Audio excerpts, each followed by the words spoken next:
We are live. We are live. This is the Wrestling for Life Network. We are here for AEW Worlds End. We got the pre-show, which is an hour and a half, and then we got the main card where we have the finals of the Continental Classic. The world title is on the line. The women's title is on the line tonight as well. It's going to be a great show tonight. Myself, Nick, we are here, but here we go with AEW Worlds End.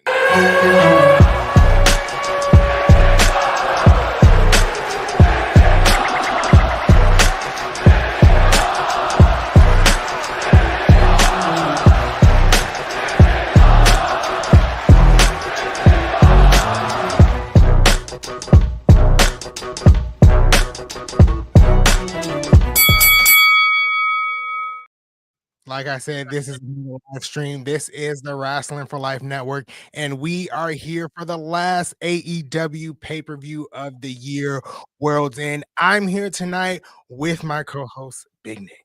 Ladies and gentlemen, boys and girls, children of all ages, the Wrestling for Life Network proudly brings to you its YouTube tag stream champions of the world, the chapeau that runs the show, who surprisingly didn't wear it tonight. Ringside Anthony, I'm Big Nick, and my guy, yes, we've got the final AEW pay-per-view of 2024, our final pay-per-view stream of 2024.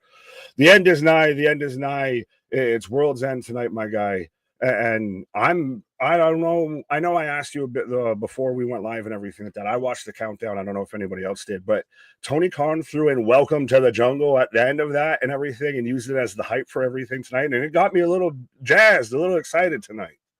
Yeah, tonight's card is actually pretty good. We got the finals of the Continental Classic, the semifinals and the finals of the Continental Classic. The women's title is on the line. The TBS title is on the line. So there are some great matches that could potentially come out of tonight. So I'm excited for it. I'm hopeful it doesn't, go like some of the past AEW pay-per-views. Let's end the year on a strong pay-per-view with World's End tonight.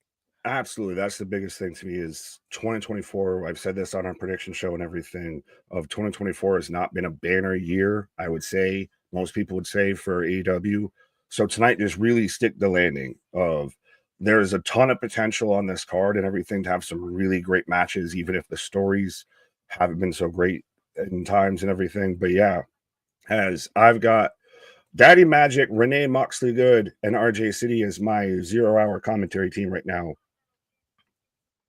Yeah, and as they talk about the Continental Classic with the semifinals with Okada versus Ricochet. So I'm assuming if Okada loses tonight, loses the semifinals match, he loses the title because that hasn't really been clearly explained throughout the entirety of this tournament. Well, yeah, and that's I think a bit of the issue with this tournament and everything, which they spent a good chunk of the countdown and everything like that, building up the Continental Classic and how tournaments, round robin tournaments have such a history in wrestling and everything. But yeah, Okada's currently technically the champion, but I would assume if he loses to Ricochet in the tournament with this, but then again, wouldn't he have lost it then before throughout the tournament?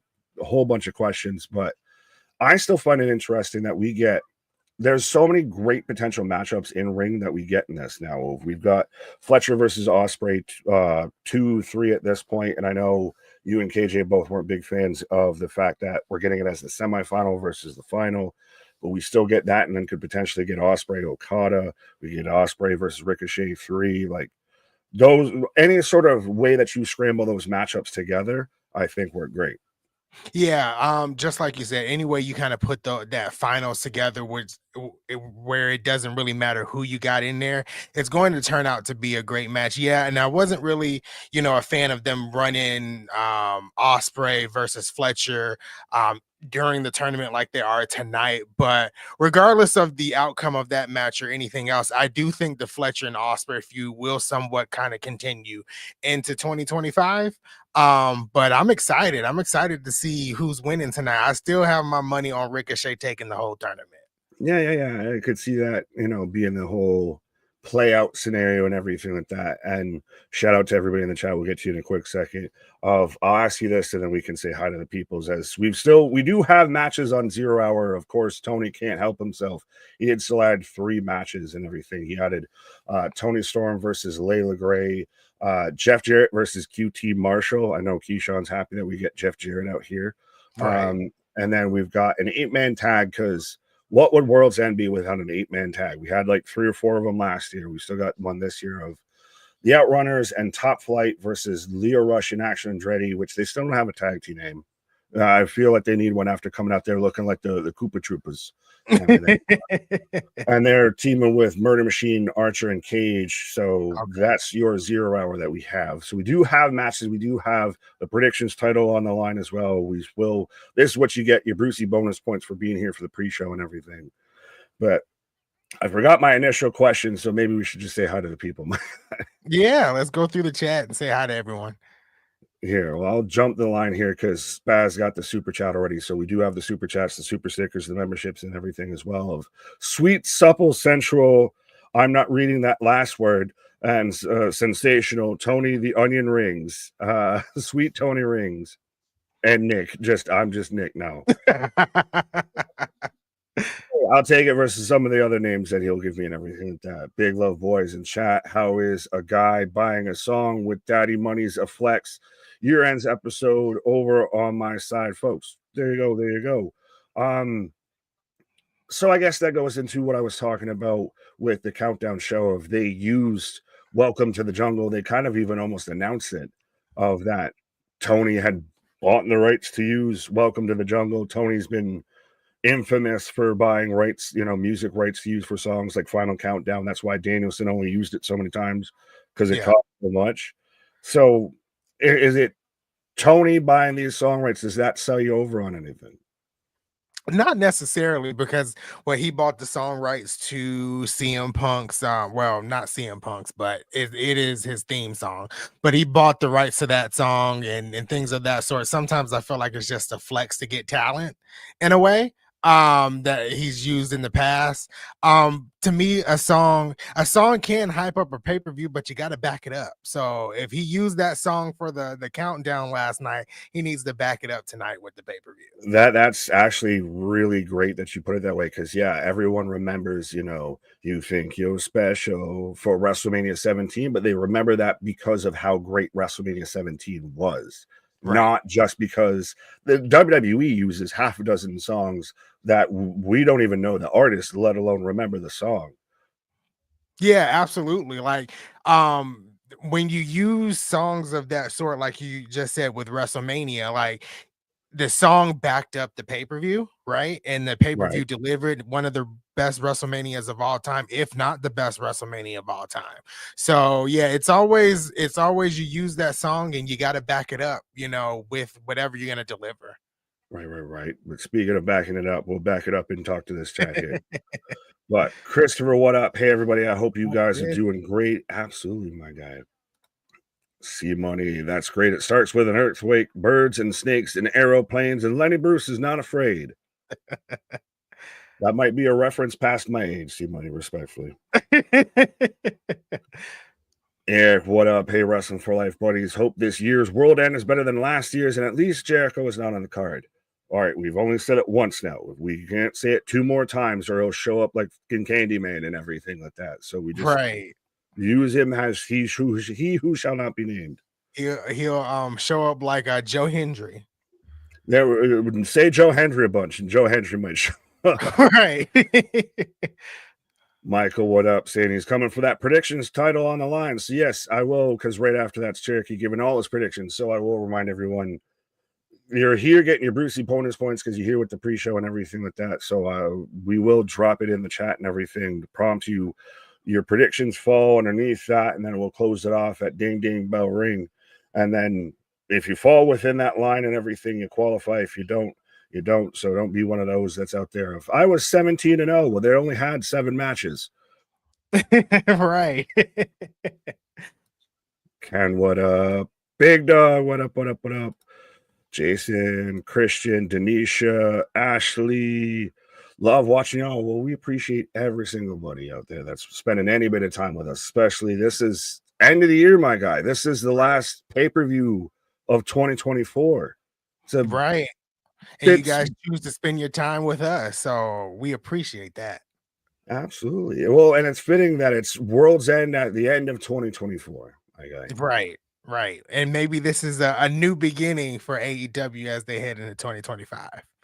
One can hope, because this really needs to be the launch. I feel, and I don't know if you agree with me or disagree with me, but this feels like the launching point for AEW into 2025. Like, this is the last taste that you pause of that you'll get of AEW really in your mouth. Again, pause.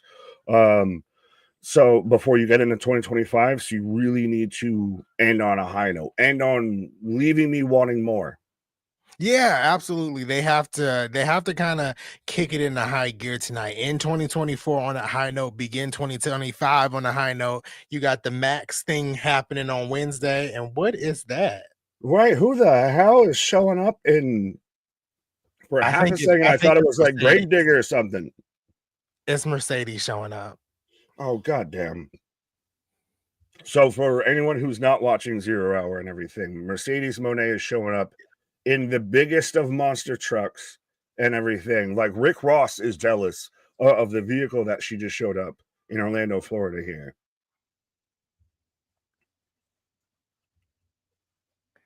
Is she the CEO of Waste Stream Management? Because all she is trash, my guy. Speaking of Mercedes, I guess we can talk about did you see? I think it's prowrestling.com. I might be wrong with the website, but Right. showed up their 10 top women's matches of the year, and Mercedes had 3 of them. Oh, so they're liars. They're liars. So she had the one with Chris Statlander, the one with Willow Nightingale. The other one was not in AEW, so I don't really remember the opponent's name.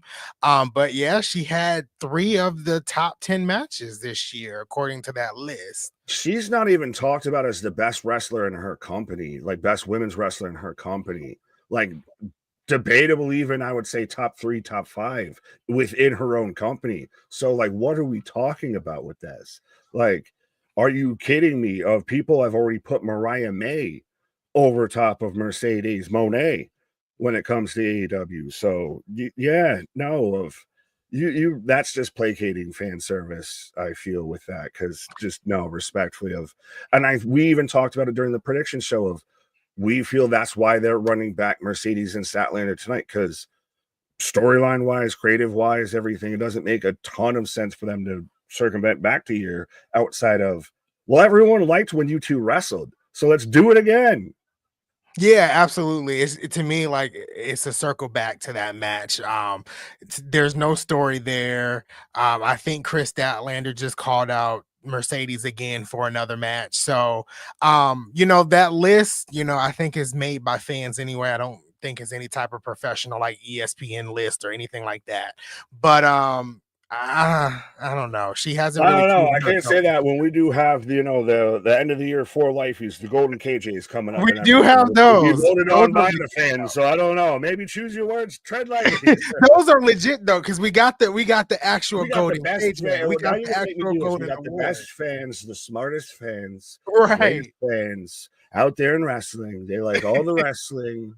They're not out there in the tribes. No. But Robert, what up? Daniel Barry Sports, yo, what up, my guy?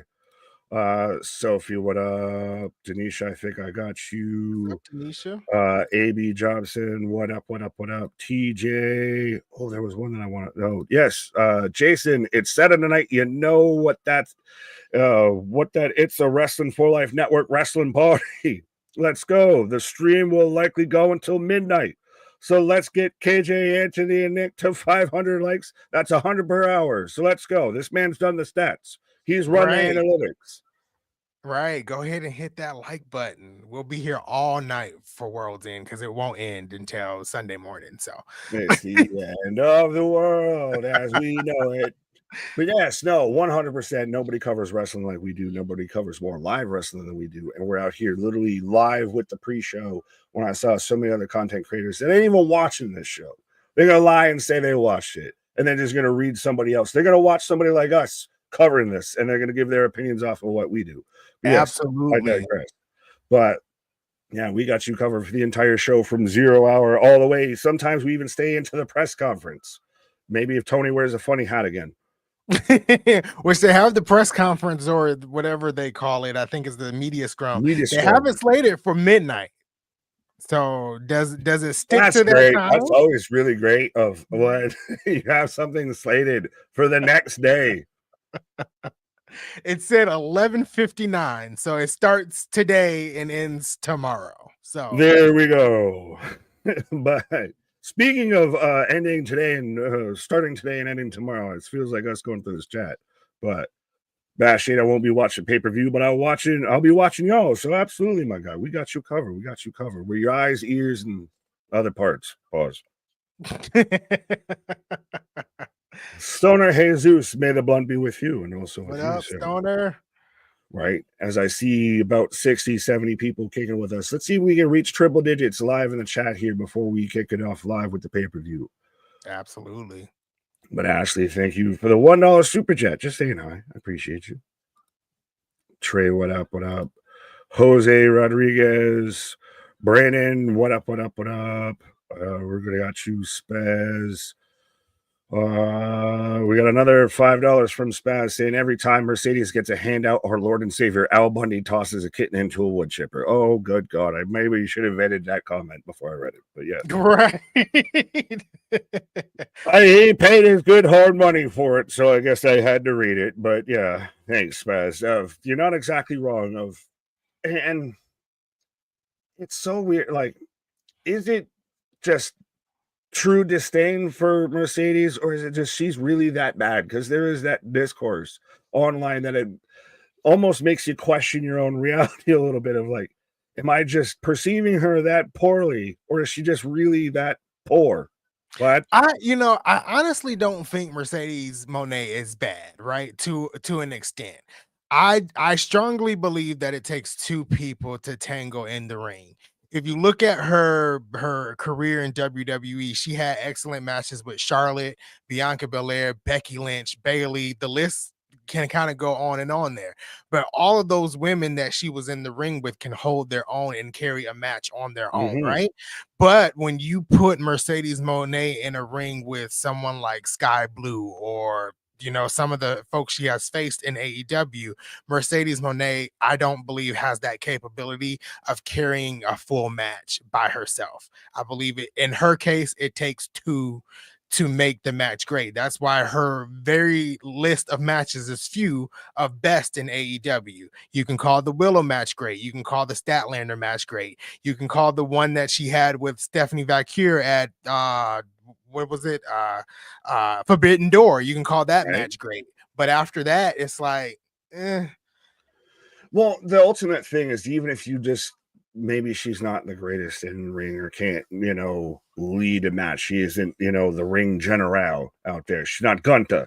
But even then, she's had a little bit of that Chris Jericho effect of what talent has she elevated being with her.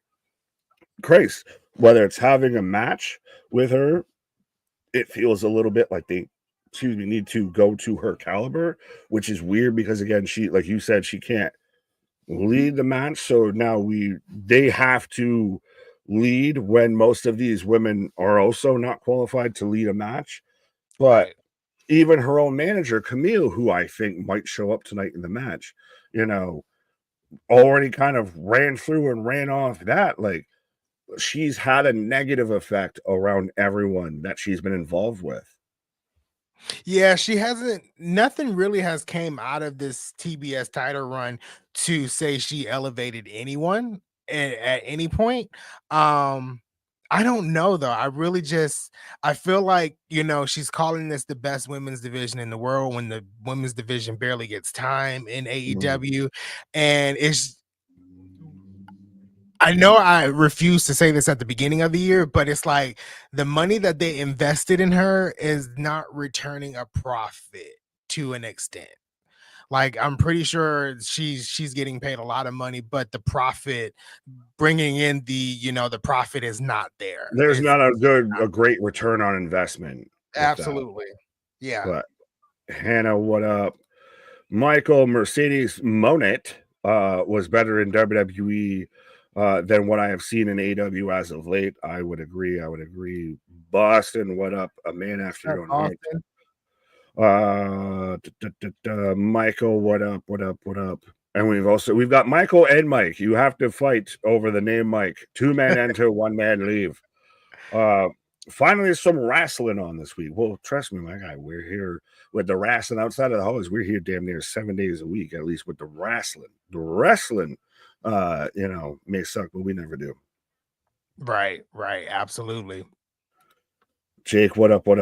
As I thought we were about to get Toni Storm and Leyla Gray, but they just kind of teased it. They announced it. But yes, KJ will be here in a little bit. My guy, he's coming. He's got to wait for his grand entrance and everything. He's gonna come in a big truck just like Mercedes Moné did. Right, Mega saying if you're having pre-show matches at predictions, I'm out. Fair enough. Well, you do you, boo boo. No one's forcing your feet to the fire. We're just letting you know of this is the early bird special. This is the Brucey bonus points you get.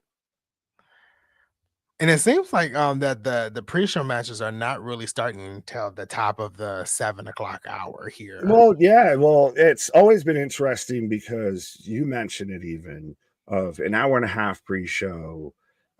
They added all of these matches, I believe, pretty much during Rampage, or at least at the end of Rampage, what have you, or even after the fact. Like, it's one of those of, do you need an hour and a half pre-show with an 8-match card? Could you maybe just get away, especially when your shows haven't been the most star heavy or star worthy, just maybe get through the show and then worry about expanding your pre-show.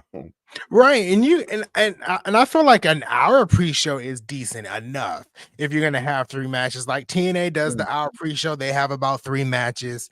Now WWE does pre-shows for some of their bigger shows and sometimes don't have any matches, and I feel like they're a little excessive with 2 hours as well. But I mean, I think you can squeeze in an hour. You can squeeze in what they're doing now with the panel, and then you can squeeze in the 3 matches as well. I think an hour and a half for one of the B-level pay-per-views for AEW might be a tad much. Yeah, well, it's even of if you do the matches, like these were all last minute odds. These are matches to just have space and everything to fill a void that was there. I would have been fine. And I know I'm hyping up the goddamn countdown show, hashtag not sponsored. But again, they aired Welcome to the Jungle at the end of this, and I don't care what you're watching. You hear Guns N' Roses, you're going to get at least a little hyped and everything. If you had that for just the half hour was the countdown, and that led into the pay-per-view, I think that works perfect. I don't need right now this whole panel. I don't need the pre-show matches because they don't care about them, so why should I? Yeah, and then the pre-show matches are kind of in a way thrown together.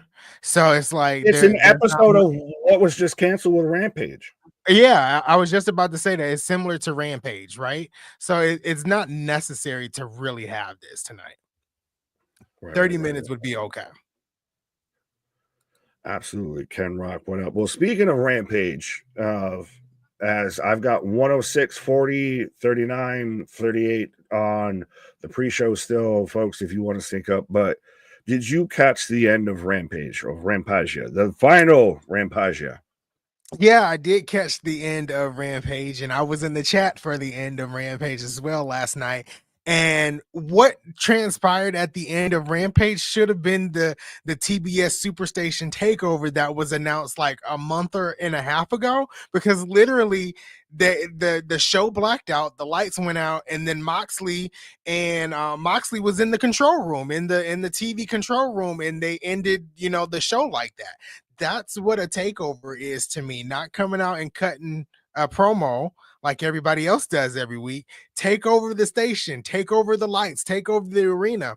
And that's what was done last night on Rampage. It was about 30, 39, 40 days a bit late, but at least they kind of delivered on that aspect. But I think it was still weird. I don't know if that's how they just wanted Rampage to end, like this is the end, lights go out, we cut the stream, and then you kind of know that this is the end of Rampage. But I feel like it was a little too late for having that segment when it was somewhat announced about 2 months ago.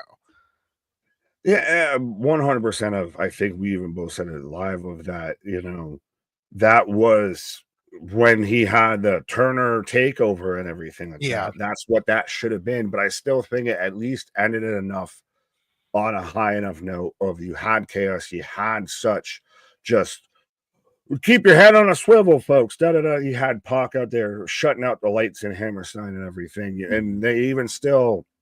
Does Darby look like the biggest fool to everybody out there? Like, I know people say Ricochet looks like a fool, but Darby out there getting his neck pillmanized and then just hooked down a flight of stairs just because after he's already ran a car trying to take out Moxley and everything.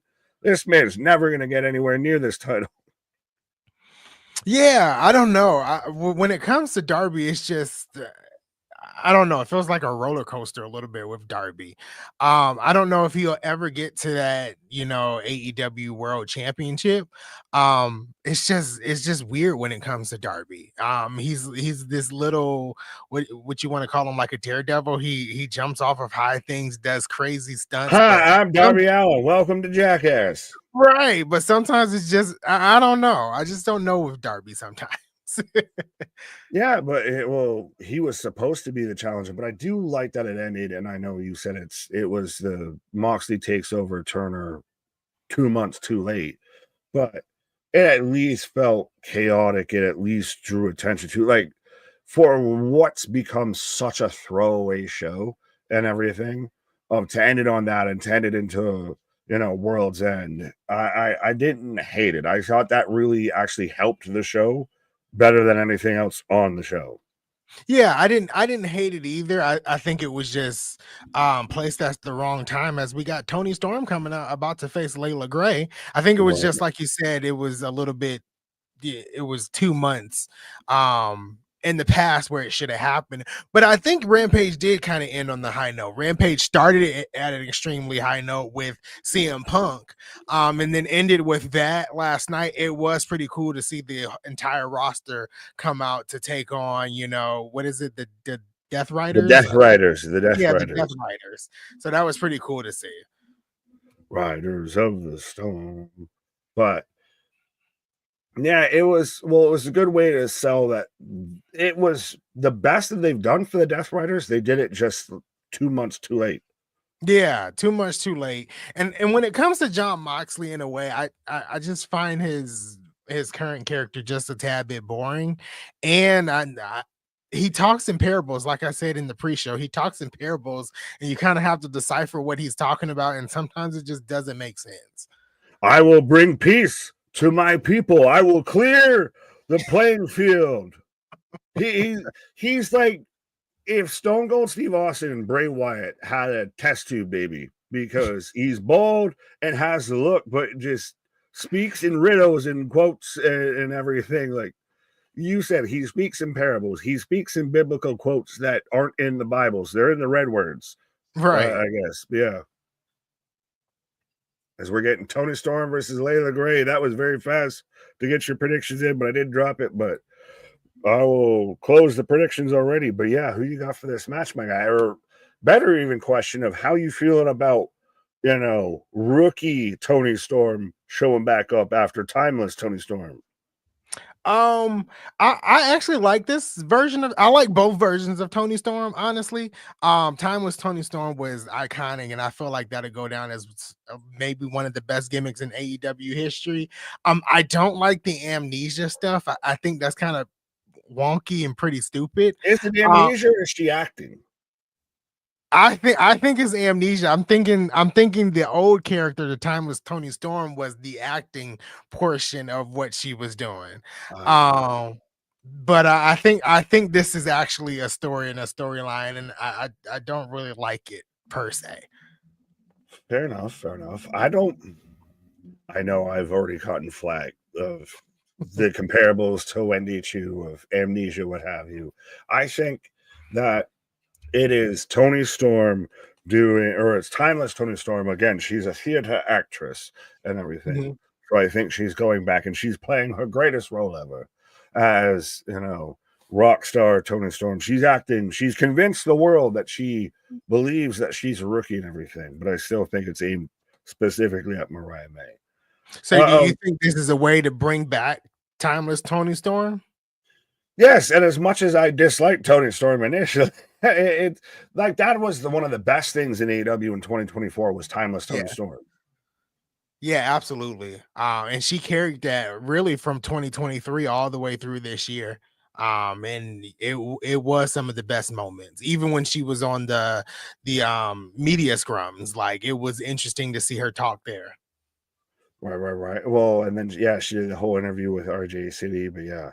Oh yeah, well, that's when you were talking about with the tits out, watch for the shoe. When you're in there, I'm coming for you. It was arguably was she one of the best things in AW across the board in 2024, Oh yeah, she might have been the best thing going for right? AEW in 2024. She always delivered in her matches. Her promos were great. Her feud with Mariah May was probably one of the best feuds of the year in AEW. So she's at the top when it comes to 2024 in wrestling for AEW. Right. As I've got Layla Gray with a rollover neck breaker over Scott. Shane McMahon shows up today out of Five Guys for dinner. Do you think we get any big surprises, any holy moments tonight with AEW? um I think Kenny Omega is one. Adam Copeland Edge could be another, but I do Mhm. think they might save him for Max on Wednesday. Wednesday because I think he lives in Asheville. So I think they might save that for Wednesday, but Kenny Omega is a big possibility. You could get the Young Bucks here tonight. I don't know where you would slot them, but you could get the Young Bucks. Don't you do that. Don't you do that to me. Uh, I can see Kenny shows up and everything, and I find this funny. Of Tony Storm is so green. AB Johnson, I think you've been smoking some good green if you think she's actually out here literally changing her wrestling style. But I think Kenny's all but a foregone conclusion. I think he gets in the face of Okada, wherever that may be, wherever you have Okada placed in the Continental Classic tournament. Do that with what you will, but I still think we get Kenny Okada teased of get that before he shows up in New Japan. Beyond that, maybe we get a Copeland that shows up at the end of the world title match and everything. Do you think Christian plays a spot in the world title match tonight? I could see I can see Christian playing some type of spot in the world title match, cashing in whatever that Mm, whatever he has, he could cash that in at the end of the the night. clipboard. Yeah, the clipboard, he can cash that in at the end of the night. I don't know. Um, do you see a Ricky Stark showing up tonight? Do you save that for I Wednesday? don't Does know. he come back? Hell would freeze over. Like, I don't have my heat on right now. I'd have to buy a wood stove to heat this place up because of how much hell would have froze over if Ricky Stark shows up tonight. I saw somebody that asked Tony Khan about could you see, how much you feature, how much you use Ricky Starks, come 2025. And they're like, well, you never know. We'll see what happens with that. Like he did the most ho ho ho ho answer to it. I mean, we saw this man that wouldn't even sign a sign from a toddler, from a child that said free Ricky Starks. I had to sign the back of it. I can't be associated with this. It's kind of crazy that he makes comments like that when he is the writer and the booker of the show. Just book the man to be on the show somewhere, some Yeah, type, well, did you see it was you know. announced that he's gonna stay on as the head of creative in 2025? Like we needed that as a fucking announcement. Right. Like we didn't need that. We kind of knew. An announcement would be meaning that you're stepping aside as the head writer. That's the announcement that we would need. Right. Roman, what up? I got to watch AW. There you go. You got to watch. You got to watch us too. Uh, what do you think will happen this Monday Night Raw, Houston, Texas? I think a lot of setup for Raw and NXT. Yeah, and Raw on Netflix is a lot of Or Netflix. Jesus Christ, yeah. one of the singles. pushing the story till January 6th, which I've heard is going to be built up like a WrestleMania type show, but I'm not getting my hopes up. I'm just going to watch it like a regular Monday Night Raw. Fair enough. Well, that might be the best way to view it, but yeah, they've pretty much come out and said it's all but WrestleMania adjacent. Yeah. Oh, Toni with the 1, 2, 3 in the little small package. There she be. You're right. No surprise there that Toni Storm was gonna beat Leyla Gray. Now is Leyla Gray? But is it surprising that she had to do it like unconvincingly, like right? That she like snuck a win on Leyla Gray, Toni Storm, former women's world champion and everything like that. Right. Former, what we were just talking about, best personality, gimmick, wrestler, what have you in AEW, and she had to sneak a win on Leyla Gray, who hasn't been relevant in AEW since Jade Cargill. And I think she's like what, a 3-time women's champion in AEW? Close to it. Yeah, she is a 3-time women's champion in AEW. So I don't know. So Leyla Gray has been with AEW. I thought she was new, but she's been, because you mentioned Jade Cargill, so that's a long time ago. Yeah, she was part of the baddies and everything like that. Okay. Yeah, and then she fell off, and then she was the flight attendant for Top Flight when they would come out with Leo Rush and Action and Andretti and everything, and then they've all changed around a bit. As I've got QT Marshall on my screen. Right. Which he will face Jeff Jarrett tonight on the Countdown show. Is it crazy to think that probably is going to be the best match, at least of the pre-show, and would at least be potentially top 5 match of the night? It could Marshall versus Jeff Jarrett, right? And this is one of those questions where I'm like, how did we get here? Have they been feuding, or did they just throw this match together? I don't know. We just got here. They just built this rest up off the highway, my guy. Right. They just was like, let's just put this match together and call it a day. Exactly. I think this is going to do something to try and set up a rematch between, we got the boom, the chocolate chip double chunk and everything with QT. Oh, and that's the guy from Costco, right? I don't know. That is Costco Tony Soprano. But Corey is saying, let's be real here. The ending of Rampage was just TK trying to recreate the ending of the first ECW one night stand. Excuse me. With a big brawl in the same ending with a big brawl in the same building to end the show. I got there in the end. But either way, it was effective. I don't care so much get hung up on, well, you're just doing what a variation of what they've done before. Cool, but if it works, it works. Yeah, absolutely. And I think it did work last night. My opinion was I just wasn't a fan that the takeover took 2 months, but it worked. I saw people on social media last night really enjoying the ending of Rampage, and it was fun to see, like I said earlier, the whole roster come out and attack everybody in that stable in AEW, and John Moxley's stable. I'm never gonna remember that name, so I'm not even gonna try it. But yeah, I thought it was fun. Voldemort and then Riders. Okay. You got there. Yeah. But as I've got Mark Briscoe on commentary, I don't know if I need to say another motherfucking word because I got Mark Briscoe and Daniel Garcia. But yeah, it's one of those of the end of Rampage was a really good go home send off moment. And it's one of those, it really would have almost helped everything into this if you would have done it when we had it teased as like the Moxley Turner takeover and everything. That's what we all thought we were going to get. No one's saying it's bad. We're just saying it's late.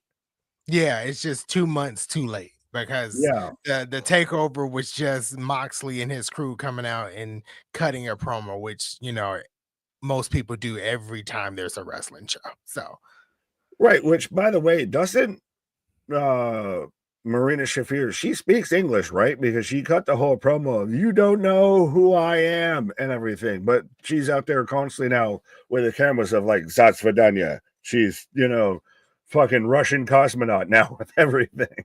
Right, she does speak English. And speaking of that, like they kind of ran that in TNA a little bit because I didn't think Masha Slamovich could speak English until she spoke in the promo with Jordan Grace. I did not know. You So, thought and they Masha even Slamovich was the Scarlet Witch.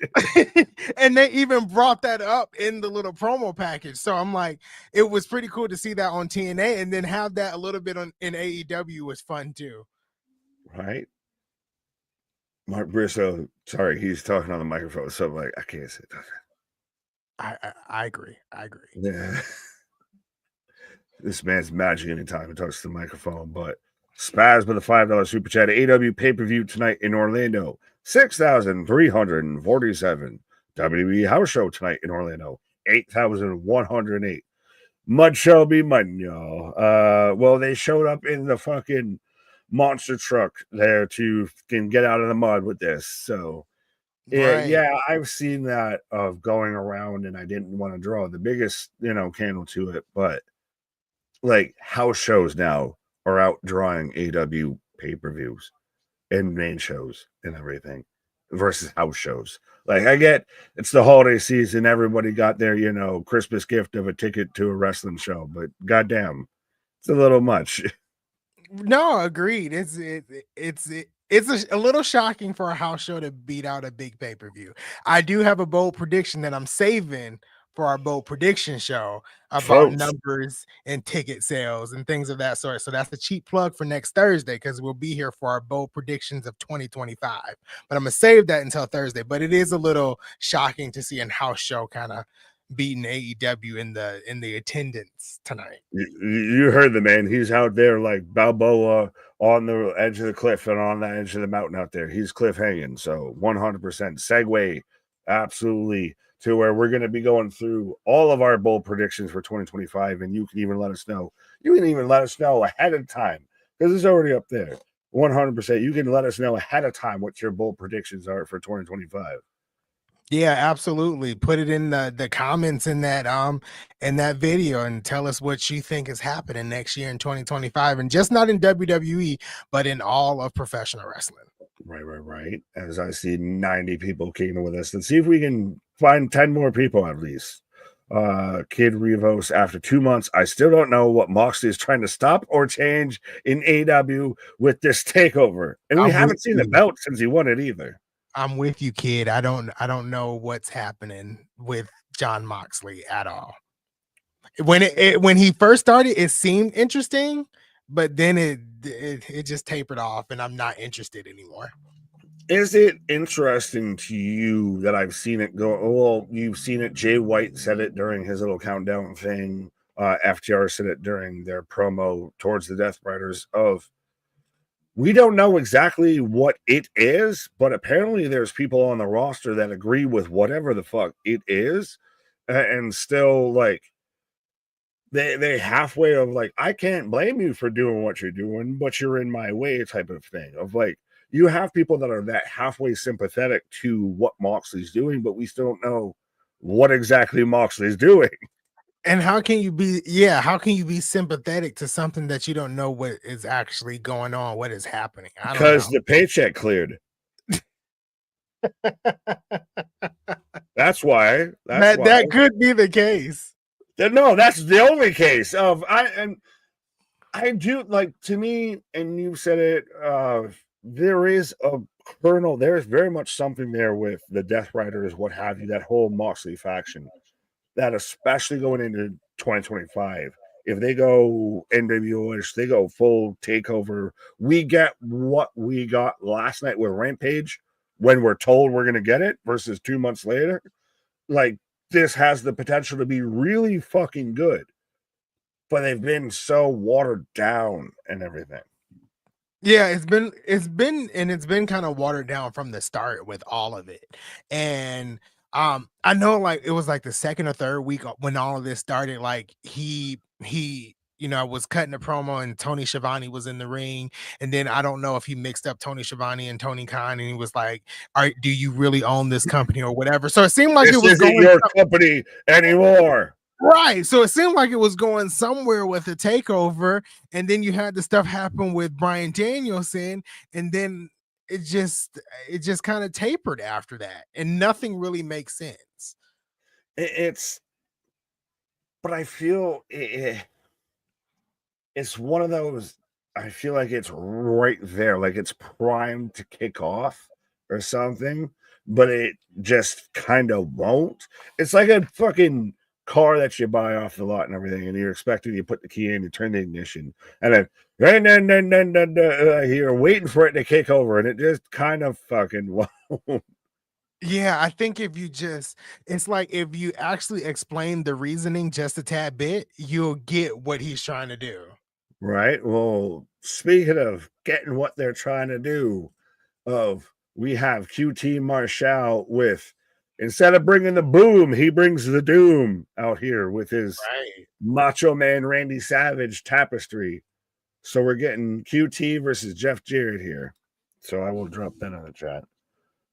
So folks, let us know who you're taking for this match. Again, this is your Brucey bonus points, your insider advantage, your tiebreaker points here. Which we did say this match could be one of the best matches tonight. I'm still standing on that. It really could be one of the best matches tonight. I could see it very much being like top 5, top 3. I do think we're gonna get, like, as much as we may gripe about how we got here when it comes to AEW, we're still gonna get like Kyle Fletcher versus Will Ospreay, just cause and everything. Like, we're still getting that, so that's already great. We're have the potential for an Ospreay Ricochet or an Ospreay Okada, still great. Yeah. I worry that the 4-man could be really good, but it's going to get convoluted and whatnot because of so many people involved and everything. But yeah. Yeah, I agree with you, especially with the 4-man world title match. Like, I feel like it'd get convoluted close to the end. I'm feeling some interferences coming in too from the Death Rider, so I don't know. Right. But folks, let us know who you got for this match. Whether you got Jeff Jarrett or you got QT Marshall. I'm taking. Keyshawn is not here, but I'm gonna take Jeff Jarrett. Jeff Jarrett has had. I almost want this to be a Golden KJ award. This might be an honorary one if it doesn't become an official category. So this might be an exclusive of that. Like, the honorary comeback award here, the babyface turn of the year, is between Jeff Jarrett and JBL. Right. They've both managed to be people you didn't like in wrestling, and then somehow in 2024, you're like, I kind of like you. I kind of like you. That's the spot on the award show where you give the Lifetime Achievement Award. No. Yeah. So we don't really do that to people who have passed.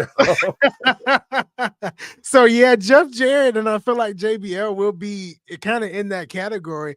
And then speaking a little bit about JBL, he was tweeting about how TNA is about to have the best 2025, and I'm like, but we still don't know why you show up on these TNA pay-per-views. So we need something. Right. Well, could he end up being the secret owner or what have you? I don't think I closed it for the predictions, so I typed my thought before I typed predictions closed. I was like, he might be the owner. I typed owner. Oh, some type of owner in TNA. I don't know if they kind of. He is the. It was me, Ziggler. It was me all along.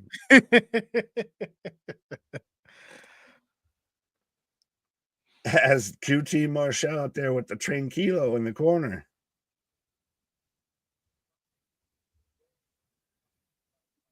It's really interesting because this is like watching your two uncles fight it out over who's gonna have the last turkey leg type of shit. Because Jeff Jarrett, I thought was supposed to be backstage talent agent, what have you, all of that and everything. And then QT Marshall's head coach of the Nightmare Factory and everything. Yeah. So this is, as we get the strut, this is like agent on agent. This is like watching, Christopher Daniels versus Pat Buck. Right. And it's crazy that Jeff Jarrett really, I shouldn't say it's crazy, but he can still go in the ring. Like some of the matches he has had in AEW have been, pretty entertaining. Well, and it's even surprising to think about it with QT Marshall.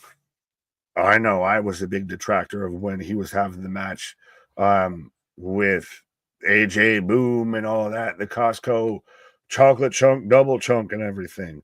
And it ended up being arguably one of the best matches of Full Gear.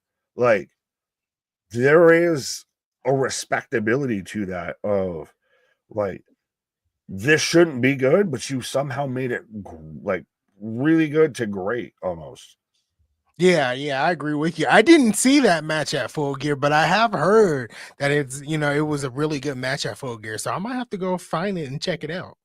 It was one of those, it's the same thing like with Jeff Jarrett of, it's so much a thing of traditional wrestling, and everything isn't prominently featured, prominently shown, everything like that. It's not a thing that's out there commonly. So when it does pop up, it's this unique change of pace. It's like seeing somebody that throws a sinker in fucking baseball or something. Like, you don't see it a ton, but when you do see it, it's unique and it's interesting. Yeah, absolutely. I agree with you there. As we got QT Marshall taking control right now of this match. Right. Riley letting us know he's like number 91. So let's see. We got 93 watching with us. I guess we got 91. I'm going to refresh to confirm or deny. Yes, we got 91 likes on the stream. So let's see if we can reach triple digits across both avenues with this by the time we go live here for Full Gear. Because trust me, we still got all of Full Gear. This is just 0 hour. Right. We still got, a whole 72 hours for Thank you. World's End. So I do Every want to time touch you on watch an AEW pay-per-view, you're crushing the clown of like, and this is because of a special little boy who won't let me stop. right. I've seen this comment thrown out in the chat a little bit about AJ Francis, and if I saw his tweet, he's been tweeting a lot over the past couple of days. But if you're talking about the tweet where he said he's in talks to re-signing with TNA, I did see that earlier, which they do need to retain some talent, and it'd be good if he stays because I think AJ Francis really found his footing in TNA. Fair enough. I don't know if that's the exact tweet that he's referring to. What I saw was AJ Francis putting out there of WWE and AEW both in Orlando tonight. And I'm about to be a free agent in 4 days. So which show do I go to? And he was I doing didn't that see that. as a poll and everything like that. So yeah, little spicy meatball thrown out there. I did not see that tweet. So that's a new one to me. But hey, if he wants to go back to WWE or land in AEW, powers be to him. He deserves, again, I guess this might just be the honorary, like the pre-show Golden Cages and everything. Because he deserves the rising from the ashes of 2024. Because this man was who was flop dollar, who was an afterthought, was, oh my God, why are you even here? To now, you believe like he could maybe be TNA world champion and everything like that. Like, he really cemented himself and like allow me to reintroduce myself in 2024. Yeah, he did. And then he did actually compete for the world title at Final Resolution. I was there live, and there was a couple of moments where I really thought he was about to win. I was like, wait, is TNA about to do the unthinkable and give AJ Francis the TNA World Championship? But yeah, he's really built himself in 2024 under the TNA banner. But did it even really feel like it was the unthinkable? Did it feel like it was the unthinkable more because of what we've all been thought of with AJ Francis, flop dollar, and everything like that, versus how he's done in 2024? Like, if he just was introduced to the wrestling world in 2024, I feel like our perspective of Top Dollar would be a bit different. Yeah, I can see that because of what has happened in the past. Fans tend to hold on to things like that. But if you use the example of him debuting this year, I mean, it wouldn't feel like the unthinkable move to put the world title on him in TNA. Right. But I got QT going up to the top as I'm at 35, 16, 15, 14. You know, my guy. Yeah, I'm at 11 now. Yeah, 10, 9. As we still got 35 minutes left on the pre-show, as I see 100 people kicking it with us. We hit triple digits before, you know, even the actual live show, the main card kicks off here. But I got a sharpshooter and Jeff Jarrett too. Yeah, it looks like QT was about to tap out for a second, but wait, who is that? I'm gonna need Aaron Solo. Solo. Yeah, before we had Stoner Jesus in the chat and everything, with, you know, may the blunt be with you and everything, it was Solo, Domarato, Camarato. Yeah. This man was going out to the Biblics with us. Yeah.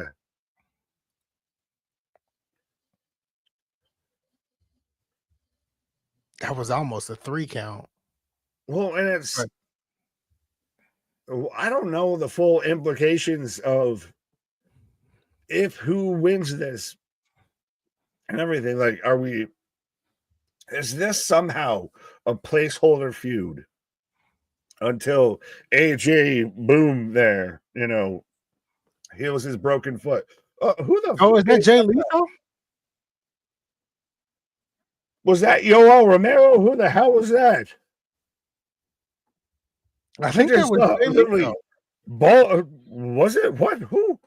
I just saw a bald man in black shorts just start beating out of this man. I think the commentator said Jay Lethal. It looked like Jay Lethal to me. Fair enough. And Jarrett with the win.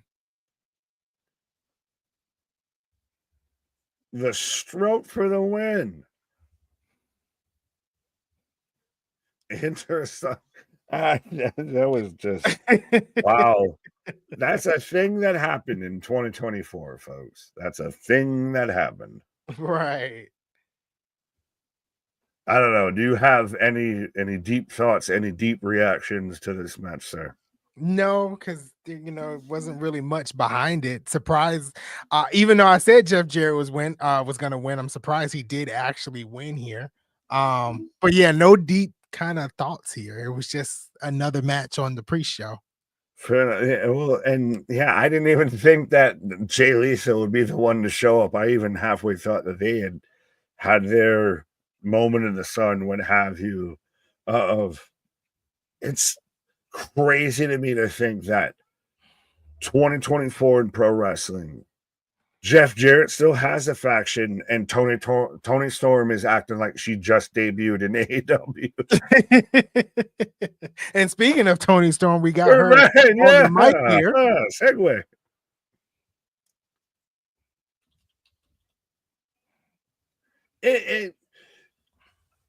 I will question this, and Deonna Purrazzo. Yeah. Hi, I'm Deonna. Nice to meet you. She's talking to her like she's got drain damage. Right. Do you remember talking to me? But is it crazy to you? And I'll say this before I take a pause for the cause, my guy. Yeah. Do you find it crazy that Toni Storm has been able to arguably be the best and worst character in 2024 in the same year? Yeah, kind of. Like, you know, you had the timeless thing that was really good, and now she's back to her old gimmick, but it's with amnesia. So I guess so. She might have the best and worst in 2024. There you go. Well, speaking of amnesia, I'm gonna go find the cure real quick. All right. So if you didn't hear, On Dynamite on Wednesday, Deonna Purrazzo will be taking on Toni Storm for the first time ever. Kind of excited about that because I love Deonna Purrazzo. If you haven't really seen her work, just check out like the last 4 years of TNA or Impact Wrestling when it was when she actually wrestled for the company, because Deonna Purrazzo carried that women's division. Buddy, I'm excited for Wednesday. We got Toni Storm versus Deonna Purrazzo. William, I'm in agreement because nothing really has happened, since she joined the fray in AEW. She really carried the Knockouts name in TNA. So absolutely, Deonna should go back to TNA. I'm full in agreement there. We got RM saying he's still a little iffy on the amnesia angle. I think it's kind of silly. I don't know. I know it just started, right? It just started over the past couple of weeks. So I'm trying to give it some time, but it just it's not, I don't know. Let's see. Christian Anthony, in honor of Pop Tart Bowls today, didn't know that was a thing. I don't really have a favorite flavor because I don't eat Pop Tarts. Yeah, I know I'm weird. Stoner says it's excited to see Deonna actually do something right. Like yeah, like it's been a struggle for Deonna to kind of find her footing in AEW. That's not her fault. But yeah, I'm excited for it. I'm excited to see her in action. Damien says it's on Collision. I thought I heard Dynamite, but if it's on Collision, I'm gonna be watching because it's Deonna Purrazzo, right? She did have that feud with Thunder Rosa earlier this year, which I thought was fun. But she has to find some type of footing in 2025. Cherokee George, I think you're talking about the pay-per-view. You can watch the pre-show right now live on YouTube. You can watch it on Triller TV, the main card on Triller TV, on ppv.com, and I think if you're out of the country, you can buy it on YouTube, but don't quote me on that. You might have to search YouTube to kind of find out, but I definitely know it's on Triller TV and on ppv.com. Boston is saying I did not acknowledge him tonight. I'm so sorry, Boston. I'm acknowledging you now. Is that okay? Are you okay with that? Alexis agrees with me. She does not eat Pop Tarts. I don't at all. Ken is asking, is KJ coming? KJ is coming. He just has to make his grand entrance. He is coming tonight. He is coming to the stream somewhere very, very shortly. Christian is saying it sucks. I'm watching AEW Worlds End in Spanish. My English audio is not working. Have you tried on YouTube or anything like that? Just throwing out suggestions here. Not gonna pronounce your name because I don't know how to pronounce it, but I don't usually watch AEW, but I want to see Okada and Kenny Omega match. Okada is definitely on the card tonight. Kenny might be a surprise. So we will see what happens if Okada actually retains the Continental Championship, because he is in the tournament and he has to make it all the way to the end to retain. That's what I'm assuming. It hasn't really been explained, but I think that's what's happening. William is asking, did you hear Oba Femi called out AJ Francis in an interview? I did not. I'm not up to date with following everything that happens on interviews and on social media. I might see a little clips here and there, but I did not. But if Oba called out AJ Francis, I think if you haven't seen AJ Francis run in TNA, it was really good.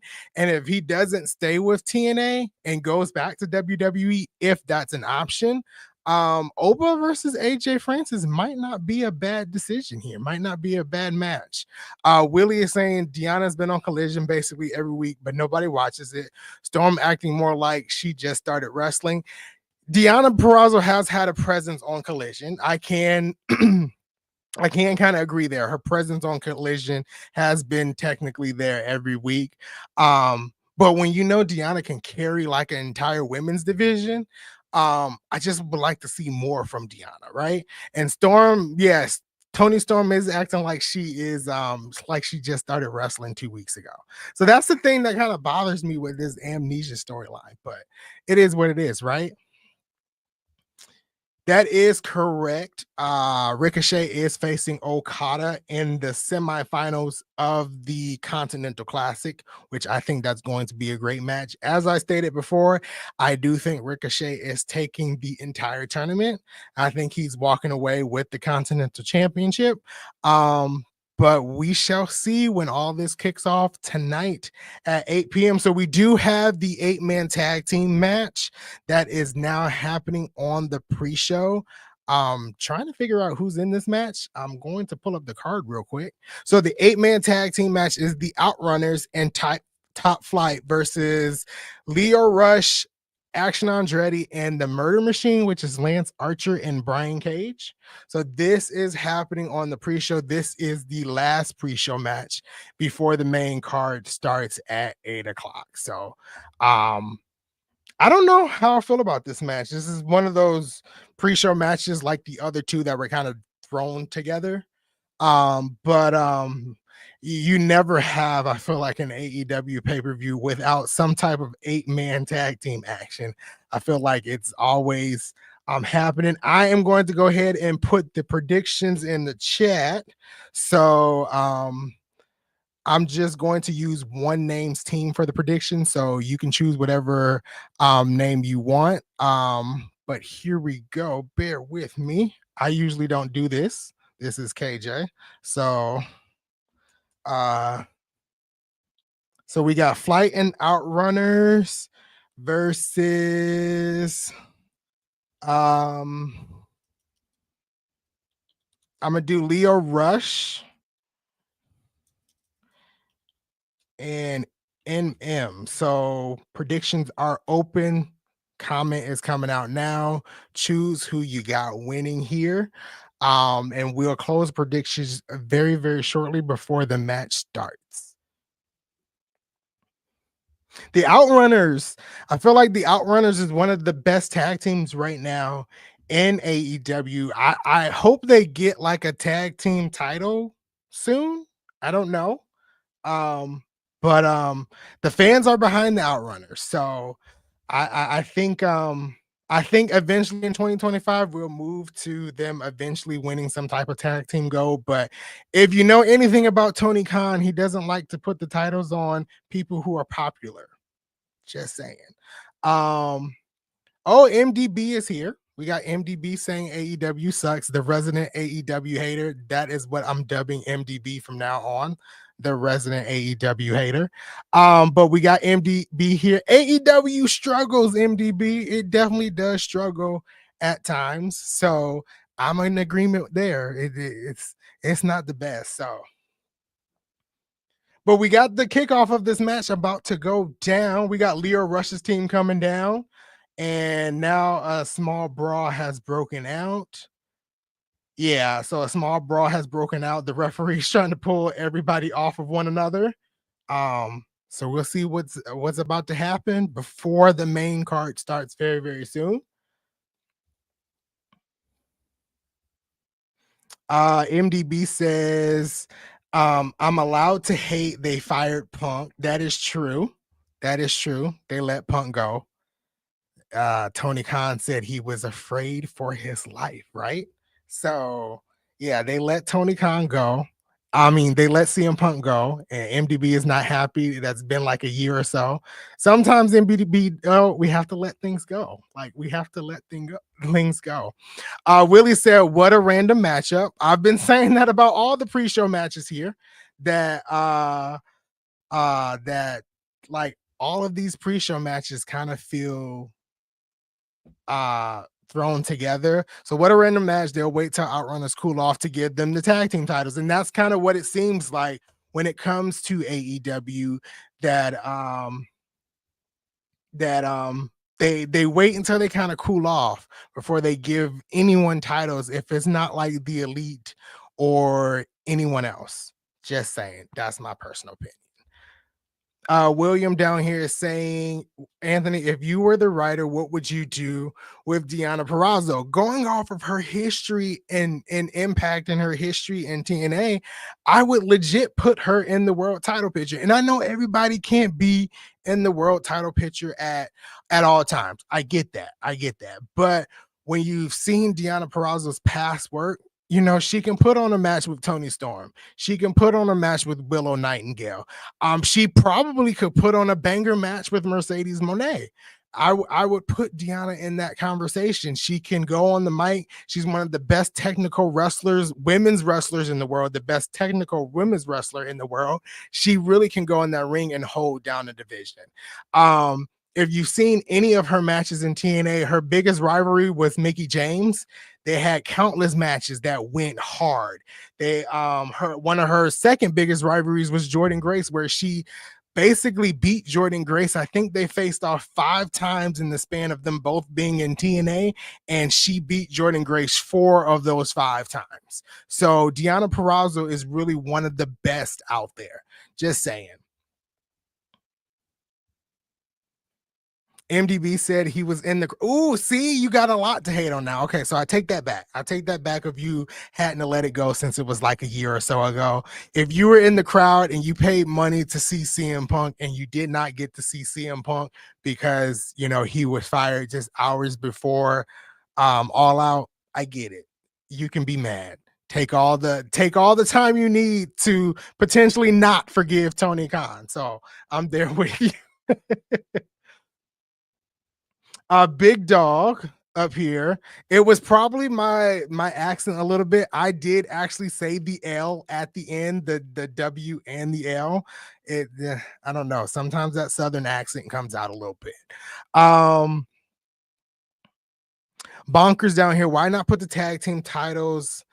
Why not put tag team title Private Party on this card, not this 8-man tag? So Private Party is the AEW, almost called them the TNA Tag Team Championship champions. I had to catch myself, but Private Party is the AEW Tag Team Champions. So I get it. They should kind of have them on the card, right? And that's another thing with Tony Khan's booking, right? That they could have defended the titles on the pre-show here, but they just kind of thrown this together. But if you do have the tag team titles on the card on the pre-show, it would probably be another thrown together match, unless you correct me in the comments of where they've really kind of built a story around Private Party in those tag team titles. Y'all let me know, because I'm not the best knowledgeable person when it comes to AEW. So Damien down here. Okay, see, he corrected me real quick. Damien says Leo Rush and Action Andrade. I think that's how you pronounce his name. I don't know.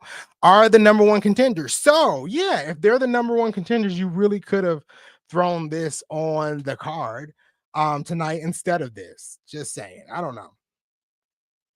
But we still have this match going right now. We have Action Andrade in the ring with one half of the Outrunners, with a few chops going on down here. And it looks like Brian Cage just tagged himself in. So it seems like the heels are not getting along at the moment. This is funny down here by if I can get my mouse to work, because it feels like it doesn't want to work tonight. But by BK, he says this pay-per-view ain't even started yet, and I'm already dozing off. It's going to be a long night. The pre-show is definitely not given any type of volume to get yourself hyped for the pay-per-view. So I get it. I know Nick, when he was on here earlier, he was talking about the countdown show. So I guess they did like a countdown show to World's End last night after Rampage, and he got hyped for the pay-per-view because of that countdown show. But I feel like the pre-show, and WWE does this a lot, I feel like the pre-show kind of hypes up the main card. And at times when I watch the AEW countdowns, they don't really highlight the the show, the main card that much. So I kind of agree with you there. It's not given what it's supposed to give when it comes to the pre-show tonight, as we have Nick back to Yeah, I was gonna say, well, get hype, my guy. Yeah. After Rampage last night, which I still think ended on a really good note, right. they still aired the countdown show, and they even aired it tonight before the countdown or before 0 hour, which is where I watched it and everything. And like I said, they ended it with, even though they very much prominently featured the Continental Classic and everything, of going through of like, whoa, Darby could still win it. And it's like, you mean the guy that just got thrown down a flight of stairs last night? But they ended it with Welcome to Jungle, and it's excuse me, it's at times of, you hear a song like that, and that just gets you hyped for it. That gets you in the vibe. That gets the energy going. But then you get an hour and a half of Rampage. Like, this is literally, none of these matches I have really, they're probably still good, and they have talent in I want to care about, but I don't know what this has to do with World's End. None The of these connection matches, issue is lacking. yeah, none of these matches make sense. You had Private Party watching backstage, and you mentioned it, you could have had the tag titles defended on the show and everything tonight. I'd argue that'd be something you do on the pre-show. Because, like, I don't know, is anyone out there excited for a Private Party tag title defense, tag title run? Am I missing the boat? I mean, since they won it, they haven't really done much of anything because they beat the Young Bucks to win the title, correct? Yes. Yeah, But I nothing think has the really best came tag from team it. right now in AEW, surprisingly, isn't FTR, isn't the Young Bucks, isn't the Private Party, your tag team champions. It's the Outrunners. Yeah, absolutely. It's definitely the Outrunners here. And I think I'm not sure who said it. I think it might have been Willie who said it in the comments that it's gonna be when they cool down for Tony Khan to give them the titles. Yeah, And that's what that's they kind did of with his the MO in a Acclaim way. and everything else too. So yeah. Right. But speaking of the Outrunners, I got them. As them and Top Flight all about to drop all the elbows and all the peoples right now. Right. Yes, KJ is coming through. KJ should be here for the main show and everything like that. But yes, you are good, sir. Whenever you need to do what you need to do. Willie Simpkins. There we go. Do that, and now I need to find. Nope. There we go. As I've got it now, folks. As Anthony's taking a pause for the cause, real quick here. Of Willie saying, if you not a con artist, your title win gets no play with GA, general audience, because how many champions mean anything besides Mercedes, Garcia, and Mox? Well, that's even implying they have any sort of weight, relevance, what have you, is Top Flight with Tope Suicidas through the ropes here. No, that was Leo and Action Andretti. As now that Andretti eats a shotgun dropkick German from Top Flight. But we've seen the AEW title right now in a briefcase. This man's looking like a Bond villain when it comes to all of this. So I don't know if that's exactly where you're going with your comment, but yeah, I'm not too sure. Money, what makes sense? I don't know what Money said. Money talks. That's what I thought MDB. Well, everyone, I keep cutting everybody into, like, I guess, middle of conversations. Dion saying they want to be the mega powers, but they underpower no macho. Are you talking about the Outrunners of?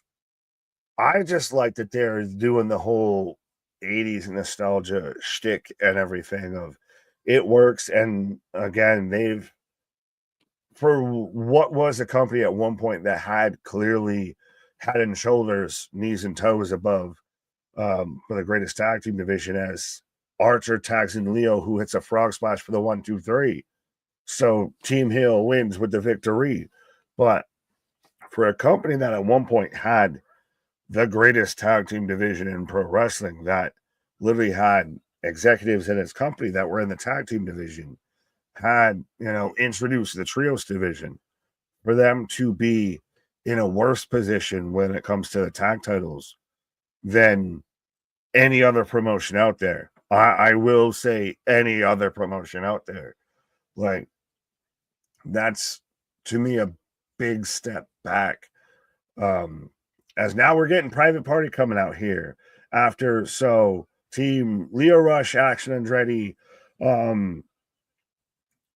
getting the Murder Hawk there, Lance Archer and Brian Cage get the wins, as now Private Party comes out here taunting and teasing, the tag titles, which honestly I almost feel, I know Anthony brought it up, of if you would have even just had a tag title match or made this a fatal four-way for the number one tag title contendership or something versus what it was, I feel like this would have been a lot better. As Leo Rush and Action Andretti squaring up there, as we've got Jeff Jarrett, and so it was Jay Lethal, but we've got the Jarrett family reconnected, reconvened. But I still always wish that we got Blackheart Leo Rush out there, of to where he's, eating the plastic heart with the black goo and the black mist.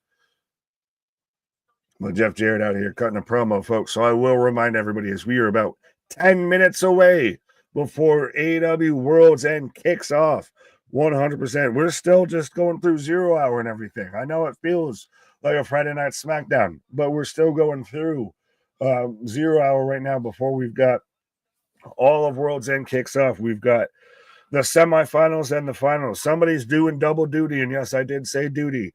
When it comes to the Continental Classic, we've got Moxley in a fatal four-way. We've got Mercedes versus Statlander. We've got Mariah May versus Thunder Rosa in a Tijuana street fight. So 100% be a friend, tell a friend, like, share, subscribe. Blow this stream up 100% again. I just love to see that we're at 100. As soon as I said that, 3 people left, but we're at 100 live viewers and everything like that. As I believe we've got 100 plus likes and everything on the stream as well. So absolutely be a friend, tell a friend. We're here covering anything and everything when it comes to pro wrestling. This is our final pay-per-view of 2024. This is our second to last stream of 2024. So we're very much coming to the end of the road. Pause. But yeah. So 100% of RM Lab. These are your 4 top tag teams. Yeah, well, sometimes you still need that. You need to introduce new blood of Monday Night or WWE, I'd even say, of, you have the Vikings, you have Judgment Day, you've got DIY, Street Profits, Motor City Machine Guns. So across the board, I feel like we've got, a good bit of tag teams and everything. But William Berg, Sugar Honey Iced Tea, Jeff Jarrett joins TNA in 2025. Anthony Imagine, I can't wait to see Anthony's feels on if we revert all the way, if he reveals he was the higher power of Anthem broadcasting, what have you. But I've got RJ City, Renee, and Daddy Magic again going through the whole card for World's End, as I've got less than 7 minutes before the main show kicks off here. And how are we feeling about Daddy Magic as a full-time commentator? Has he gone to that point and everything? I don't mind him. I don't think he's, super terrible. He's got a bit of life to him and everything like that, versus Renee and RJ City of it feels, happenstance. It feels like when you had like Raw Talk and the post SmackDown show and everything like that, of just very vanilla paste, a very milk toast. Dion, I wonder if Shane McMahon going to show up In All Elite Wrestling pay-per-view, that would be nice, but I doubt it. This man summed up everything in one comment, absolutely, of, I don't know if anyone else out there thinks that this could be Shane shows up. That would be a holy moment. That would be something to really send AEW closing out 2024 into 2025, is Shane McMahon shows up and is the final rumor in heavy, the backer, or what have you, for Moxley and crew.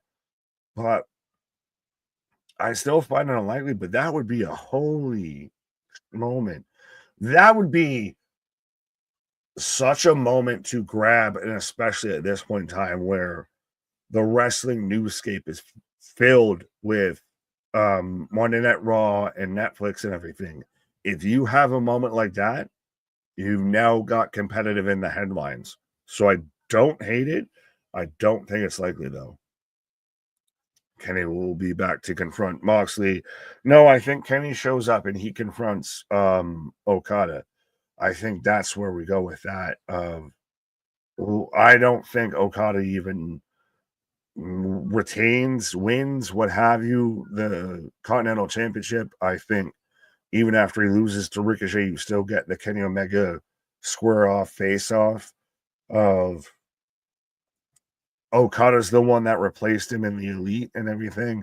And it's a feud that doesn't need a title. I know I've said that before with like Punk and Rollins, and that has proven the case of sometimes these feuds are just good because they're good. They don't need a title to put the icing on the cake, what have you. As I'm getting the replay, the countdown, so we're less than 4 minutes away, I feel, from World's End kicking off, as I'm getting just the highlight reel of the countdown show right now. Yeah, so they're playing Welcome to the Jungle and everything like that. So they're getting fully hyped for this. Welcome to the jungle. We got fun and games. Absolutely. Well, Christ, welcome to the jungle of pro wrestling, I guess, with the Wrestling for Life Network. We got fun and games for everybody. What? Yeah. To me, again, I've said this and I'll say this again. This will be final thing that I can say within the last 3 minutes before we get the last AEW pay-per-view, the last pay-per-view of 2024. It has been a bunch of highs and lows. It has not been the flagship year that 2024 was in AEW that they thought it would be. And so they really need to just hit the mark with this. No one's saying it's got to be the greatest thing of all time, but hit your mark. Stick the landing with this, and it becomes a great launching point. All is forgiven, what have you, of into 2024. Speaking of all is forgiven, please end this MJF versus Adam Cole feud. Please, please, please.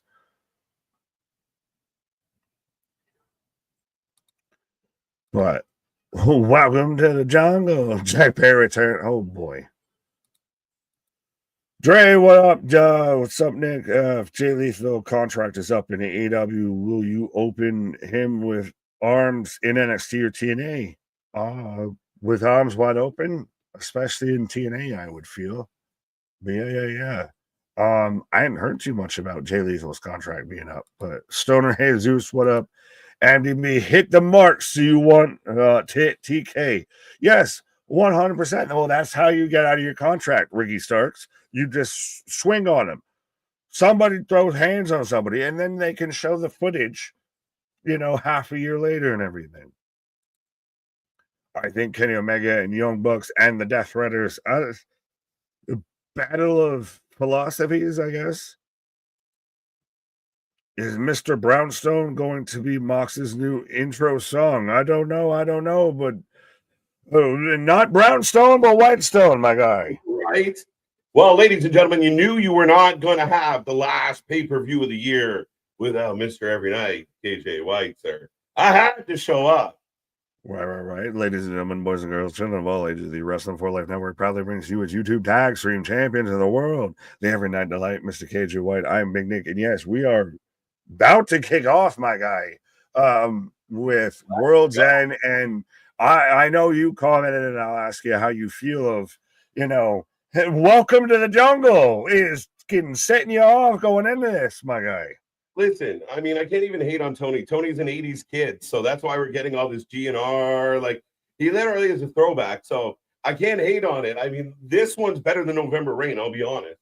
At least it makes sense. Like, you see fighting, welcome to the jungle, we got fun and games. It all kind of ties well better than it did for November Rain.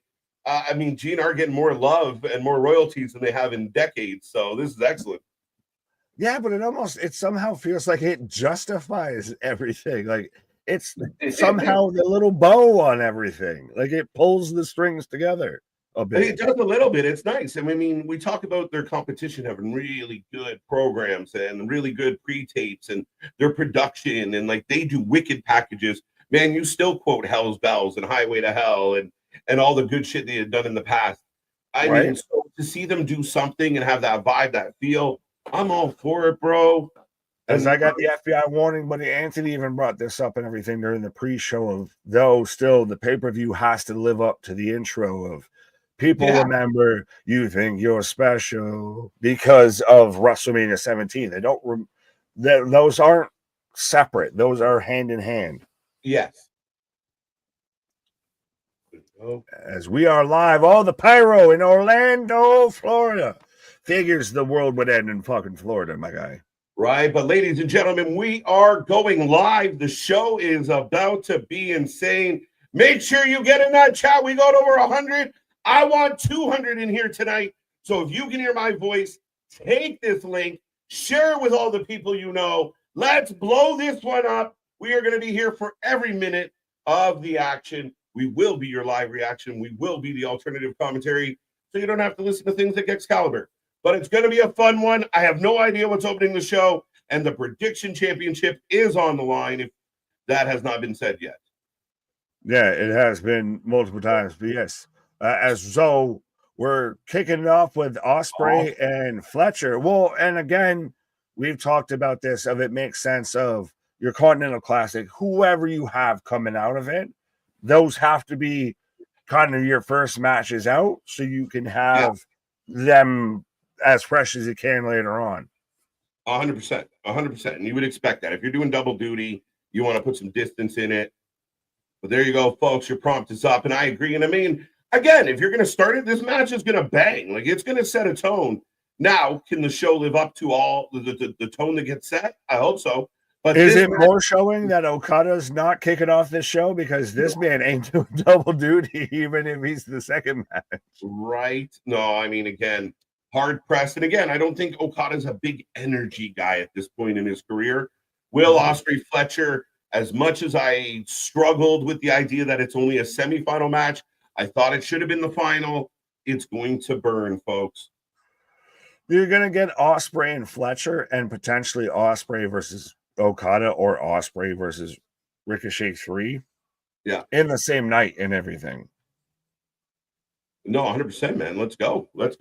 I mean, we're starting the show off with a bang. As far as I know, they didn't add too much or anything. They only added the pre-show matches. So you managed to miss the 11 matches on this card. Coming in more energized with 8. You're like, right? I took 8 and I ain't going any higher. Good for Tony. This is a very good sign for 2025 if you're an AEW fan. 8 matches, quality over quantity. I'm all for it.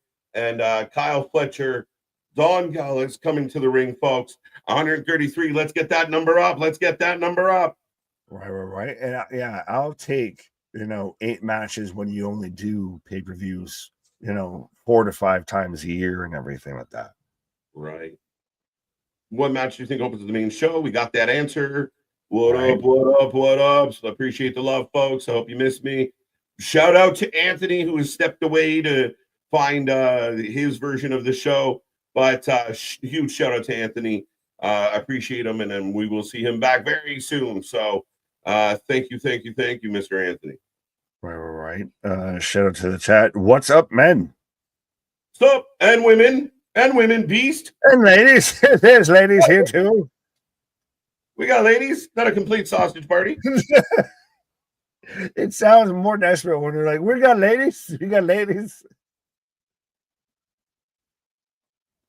How do you feel, though, of everyone saying Kyle Fletcher is just Randy Orton circa 2009? Again, I think I understand why they make the comparable, especially physically. You kind of see it, the long, lanky dude who's kind of filling out a little bit, the bald head sleeve tattoo. Yeah. But I mean, again, I think overall a little bit of a different style of wrestler, but I definitely get the comparison. Man's did the drape over DDT and everything. Yeah. Man's now playing into it, I feel. As he should.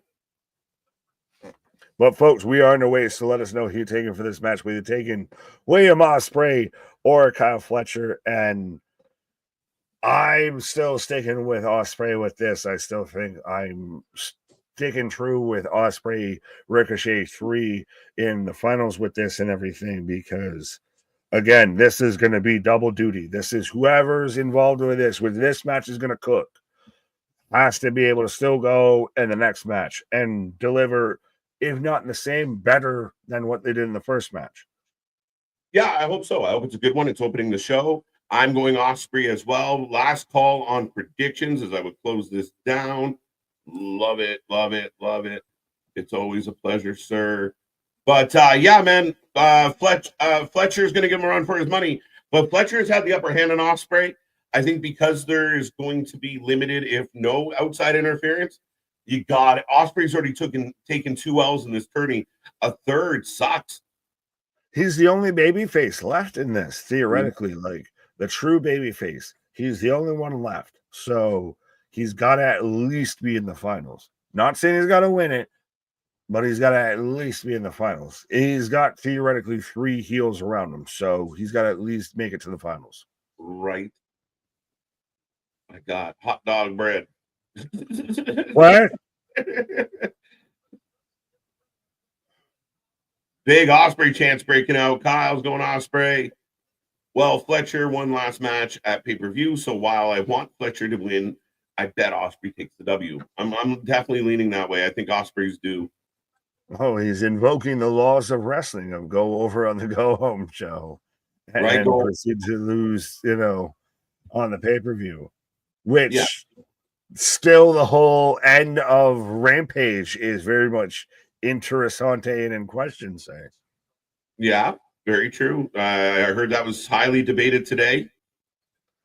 Well, it was interesting you have arguably one of the best endings for Rampage, and you had the Turner takeover, 2 months too late. Right. Ospreay, what you gonna do? Oh! Both men down. Flips over this man and only just gives him a little, how you do, you off the apron there. Right.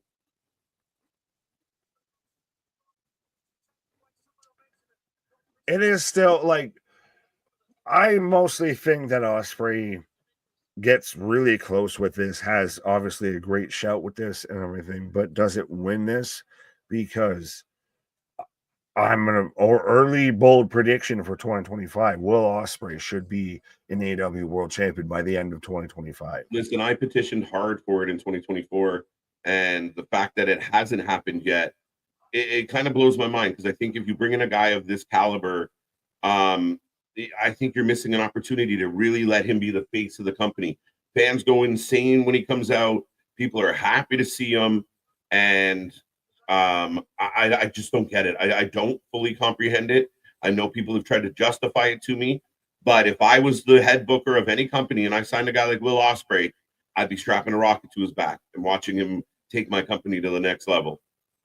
Which do you think should be featured more prominently, or which would you do, I guess, out of the two? Of Fletcher Ospreay, is this 2 or 3, or Moxley Ospreay for the AEW World Championship? I think you could have done something. I think one of the big problems they have with with Moxley's storyline is you don't necessarily have the right guys. Like, I mean, we saw Commander last night go after Moxley. That doesn't really help. You know what I mean? But if you have somebody that the fans really want to see succeed, and there's a guy like Moxley standing in his way, to me, that makes a lot of sense. And is something the fans would actually cheer for in a lot of ways. Right. Yeah, well, I saw a meme going around today of, is it Commander or Commander? I've been saying Commander the whole time, and no one told me. Right. No, I agree with you. Is that really that bold of a prediction? Listen, that's why I gave it to you for free. That's why even Anthony was dropping little teases. You know, we're all dropping little teases of 100%. Next Thursday, we will be here with all of our bold predictions going into 2025. As my guy, yeah, this is our last pay-per-view, this last AEW pay-per-view. This is closing the chapter in 2024. It really is. And I mean, we, again, stick the landing like you said and make it count, as Fletcher is in control of Ospreay right now. Crowd seems relatively energized behind the whole situation. But yeah, I mean, again, I think a lot of people are picking Ospreay. So right. He will win. Oh, Ospreay's got he's gushing, my guy. Where did that come from? I missed it. I was talking to you. Well, I missed it and I wasn't talking. So yeah, or maybe I was talking. I don't know. Maybe I was. Or maybe I was, but yeah. Now he's just provocatively licking Ospreay's blood. But yeah, Ospreay is gushing, my guy.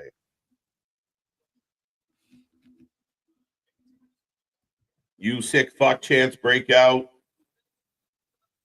Is that like that feels like an AEW and maybe GCW exclusive chant of like, I don't know any other companies that chant you sick fuck, you sick fuck. Right. Unpopular opinion, Fletcher shows more potential and development in and out of the ring than Ospreay.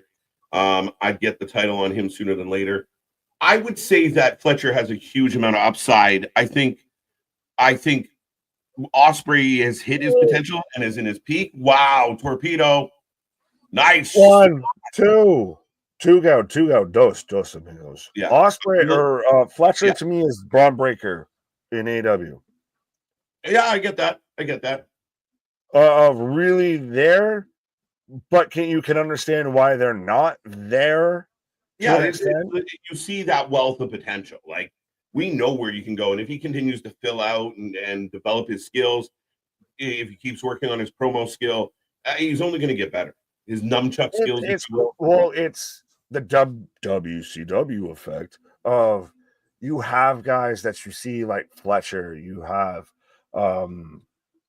Nick Wayne, even you have Blake Christian, you have Takeshi, you have Hobbs, all of that. You have a lot of these guys that don't have that other promotion funk on them that feel true bread and blue to AEW, that going forward they could really be movers and shakers in wrestling.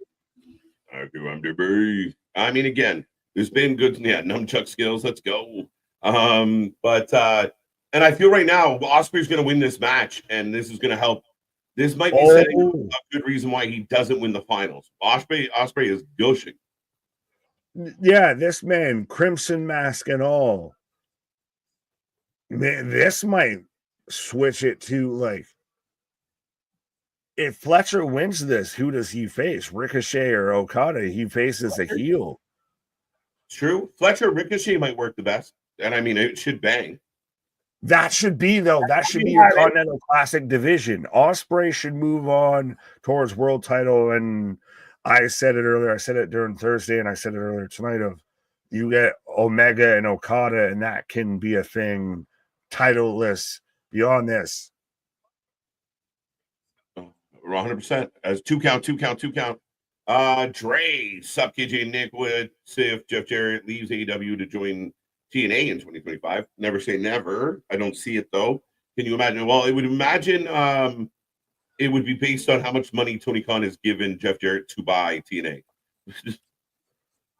To buy it or to say goodbye to it? Right? Well, might be one and the same. Well, no, he doesn't own it. It's I know. that stunner. Isn't it still Yes. Anthem? Yes. I mean, I was saying if he bought it. Oh, all right. Yeah, I was like, well, you gotta have a stake in the game, but yeah. Snapdragon. What up, Jose? Con must book this event. Spanish fly. Oh, no. Dos amigos.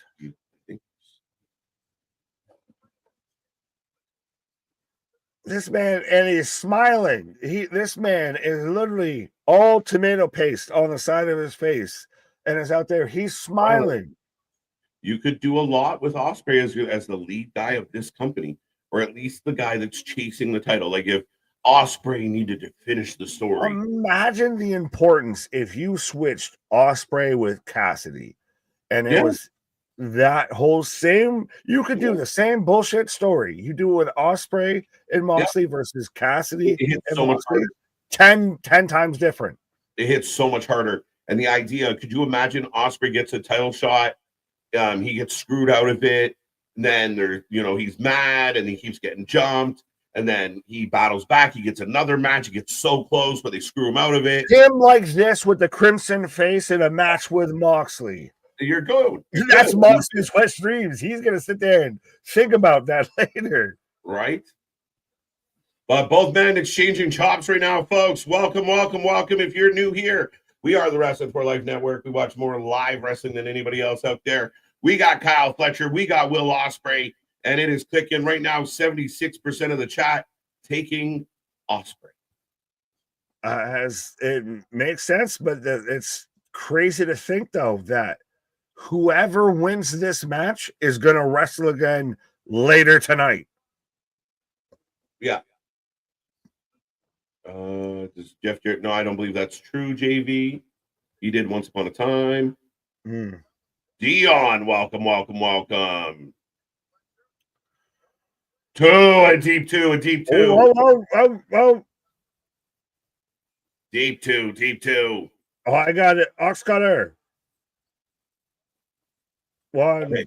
So I went from slightly behind you to slightly ahead of you. So pitcher and pitcher. Let me know when pitcher and pitcher clear. When it clears or when it shows up? Because I'm just getting the replay now of the ox cutter. Okay. And again, you this canvas is peppered with the splatter. Holy shit! Hidden blade, both men down. That's where I need you to get. Oh, I got Poison Rana. What a Poison Rana, by the way. A Fletcher with, I don't know if you want to call that a hidden blade, but it was an elbow and everybody down. Yeah, right there. Yeah. And this, again, think about it. This is the first match you get tonight on the live show and everything. This is when you and Anthony, during our prediction show, were very much like almost disappointed, like mad that this is a semifinal, not a final. Like, this is setting the bar right now for everybody else. Try and live up to this. All right, Tony. Give AJ that MF pen. Let's go. Do we get any blood in the women's title street? Yeah, probably. And we're getting blood here. I think we're getting blood here. We're all gonna bleed. What? Both men, forehead to forehead, on their knees. Ooh, little bulldog. It's still crazy, though, think about how much Ospreay is out there. Literally, the man looks like he took a ketchup bottle and tried to do a facial with it. Pause. And even now, he's headbutting Fletcher, and it's like a stamp on this man's forehead. Right. Sean will answer this question and this question. Wait, did anything happen on the pre-show? We'll answer after this match. And I did not see AJ Francis tweet, or maybe I did. I don't know which one. I don't know. I was like, I felt like that was a lot of will answer, and I don't know what the question is at this point. But so AJ put out a tweet of saying AEW and WWE are both in Orlando tonight. I have friends on both shows. Where should I go? And when last I saw it and voted, WWE was very much the prominent choice. Okay. Nobody makes me bleed my own blood. Nobody. 1, 2, kick out. Wow. 2. 2 and 9 3/4. This man's Harry Potter. You found the platform. Wait, what the fuck? 2 3/4. Why would the ref get in the way there? Well, yeah. What the fuck was that? Brain buster. Fletcher just high knee in the corner. Go. That close. 1, 2, dos amigos, dos. Holy. And this is how you start World's End.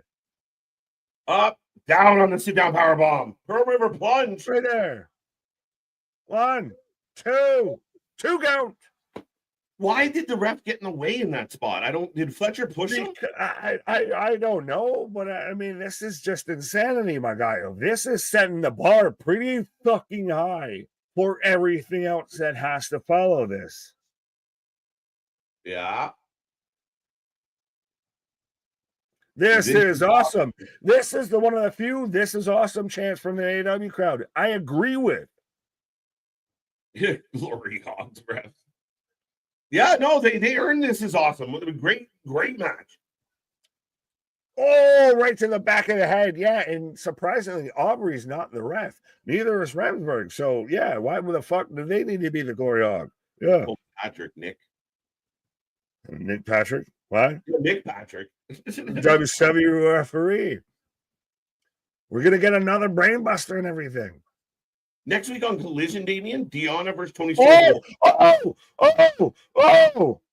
Stop! Inner Stars Clash! Holy shit! That was 3 seconds ago. 1, 2, 3! Ospreay!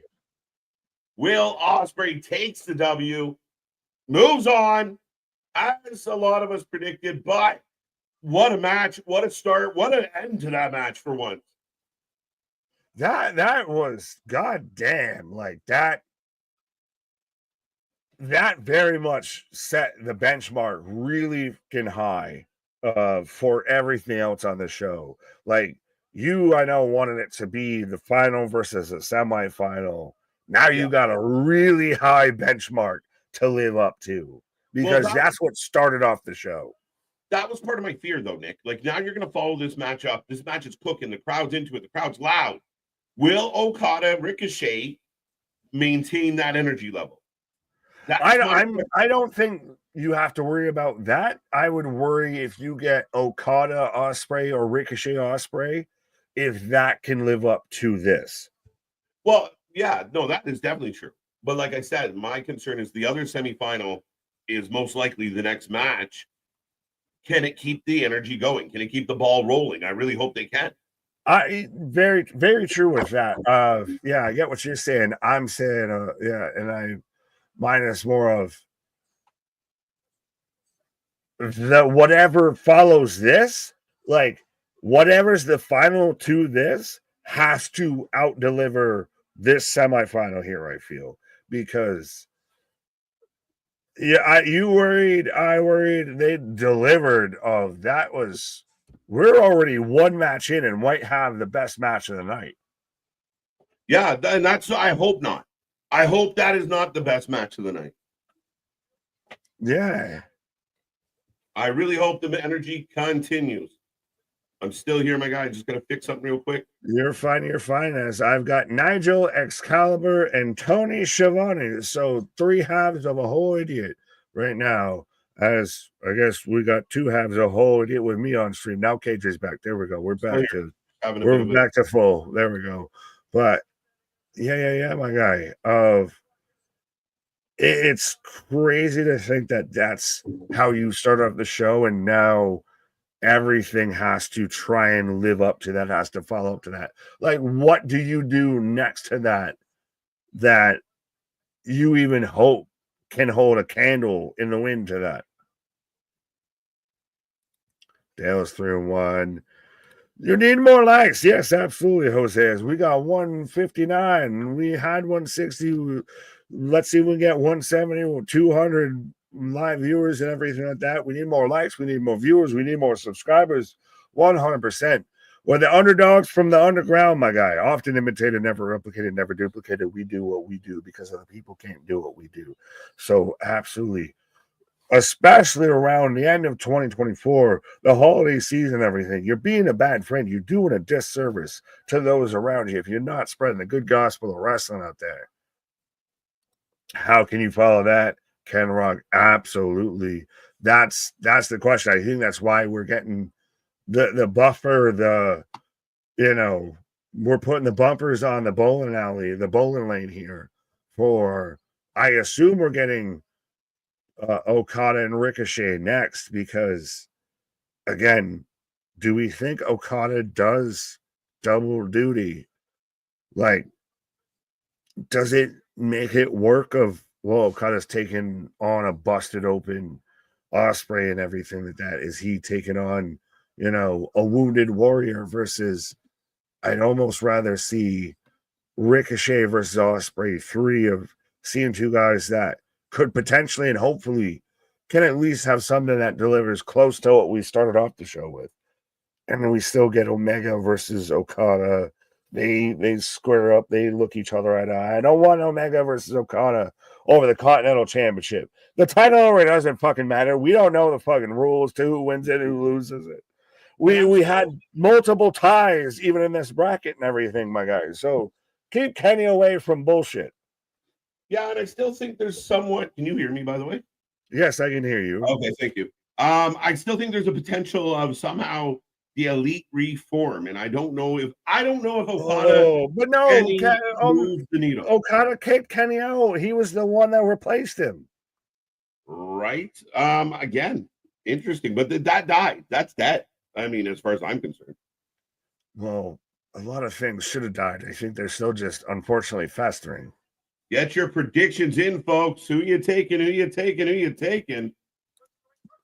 As Ricochet coming out right now with the whole cape and everything. It's got to be setting up to me for Ricochet versus Ospreay. Like, I know we could have the potential, especially busted open in the face, Ospreay now versus Okada and all of that, but Ricochet is doing a whole lot. Like, he's overly featured on AEW television right now. Now, I will say this. Ricochet is done pretty much minimal. And the other, was it last Wednesday? He got punked up by everybody. He was one step away from holding on to fucking MVP's pocket. Like, right? Like, he was one step away. Hold my pocket. Hold my pocket. Like, he was one step away from that. It wasn't a good look for him. Now, him digging into the heel side of things and becoming and beating Ospreay here might be actually something worth value with a guy like Ospreay for once. Well, and surprisingly enough, Ricochet getting toilet paper thrown at him has been like the best thing for him in 2024. Like, we talked about it on Thursday of if it's his Twitter actions are helping or hurting, but they're not helping. Not only is it not helping him, the behavior of some of the members, no matter how justified they feel they are, but this online banter has hurt the company.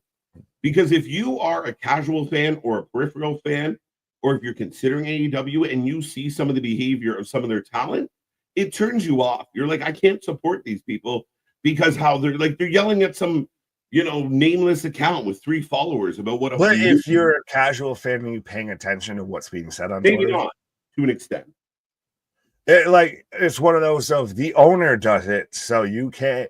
If we're gonna hold either, right? The owner to task, we need to hold Ricochet to task, vice versa. As Okada out right now, so folks, let us know who you're taking for this match. We're taking Kazuchika Okada, I guess the king, the GOAT, the Michael Jordan of round robin tournaments in wrestling versus Ricochet. You want your quote? Nice, Jose. Well played. Sorry, I had to acknowledge that. Well, I just think of bikes when you're like, hold my pocket. But yeah, I mean, again, Ricochet does, like, for all the yammering Ricochet does, the actions haven't exactly followed him. So this is where he needs to have some, some walk behind, some walk behind that talk. From walking like you talking. Yeah, exactly. One of those. You follow it up. You have a little huevos, my guy. You make it matter. And again, I just talked about Ospreay. I think Ricochet, a lot of people made a big deal. The guy jumped from WWE to AEW, and that is not as common as it used to be. Do something with him. Make him feel special. Look what they're doing with Penta. Oh, yeah. Oh, boy. Okada for the win. Okada for the win. Ricochet needs to say in a promo, they throw TP at me because I'm the shit, not the drizzling shit. He could say that because he was literate. What? Brother, Moxley, Lisa agreed AEW behaves at a first grade level. Will they also have a pre-K education? So they're advanced for their set in stone. Yeah. All right, folks. Predictions are closed up. So there's that chance to get another point on the board for the prediction title. This one is neck and neck, my friend. Ricochet, Okada, 50-50 essentially.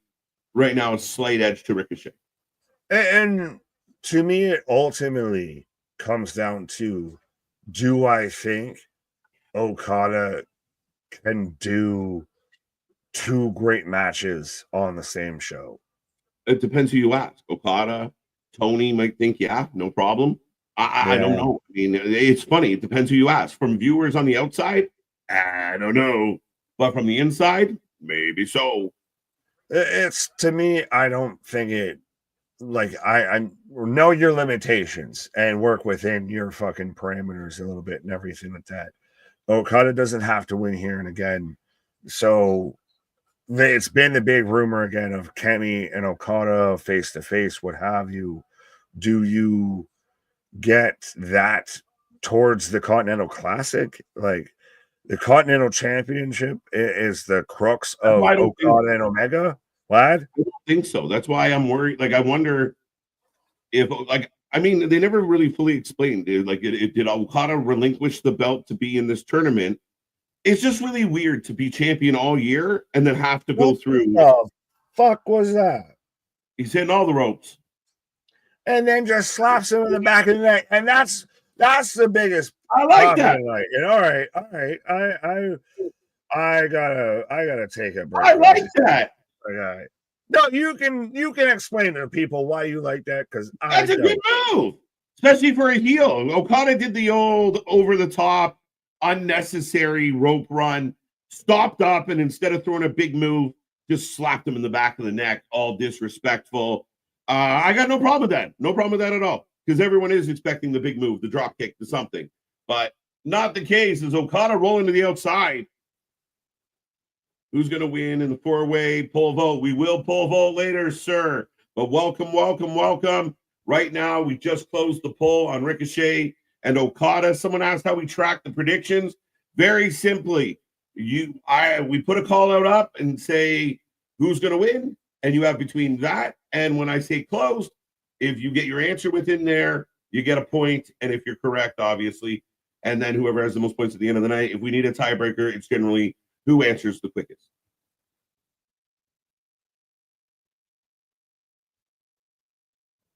Bum. He just smacked the shit out of his head. Yeah, it's rude, man. Punch me in the face. You clap me in the back of the head. I'm going to go rage mode real quick. Did you hear that Tony Khan was proud showing the all-in footage as it helped them get a TV deal? Listen, if he said that, that's crazy. And that's what I think a lot of people's fears become with AEW, is that sentiment. Everybody universally agreed in a lot of ways. What a silly decision. I've seen diehard AEW fans that disagree with that choice. And how that helped them get a TV deal? Why? Because Punk was in the footage? Like, how did that really equate? Now, my concern is Tony genuinely believes that, and he will continue to do stuff that the vast majority of us aren't thrilled with. But right now, I got Ricochet stretching out Okada. 2-2-2 on the crucifix. Not gonna lie. Yeah, I loved it. Why? I don't get what the issue with that was. 2 banger matches, back-to-back. Great start to the show. 100% Boston. 2 things that are amazing. You opened it with fire. Hopefully this match continues, and you're only 6 away from the finish line. That is a wonderful start to World's End.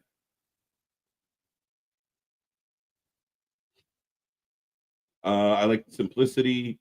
We're gonna pole vault. Hey, you do whatever you need to do with your pole. So Rico couldn't take the time to fully shave his head. It's bothering me personally. What did I miss? His head looks pretty shaved to me. Dave Meltzer was asked about TK showing the footage about All In with Jack Perry and CM Punk, and TK said that's how he got the TV deal from Warner. That is madness. Madness. And again, that's living in the bubble. That's not paying attention to the world at large. That is believing your own hype, selling your own. Again, it's like I said, it's semi-disappointing in a lot of ways. Ricochet misses the clothesline, up off Okada's chest, forearms. Denisha, I might have missed it. Remember, super chat, super stickers, or repeat yourself. We do our best. What's your deepest belt mark analysis of the Continental Championship belt? Oh, that's for Boston. I was like, what are you talking about? I love the Gabe. Oh, Gabe Kidd's promo was outstanding. I loved it. Felt raw. Some people said it's a work, but why would you let somebody work that heavy on you? Like, there's one thing to flirt with the truth. It's another thing to like expose you. And that's what I find interesting. Like, if you agreed to that being a work, it's not the best look.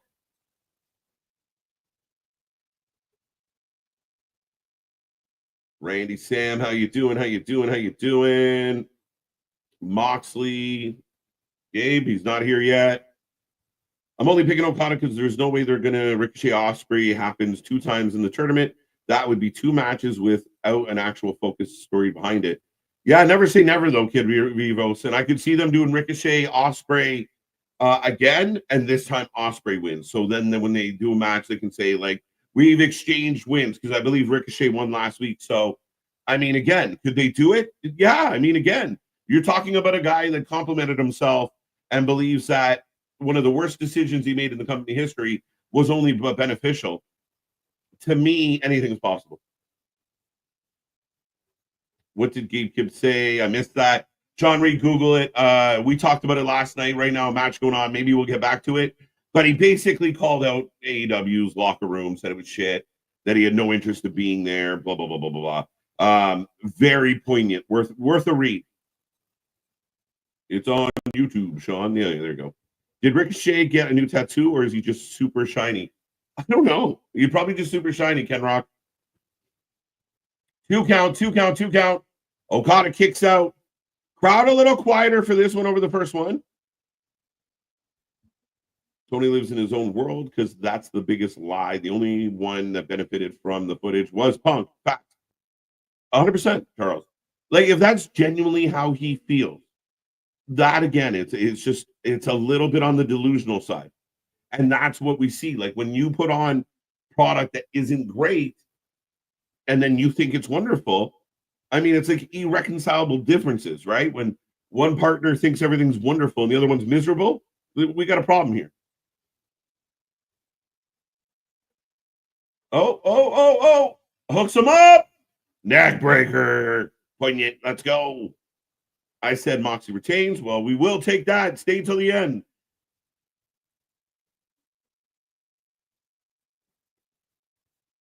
Okada in control of Ricochet right now. Again, pretty quiet for this match. A little quieter than the last match for sure. Boom, boom, boom.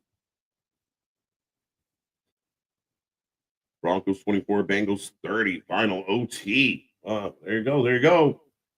Might have to see what that means for me. Showing replay of NXT this past Tuesday on the CW channel. Right now, funny as hell. Funny how. Hashtag funny how. Okada in control again, pulling him up. Looking for the clothesline. Ricochet under. Super slow. Oh, blocked. Ricochet through. Setting him up. Oh, no. Nice set of transitions here. There you go.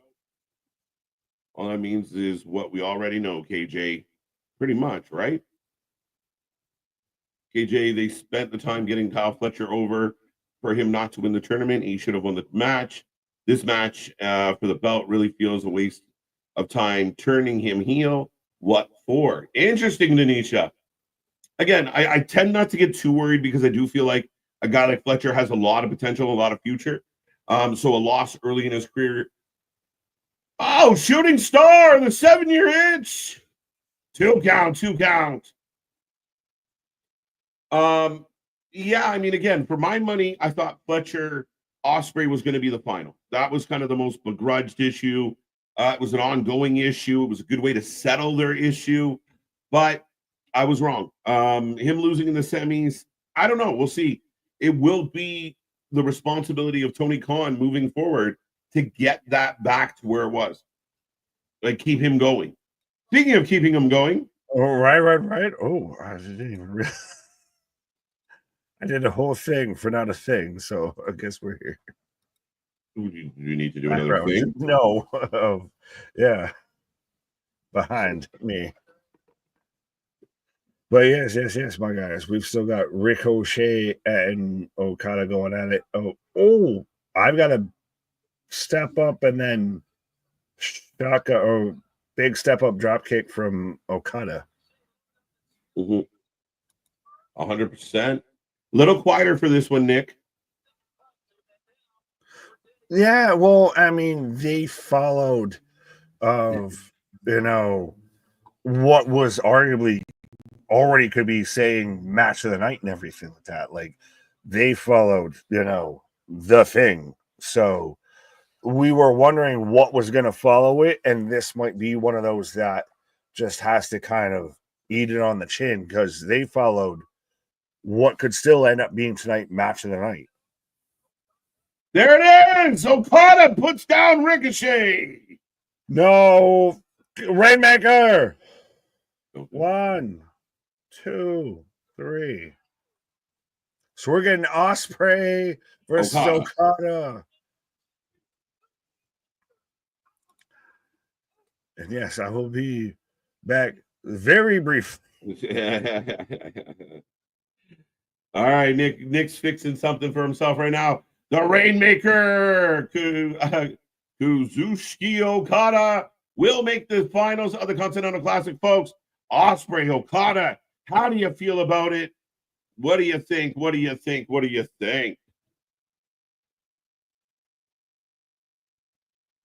Now, see, they're already selling us on the fact that Ospreay is damaged goods. Ospreay's been through it already tonight. That, if there was ever a chance for Okada to get a W on a W on Ospreay, it would be tonight, as Ospreay's already laboring.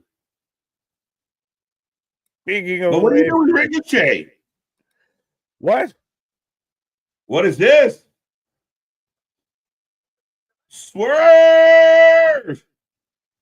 This is interesting. I was going to say I thought about this earlier of like, it's surprising to me. There's no Swerve on tonight. There was no Lashley. Like there's even no Garcia. Like a lot of your quote unquote prominent players are off tonight. They got the night off. Yeah. I mean, again, does it surprise you? Like it is a very big deal that you signed the Hurt Business. And here we are on this pay-per-view, and they're not present. Yeah, well, and Swerve again, like I would argue Swerve has been a bigger star, a bigger presence, a bigger thing in AEW in 2024 than arguably almost anybody else. And like we're getting a Swerve's house, whose house chant and everything right now. and he's not on the card to end 2024. It kind of surprises me because you see the big reaction he gets, and you could use a reaction like that. And again, I don't like them doing TV angles on their pay-per-view. We criticized this before. Right. I don't like it. You save this for Dynamite, right? You don't have a backstage segment. But this is the end. This is setting into 2025. So yeah, I don't like it. Well, how do you feel about Swerve? You know, you're just Trevor. Yeah. Yeah. But so you've gone from Bobby Lashley to now a guy who's hoping to get into the Hurt Syndicate with Ricochet. Yeah. Well, and you kind of have a little history with these two guys. If you go back to Lucha, I mean, people are dying kind of to see them go. I mean, the match will be good if they end up having a rivalry. Yeah, but I don't know how you feel, and I guess I gotta point it out there to me a bit with this of it's really great that a match is going to be really fucking cool, and what they're going to do in the ring is great. Oh, look at this. Ask me to give a shit though a little. Look at this. No, cut. Oh, TP. I'm not bringing that on the TP. So my guy Ricochet has never looked worse right now. Like I thought this was going to be my his pocket. human. Hold my pocket. Man has become the drizzling shits, literally and figuratively. Like hold my pocket. Like that's what this, like he has been bitched out by everybody. Oh, bikes. We want a clean slate as they're wipe away is encouraging people to throw toilet paper at Ricochet. And oh my God, for anyone, whether it be Samantha, Trevor, I'm looking at you too, cheese curlers or whatever that he likes to fucking mention in his tweets. He can't cut a promo on TV or on Twitter, but like, oh my God, have you ever looked worse? Ever? But him that he's telling everyone to throw toilet paper at him. Wish Ricochet a happy new year. Like, and he's laughing. But this an outstanding baby face as he should be, and Ricochet can now lean into a justified heel. I was trying to entertain you people, and I've been wanting it. You know, you have a really good chance here, and the payoff should be phenomenal. I like this. I don't love the angle being done on a pay-per-view. I don't. But your biggest reaction. Fair enough. I mean, you do it. When would you do it outside of here? I like that Ricochet's out here with the toilet paper scarf and everything. I see what you're saying of like it sets it up. Yeah. And Ricochet's now, love it or hate it, he's solidified. He's the heel. Swerve's the babyface, surprisingly. But where would you do it? Do you do it Dynamite? Do you do it Collision? Do you do it Dynamite's been a bit on the weak side, dude. I think a segment like this on Dynamite helps ratings. Like people would love to see. But can you do it before before this? Can you do this on Winter is Coming and everything like that before the Continental Classic? Do you need to wait to where like he's already lost and he's already been poo-pooed enough, so and now we literally pull the shit out on him? Well, I think that like the very next Dynamite, you have that opportunity. I mean, again, it's me just being me. I don't like TV angles on the pay-per-view show. No, and that's fine. But, like that's fully valid and everything. It'll be interesting because if they would have done that, if that's the angle you start on Max with that, or now do you think that the first probably AEW match on Max is Ricochet versus Swerve? Yeah, and here's a very good question from Damien of what's next for Bobby if it's not Swerve? Like, what do you do with Bobby? Does Hobbs win tonight and set up Bobby Hobbs?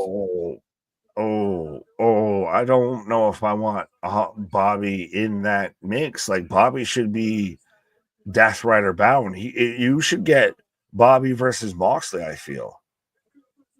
Oh, Bobby can't go anywhere near Moxley right now, man. But so then what does he do? Like, you can't put Bobby Lashley in the Hurt Business destroy the Death Riders. There's no sense to that. Like, you can't do that.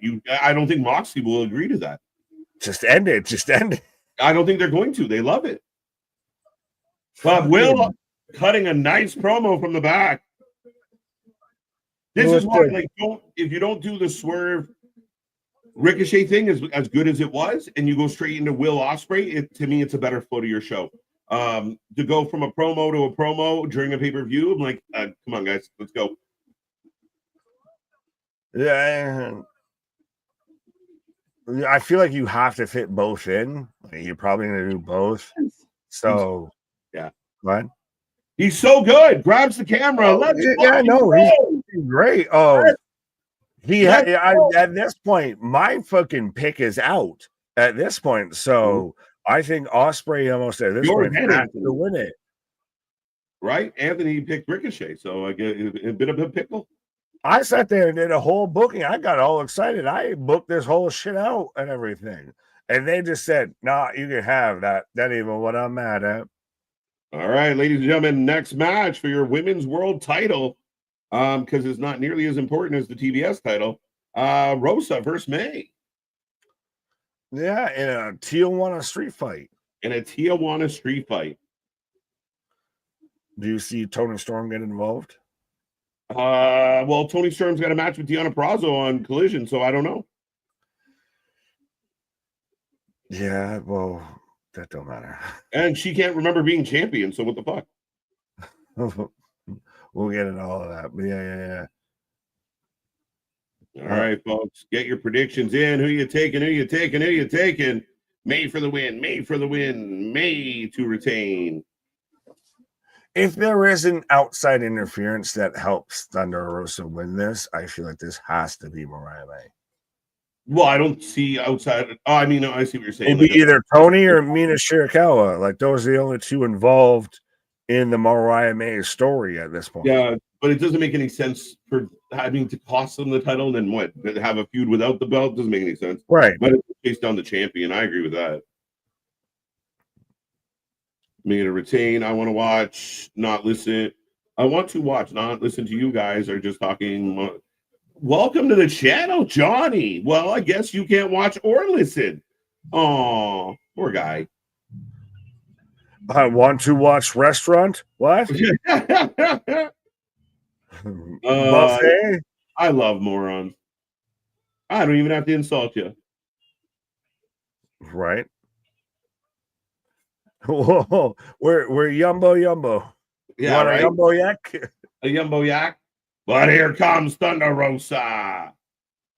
Now with this back-to-back promo BS. Charles, again, if you're being minorly critical, I don't love it. But Thunder Rosa looking amazing. Right. Let's go. In a fair, just world, she would be champ again, but we're not in one of those. Well, she would be a champion. They've got 4 to 5 women's champions, and feels weird that only like 3 people are on, but yeah. And I mean, like the pop for Thunder Rosa is great. Yeah, well, she feels one of their still kind of homegrown talents and everything. She doesn't have any sort of outside, history, what have you. What? Do you think Thunder Rosa is a homegrown AEW talent?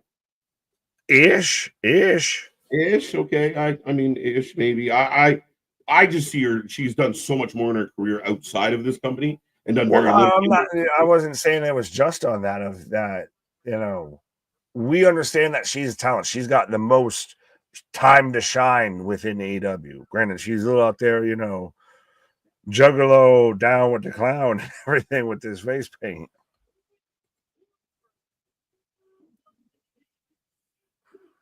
Definitely ish. Definitely ish. What's Nick's thoughts on TK said about showing the all-in footage? So I don't know if you heard this going around, but the idea that it helped them get the TV deal, that is bullshit, right? Like, fucking. We're almost 2.5 hours into this video, so I feel like I can say this and not get struck down by the YouTube algorithm of cocaine's a hell of a drug. Why the fuck would you ever and I do mean ever, think that was a good idea. That was known to anyone outside of the silo, the echo chamber, Right. as a terrible idea to do. Mm-hmm. Yeah, I mean, again, I don't buy it. But we are off and running. Predictions are closed. And again, I think that's what makes you nervous as an AEW fan or as a wrestling fan is a lot of the what seems like the mass thought on something, they don't see it. Like if he can try and spin, oh no, I'm so proud of that footage, not realizing how detrimental it has been to his company, that concerns me. Like that is delusion at a high level. That's the overall issue, but that's why I have high hopes for World's End, and so far we're only three matches into the main card and everything, and yeah, we're 2 in. This is match number 3, and we are rolling along, folks. So right now, Mariah May in control of Thunder Rosa. Again, keep the energy going, and don't be your own worst enemy. Like, be smart about how you produce this show, and keep it rolling. Well, and that's what I feel like they're halfway kind of trying to do, what have you. Of thankfully, they didn't add more main card matches to this beforehand and everything. We only just we got a 0 hour. We justified the hour and a half pre-show and everything, but I'll still even take only like 8 matches on the main card versus 14, 15, 16, 17. Yeah. 1, 2, dos amigos. As Thunder Rosa with the pin on Mariah May is Aubrey again, the official, if you want to call her that. She just looks like a bitch you gave a whistle to. But yeah. I don't know. I'm going hard in the paint, I guess, against Aubrey Edwards tonight. Yeah. CM Punk hates AEW. Not as much as they hate him. I'll put it that way. One lives in someone's head permanently, and I'll give you a hint. It's not Phil. Right? I mean, this is a good point from Corey. If you think about it, showing the Punk footage was the last time AEW got over 800K viewers. So apparently that was the last time WB looked at the rating. Oh, Jesus Christ. But Thunder Rosa chasing Mariah May up the ramp. Laying boots to her. I knew this was going to be a good match. I hope they do not disappoint on this one. I think it's got a lot of potential. Right. Well, what to you would be a disappointment, I guess, with this match? Sorry? I said, what to you would be a disappointment with this match? If it doesn't deliver, if it becomes flat, if it's stupid. But right now, we got a big piece of wood. And the match going on, too, as well. Right? What has she got? Tequila! Dun, dun, dun, dun, dun, dun. Anyone think of, what is it? Getting Sandlot with that, tequila. And they all have the fucking chew and they go on the Ferris wheel and shit. Oh! Throw the board! Both women down in the tunnel. And the commentary team chuckles. They suck at their jobs, folks. They fucking chuckle on a table spot, essentially. Folks, this is why we are here for that, to be your alternative commentary. So 100%, you can just mute them. You can mute Shivani. Excalibur doesn't exist. He's a sock puppet. And we got you covered on anything. Oh, big kick. Yeah, that's how you're supposed to react when something happens. Oh, my God. Holy hell. What a move. No, well, that's the thing is we literally do their job better than them, and we don't get paid, motherfucker. I'd like to get paid. Fire Tony Schiavone and take Excalibur with him. Well, yeah, Excalibur is first on that chopping block. Excalibur, then Schiavone. Oh, the luchador from Michigan? Fuck hell. Oh, Mariah May just got clapped upside the head. I don't even know what with. A bottle. A row is such a clatter. Those are some fancy bites. Yeah. Oh, I'm just a baby boy. Those are wins. We don't got Snoop Dogg out here with the perm or Right. anything like that. Colorado getting clapped by BYU. No Michael Spikes. You think Shane McMahon tonight? I still don't. No, I don't know. Nah, I feel like he's still a guy that just got caught of, hey, you want to take a picture? Cool. And then they're like, run with the narrative. The same guys that report that putting out the Punk footage was great are the same people that think Shane McMahon is a coming. And it's fucked up that you said that because that's both the same guy who runs the company. So fuck. Not wrong. You're not going to be my mummy. What? That's what she said, not me. Is that literally what she said? I think so. Again, what? It's amazing to me how they go from like 4K camera to overhead shot CTV footage of like, why? Like, Right. what? You don't have a camera you can put up there? Right. I like the overhead shots, but why does it keep constantly looking like I'm seeing them there shoplifting? Right. Two count.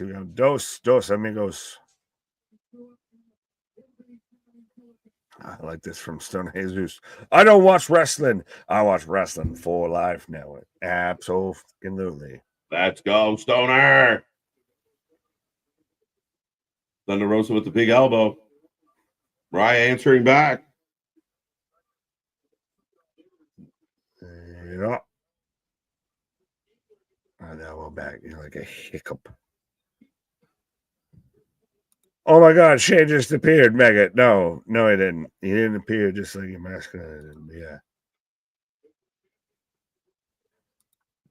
Shane McMahon is never coming.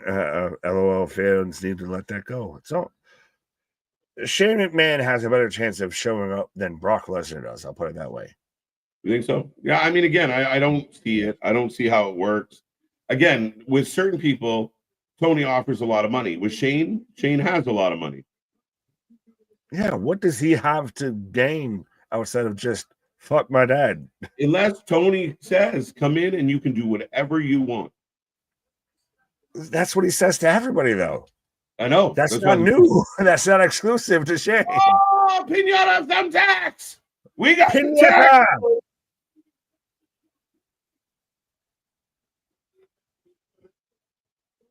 Thumbtacks. Yeah, like Excalibur. Like, oh, those aren't candies. And like, no urgency in his voice. No excitement. No anything that helps. It's a no shit Sherlock, and it's still one of those of when you grow up with like JR and everything like that. Oh my God, can you believe it right now? This woman's pulled out thumbtacks here. Just when you thought this couldn't get brutal enough, folks, out here, we've got Mariah and Thunder Rosa out here in thumbtacks as Mariah just kicks out or just gets a 2 count on Thunder Rosa in thumbtacks. Thumbtacks all up on the backside. What? Thank you so much for the super chat, DW Heard. Did AEW steal Hunico bikes and decor? Let's go, baby. He wasn't using it. He was busy being Tongaloa. Member for 1 month. Mega. How you doing? But yeah, I mean, I like the show so far, for the most part. So far. Again, stick the landing. Like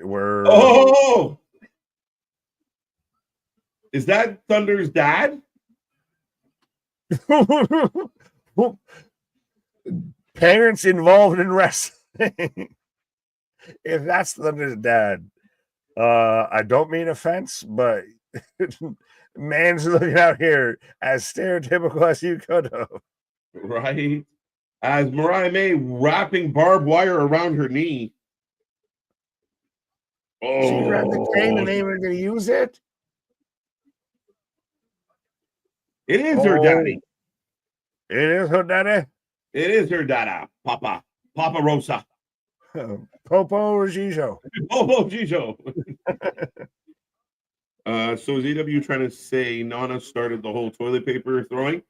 I do think it's them trying to rein it in. And like kind of what Jericho did when they chanted, please retire. It's their way of owning it. Oh, they're throwing toilet paper? We'll make it a part of the gimmick, which might actually work this time. Yeah, it's them trying to capitalize on it, as now Thunder Rosa is using her daddy's cane as gently and softly as Bailey the first time she tried to use a kendo stick.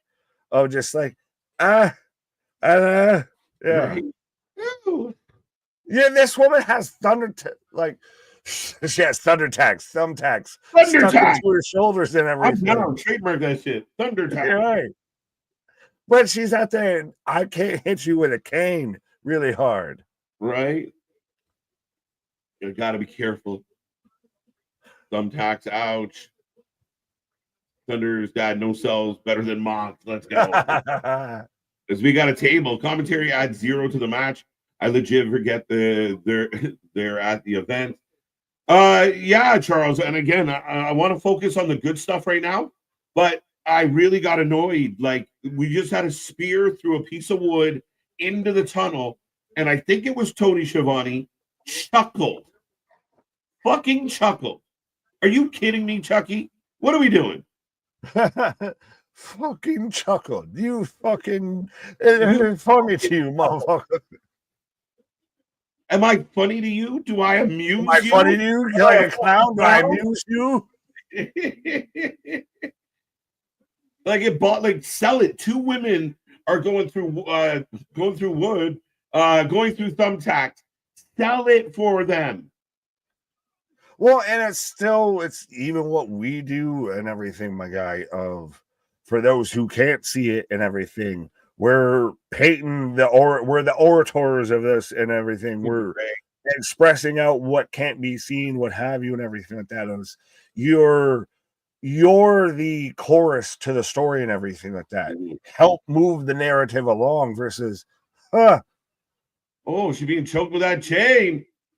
Whips and chains, handcuffs, smacking a little Mariah with my belt, scream out. Maybe May has been a terrible champ. WWE already made TP with Dom's face on it. Fact. But Mariah, I like Mariah May a lot. Her title run hasn't had a whole lot of substance. Well, it's all been focused on Toni Storm and Mina Shirakawa. She was still she was almost third fiddle in this whole fucking angle. Now, I will admit, Nick, the crowd has gone silent. Yep. Like, I don't hear a whole lot from the crowd right now. I see people walking back to their stands, back to their seats from fucking getting, Did she just throw cinnamon in this woman's face? Yeah. Yeah, but I'm seeing people walking back to their seats after hitting the concession stand after thumbtacks were involved. Through the table on the outside. 3, it's over. Flat. 1, 2, 3.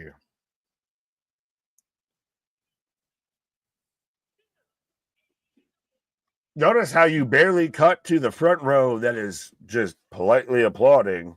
And then they go back because, ain't no one excited for this shit. It's very lackluster. It was an okay match. Not as good as I thought the match was going to be. From where we've started with World's End on the live show and everything, we've started here and we've tick down the roller coaster. Yeah. I'm hoping they can pull this back into a loop, but I don't know. Yeah, but Mega, thank you so much for the super chat. For sure, we appreciate it. But Kenny Omega is more likely than Shane McMahon, even though I was under the impression Kenny wouldn't be back until after Wrestle Dynasty. I could be wrong. I think he at least shows up and gets involved in something we've talked about it they need him to at least acknowledge hey, I'm an AEW guy, have that be a thing before you can still go over there and do everything in New Japan, but at least be here a bit.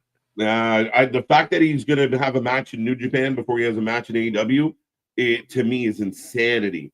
That is just the definition of what the fuck are we doing? Fair enough. Well, I think at this point, no matter what we're setting up, do you think we set up Omega versus Ospreay, Omega versus Okada? No, I think neither. I don't think Omega is going to be anywhere near that Continental Classic. You think we get no Omega tonight? I don't think we get Omega tonight, but if we do get Omega, I think Omega has to go after Moxley, and I think they're going to reunite the Elite to go against the Death Riders. Babyface Elite are going to save AEW. So you just throw away everything with Kenny getting kicked out and everything like that? Like, yeah, they make up. Just move along. The bloodline made up. Fuck you. But yeah. You make up. You got to make up. If you write a good story, I don't know if that's true. That's just a theory I'm running on. But no, that's fine. Well, you say good story, and speaking of not a good story, 1 year in the making. No, a year and a half in the making, and fucking half a year to a year that should have been flushed down the toilet. But we're getting MJF versus Adam Cole right now for the Diamond Ring. Oh, the Diamond Ring thing has bothered me a little bit. But ladies and gentlemen, this could be a really good match, or it could be a really flat match. I'm not sure how this is going to work out.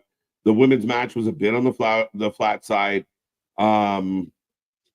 People, I don't know how to feel about this one going in. I even put on the scarf and don't feel confident going into this. I don't like this. It's crazy to me how you had a guy that was arguably like the 1A to the 1B with Roman Reigns going into 2024, and coming out of 2024, he's not even in the conversation. Like, it's laughable to think that MJF would be there. That's crazy to me. Here comes MJF.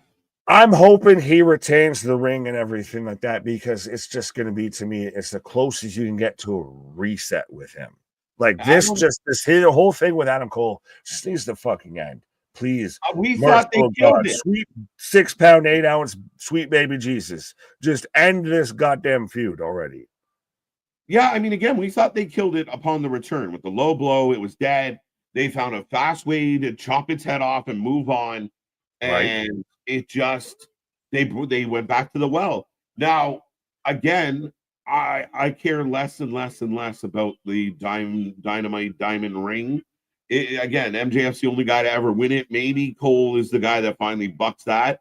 My fear, like you said, is that means it's not over. Well, I hope it needs to get over. Thank me later. The big drop downs, like, there's so much. I hate to keep using the fucking goddamn buzzword of like fumbled and everything, but like where MJF was going into 2024 to where he's going exiting 2024, right? Like, is insane to me. Like, I don't understand how it happened of a guy that is ready-made, built to be the flag bearer for your company, and now feels like an afterthought. It's disappointing that a guy with so much talent, such a blue chip prospect, ends up feeling kind of so flat, so uninteresting.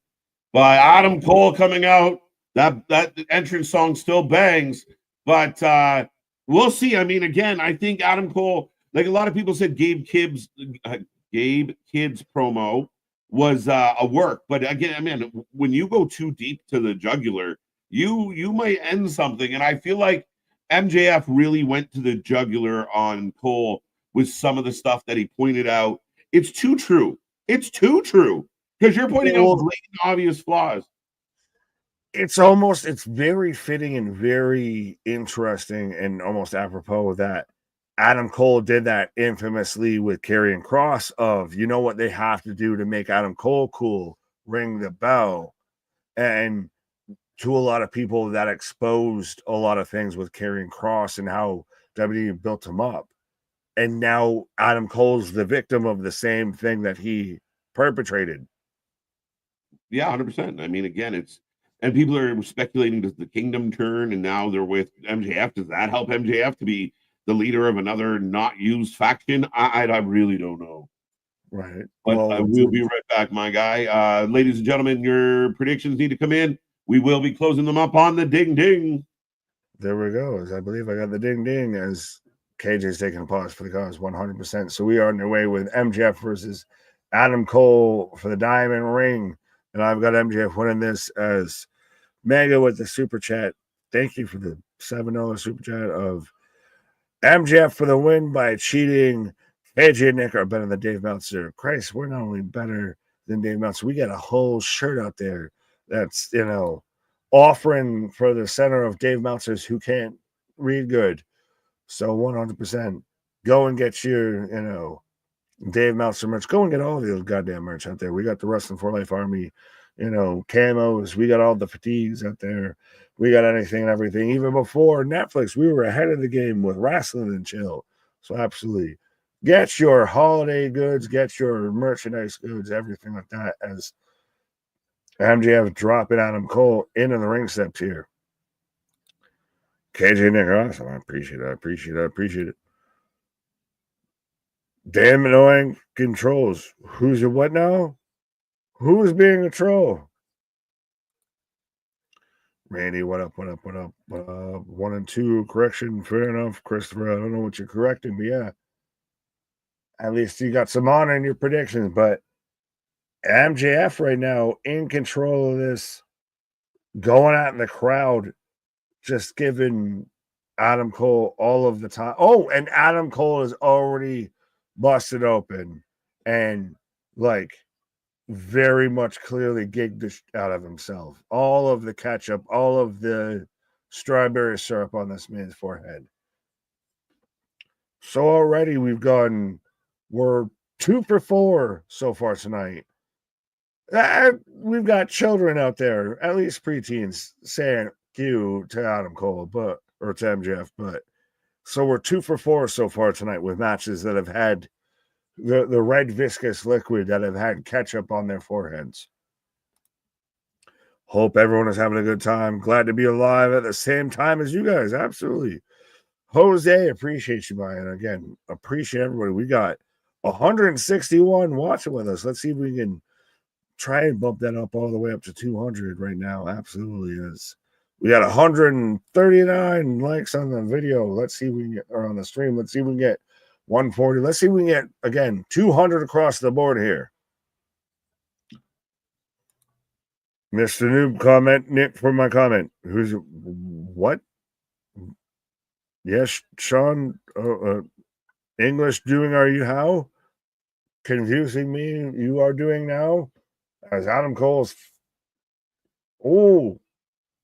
was firing up on MJF. Absolutely. B hockey, the de-emphasis of MJF coinciding with the decline of the viewership and that the dead crowds is not a coincidence. Absolutely. Whoa. You've taken one of your hottest assets and proceeded to just nerf it. You have taken what should have been your biggest draw, your biggest conversation piece into 2024, and you almost killed it even before you got into 2024. Remember again when we had MJF out there, fire me, you fucking Mark, and the bidding war of 2024, and then he comes out, I ain't going to nowhere, with a tattoo on his calf and everything. It's been so all over the place across the board with this that it's felt so watered down. It's felt so lackluster. Oh, MJF with a shoulder breaker, back breaker, needed the back on a powerbomb there for a 2 count. Randy, what up? Michael, I voted for Mariah. May I asked who won? Somebody said Thunder Rosa won, so I repeated it in the chat to see if it was true, but somebody said Mariah Way won. Yes, she who I voted for. Fair enough, Michael. That's a long way to get to some way. Yes, absolutely. of Mariah May won, she retained, what have you. Ooh, Damien, leader of the Opium Tribe. Questions. Do you see the AEW World Championship tonight in main event? We have seen it. We haven't seen it in a while, I guess is what you're trying to get out of, because it's been in the briefcase and everything. I think so. I think you kind of hope too, and I found it interesting. I saw somebody say of not a lot of people have been talking about the fact that you haven't seen it, but I know one place for sure has been talking about the fact that you haven't seen the AEW Championship pretty much since you won it. Oh, shoulder breaker from Cole and MJF. 1, 2 go. Moxley retains, eventually loses to Darby. Mr. Noob, I don't think that's exactly the question that he was asking, but I could even see if it's not Darby after they sat there and Pillmanized this man's neck and threw him down a flight of stairs of what if we get the rated R superstar ends up being AEW World Champion. I can see it, especially when they're doing the tours right now. They're coming up, going into the Carolinas. Oh, Cole going for the Panama Sunrise, but injures the knee or the ankles. MJF sweeps the leg, Danielson. Wait, did someone answer their phone during announcing a fight? Hannah, what? I'm not sure I get what you're saying. Brandon, I picked Bebe. Well, fair enough. I think you might be late to the dance, Bebe, but yeah. I don't think we've seen it since he put in the case. Yeah.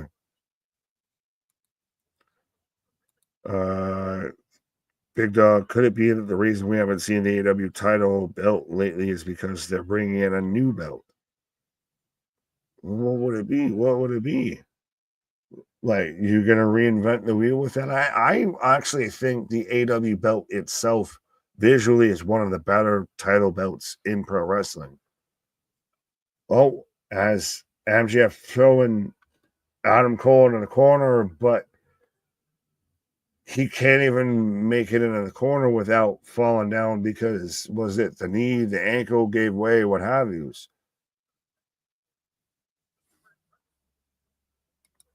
I think AEW is nerfing MJF on purpose. I think AEW is afraid MJF might go to Hollywood. Yeah. That whole extracurricular background player in fucking Billy Madison 2, Happy Gilmore 2, really is setting him up to, I can't wait to see the MJF cinematic universe and everything. I get to an extent, JV, of what you're saying, but to me, it's just literally, I think it's just bad booking just finally caught up with them. You can only run from the fucking curse that's floating around for so long before it finally fucking gets you. And that's, I think, the biggest issue of he's been a victim of the situation he's in. He's talented well beyond. We've seen that he was in 2023. He was out there, arguably greatest wrestler of 2023. And now in 2024, you even forget he's fucking there. Like, now he's got the color. And is there something in the water with AEW with any of their guys that get color? They're out there looking like, they've spilled candy canes. They've spilled strawberry liquid on their foreheads. They're very bright and colorful, it feels, with their, leaking of the red viscous liquid on their foreheads. But yeah. I think MJF's just gotten caught up he's been sucked into this black hole that is this fucking devil Undisputed Kingdom Adam Cole storyline for a year plus. That's just taken any bit of charisma he had in him and just vanquished it, just made it disappear. As Cole's just wailing away on MJF. He's biting the man. He's biting him. Jose MJF cinematic universe. Yeah, I don't think we're there yet quite than that. MJF cut himself. Yeah, welcome to Blading 101. The best way to describe MJF is like having a Lambo while living in the Newark project. It's nice to have, but what you do with it, if you take it out, you might get robbed. Fair enough, my guy. I don't know how many other people out there can relate to, I guess, living in Newark, New Jersey, but I think they got the sentiment of he's the Lambo in the garage that you only pull out when you're going to show off to somebody. Is Cole hits the Panama Sunrise, but still only gets a 2 count.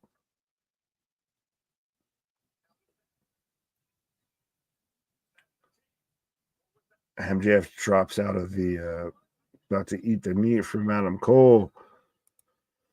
Oh, baby faces biting opponents' faces. An AEW staple. Yeah. Well, they don't have their fill of sandwiches and, everything in catering. So we've got to, snack on other people's foreheads. Fife Dog. Why do I feel like you're probably related to Big Dog? The problem with MJF is they run a similar storyline with his opponent where he has to beat 3 people MJF chooses, or they have to win 3 in a row before they face him, and that's it. Yeah, but that's also been kind of the consistent for the Diamond Ring feud. I mean, Christ almighty, that's what they did with Wardlow, and now Wardlow's all but forgotten out of the company. Now we're throwing hands. We're going to hockey fight spot, and MJF got the worst of that. Like the stream, subscribe to the channel. Absolutely, 100%. Be your friend, tell a friend. Like, share, and subscribe. We do this for anything and everything when it comes to pro wrestling. As I see 164 people watching along with us. Let's again see if we can get that up to 200. Man. 5 Dogs in a Tribe Called Quest. Yeah, there we go. Oh, we got a figure 4, and it's still interesting to me of you can have 4K, 8K cameras in the ring and everything like that, but the second they go to overhead, where they're really showing everything laid out there, it's straight up CTV. Like you're getting a better camera shot with the fucking little monitor that's watching you at the Walmart checkout than you are when it comes to this right now.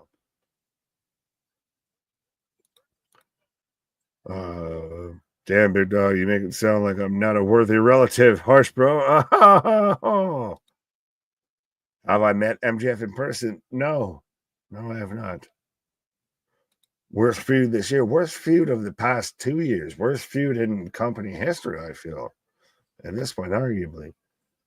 As MJF out there on the apron as Undisputed Kingdom are just there clapping along. All right, Jose, Miami, family in Elizabeth in West New York. There you go. Those were the weakest, tiresome punches from Cole and that flurry. 100%. Flurry and fury. Right. Oh, wait. The Kingdom's in trouble, bro. But why is the babyface getting his friends tossed out of the match? And the crowd cheers. The crowd is cheering the babyface getting kicked out of the ringside. It's kind of not sensible, right? Because you want MJF to win, though. That's the thing. That's the interestingest, weirdingest thing and everything with all of this. Roll Tide, that's enough out of you. What? I'm just giving Roll Tide some shit.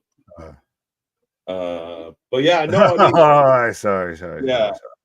I forgot to put my hat back on. Down goes MJF. And he takes the ring off his finger.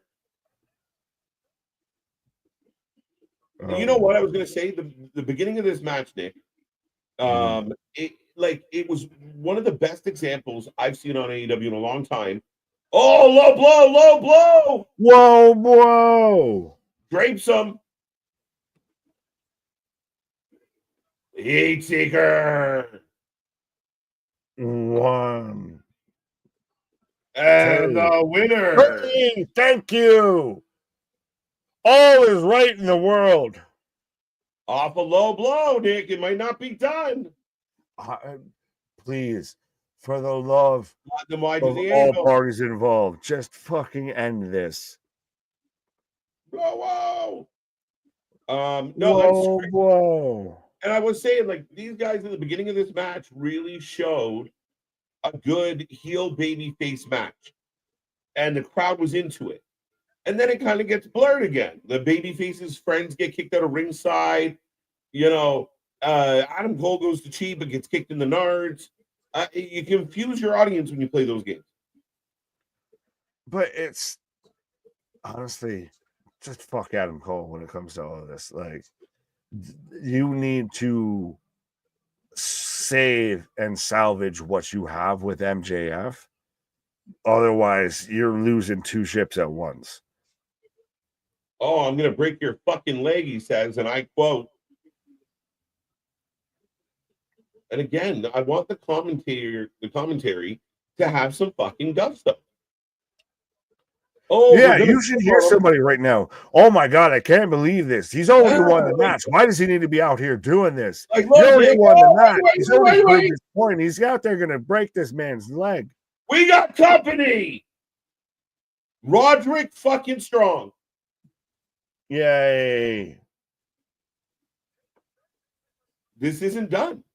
This is not done. Fuck me. Jose.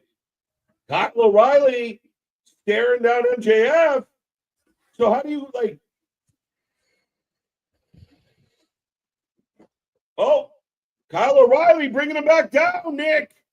Wardlow. I'm with Roll Tide right away. Great moment. End this.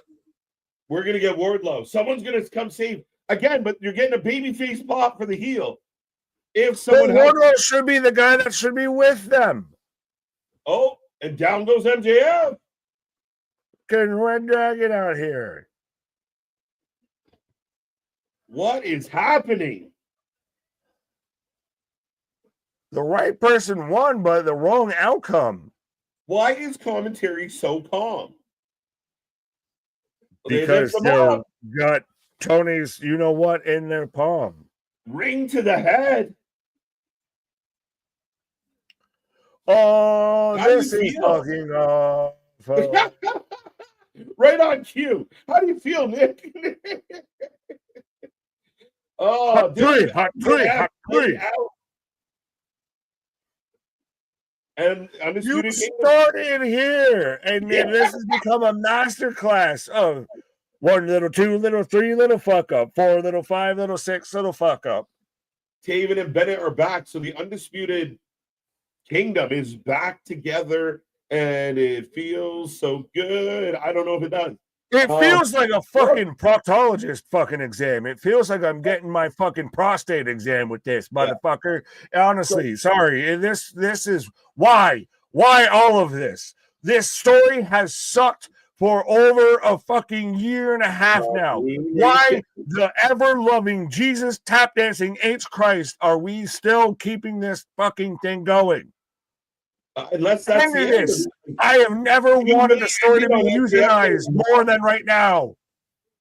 Do you really end this feud though on MJF getting mopped like that? No, but that's what's pissing me off. If you could have just had it, the fucker won, and we move along. Instead, though, you have think about it again. If there is a bigger fall from prominence, I feel in 2024, it's MJF. Of this man was supposed to be the bidding war of 2024, the hottest topic, and now he's a laughing stock. He's ha ha ha. You just got jobbed out by Adam Cole and co. What? Yeah, I don't know how it feels. Like, I mean, again, I don't see the benefit. I mean, and the match was all right. I thought the ending got a little convoluted, but overall, solid match. Not a barn burner, but not terrible at all. Yeah, I'm just really surprised. Like, is this because MJF's going to be gone for a while? What goes next for MJF? He's got to get revenge, or he looks like a kitty cat. Oh no, yeah. Again, and Well, and someone mentioned, I don't know if you want to pause, whatever, about him going to Hollywood. Like, yeah, that fucking cameo in Happy Gilmore. Jeff Jarrett makes an announcement regarding his future. I'm gonna go back to doing what I was hired to do all along and work backstage. What is the announcement? Right, streaming on Max next Saturday. Danny Garcia, Mark Briscoe. A barn burner, private party taking on Action Rush. Yeah, Russian Ready. Russian Jack. That's last. Yeah, it sounds like a Formula One driver. Russian Ready. Right. Deonna Purrazzo, Toni Storm should be a dynamite match, bro. That's a great match, guys. But that should be a dynamite match.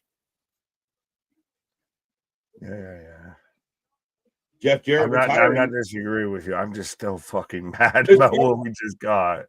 Does Jeff Jarrett announce that he's going to do his final match at All In Texas to say goodbye? Jeff Jarrett retirement tour 2024. Yeah, fuck you, John Cena.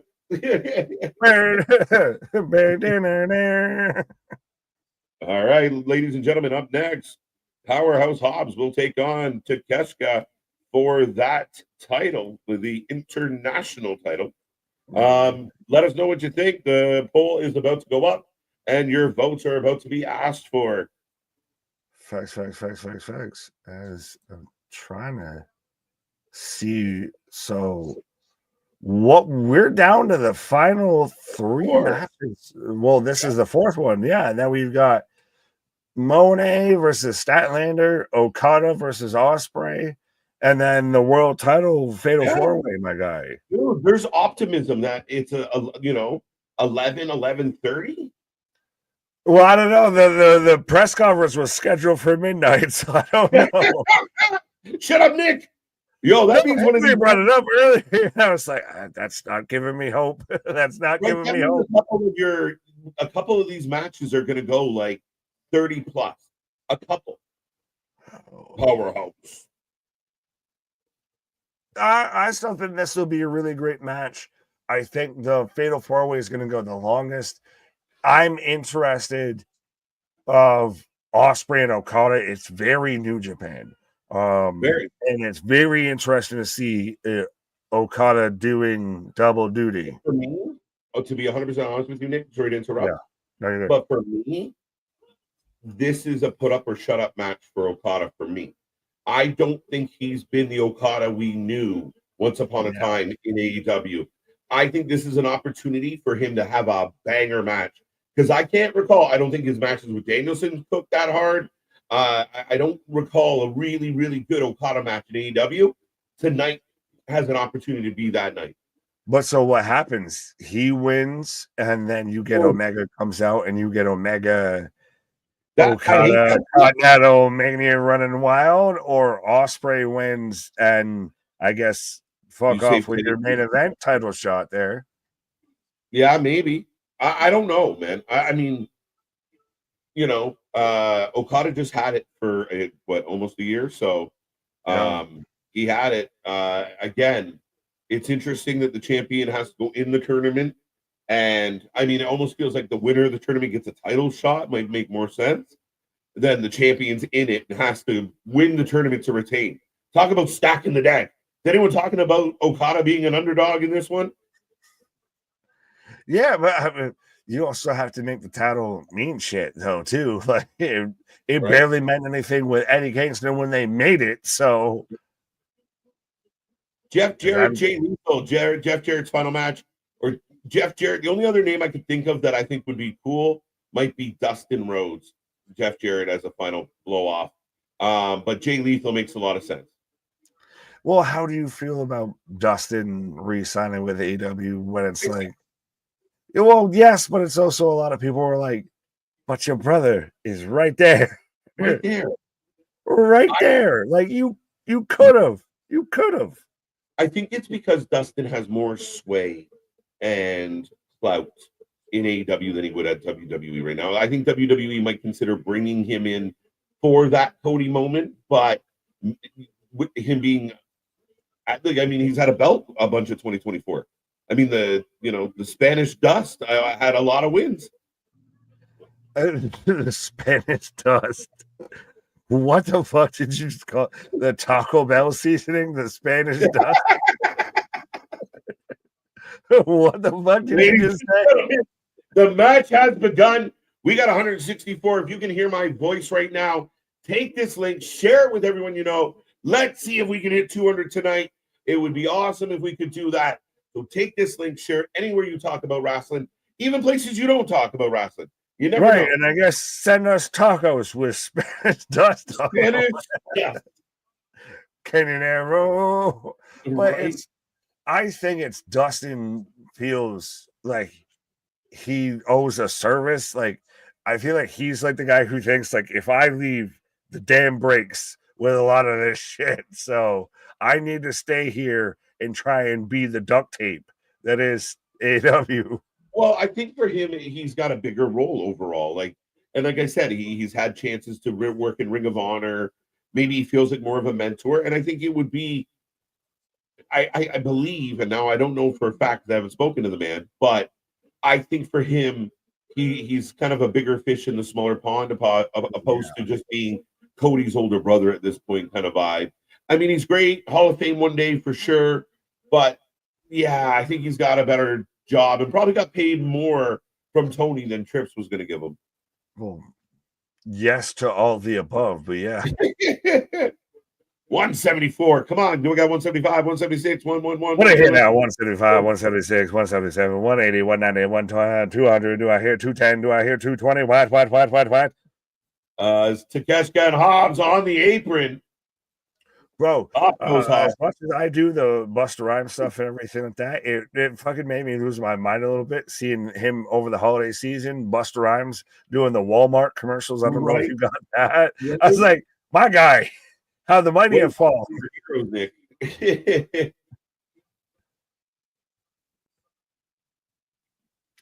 Takeshita just laying out Hobbs. Aubrey doing triple, quadruple duty. Like, do they only have 3 officials in AEW? I feel like. No, they only have the 3 officials that consist. You got Remsburg, Aubrey, and then the other guy. Yeah, no, not many. I thought they had. Did they have? No, they didn't. Never mind. But is Takeshita Timu Nakamura? No, not at all. Not at all. No, he's Swolvo Nakamura. Yeah, he's the Wolverine version. Yeah. He's got a lot of intangibles, great size, great demeanor, and what he's shown in the ring is he can bang. So, I mean, yeah, no, not Timu Nakamura at all, to be honest. Different vibe. I would say he translates a lot better right now to modern across the board, especially I guess US wrestling, than Nakamura does. I will say that.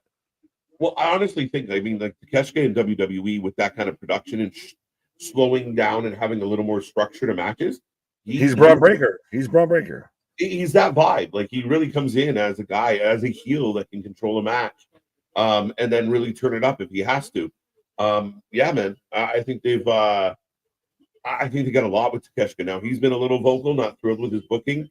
His mind could have changed, but decent match so far to start this one. Crowd a little bit on the quiet side, I think, but they're just kind of feeding into it. Takeshita working the crowd pretty good.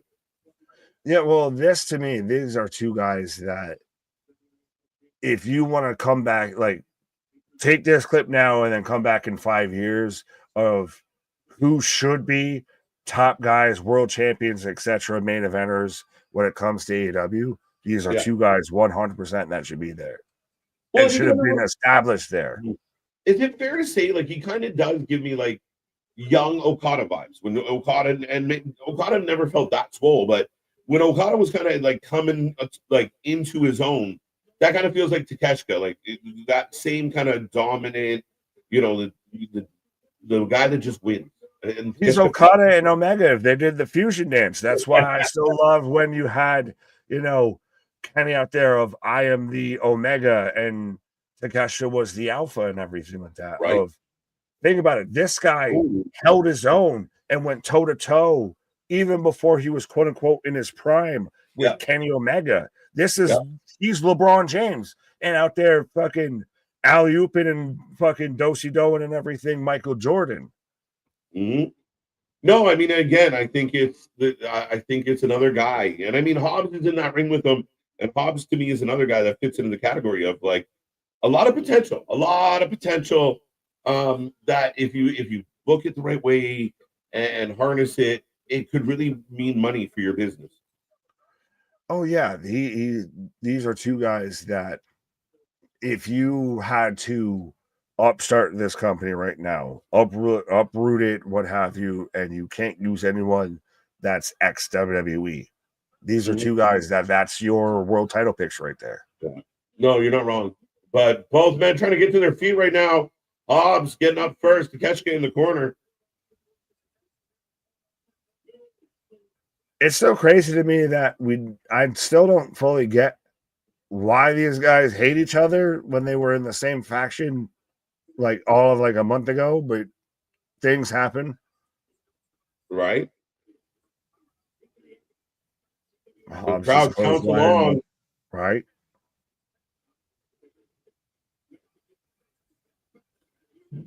Oh, 5. KJ Nick thoughts on Backlash in Mexico should feature Andrade, Penta Ray, Dom, etc. They'll like that up. Like again, you'll get a lot. There's a lot of representation, and maybe not specifically Mexico, but South American in general. But man, I think they're gonna like we saw what Puerto Rico was like. Woo! The main source that I've seen people share this though is Wessel votes versus Wrestle votes. Yeah. So check your sources a little bit at times when it comes to this. So I don't think it would be a terrible idea if they did it. I know that they've put out there of you thought we went international before, but wait, there's more.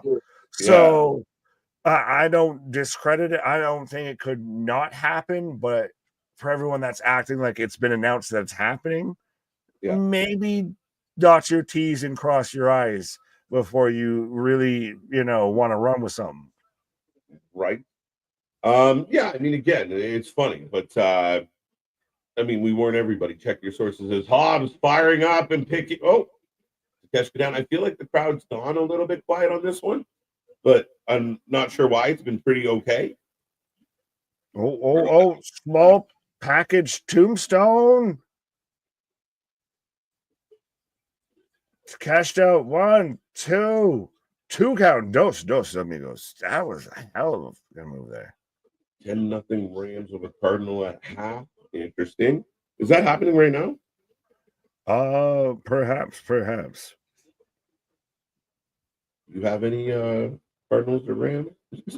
No. I will say this publicly already. Congratulations on your fantasy football championship. No, 100%, my guy. I'm a hospital ward. The man's trying to pull the babyface card last minute to get the football. No, I already know you. The whole league is pulling for this, man. Everything. I'm just waving the white flag. I am accepting defeat. That's all it is. Lay his flag down. 100%. I will bear my fucking hat in the ground. You got Barkley. As long as Barkley's running, I got nerves. Yeah, you got Josh Allen. I literally have to cheer against my favorite team to try and win, my guy. I am fighting the bullet here. But Takeshita all over Hobbs right now, folks.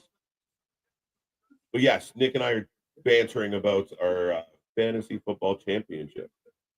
Between ourselves, yes. Between us. It's rigged. No, God.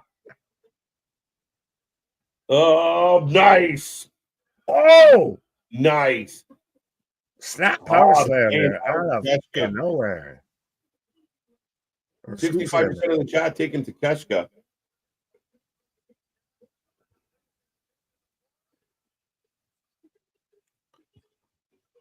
Hobbs gonna do it. 1, 2, dos amigos. I like it. Good match. Right. A little bit of a lull through part of it there, but I think they picked it up in a good way if they can keep it going here. Yeah. Well, So we've got this match, and then we've still got Mone, Okada, Ospreay, and then the world title match. Yes. What time? And we're not even through 2 hours right now, my guy. 10 to 10, man. I mean, there's optimism. We could be done by 11:30. Moxley match was an hour and 10 minutes. I mean, press conference set to start at midnight, so that is still the fucking looming, pendulum. Right. Big blue thunder bomb. Christopher Cox. Kick out at one. Kick out at one. Yeah, and Callis still on the headset. But yeah, Cox trying to get me paused. All upset of the Rams scored 4 points on the Freddie Freeman Grand Slam, Nick. Thank you for reminding me of the World Series. There you go. I don't think it was. With the Elimination Chamber coming in Toronto in March, does something like that tempt you maybe to attend? Yeah. What untempts me is the cost. But yeah, it's very tempting, Kyle. But I don't know if you've noticed, we're kind of addicted to hanging out with y'all. Well, I could just go with that. I'm a dick. Oh, we're at wobbly pops, or hold on. Oh, no. Whoa. Nope, nobody had nothing there. Oh, I got like real nervous there as Takeshita grabbed his leg for a second. That looked ugly, but very slow. Well, and Hobbs is grabbing at his knee and everything. Like the man's already in a brace. So it's like, whoa, what? What? Did you do a Scary Movie impression? What did I say?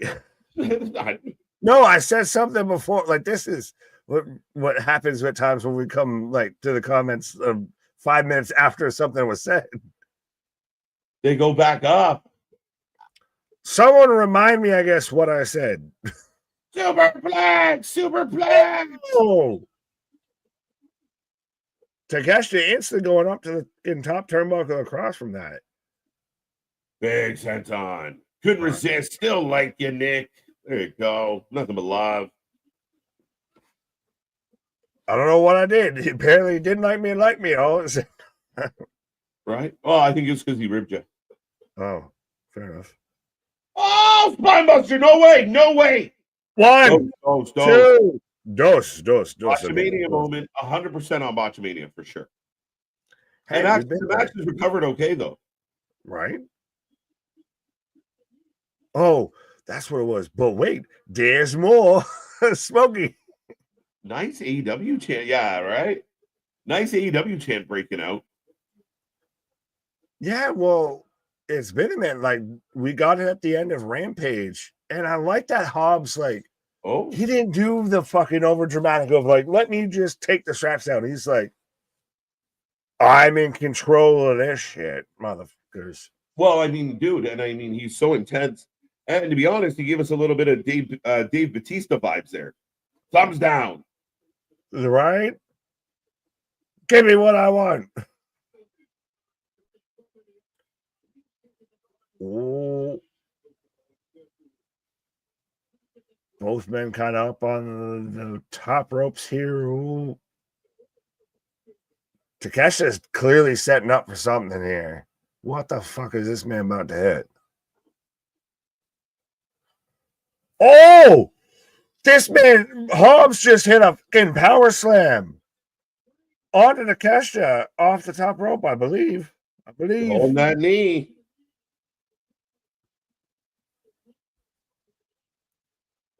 This is awesome chance breakout.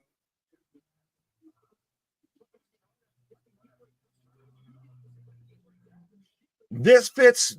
Oh, he's taking the brace off, but this fits very much the AWMO of a match that wasn't like expected to be the barn burner that it became. Right? And a little surprising. I feel like it's overachieving a little bit. I'd say a lot of bit. We just had a whole moment of Hobbs taking off his fucking knee brace. Right? Big knee. Front guillotine.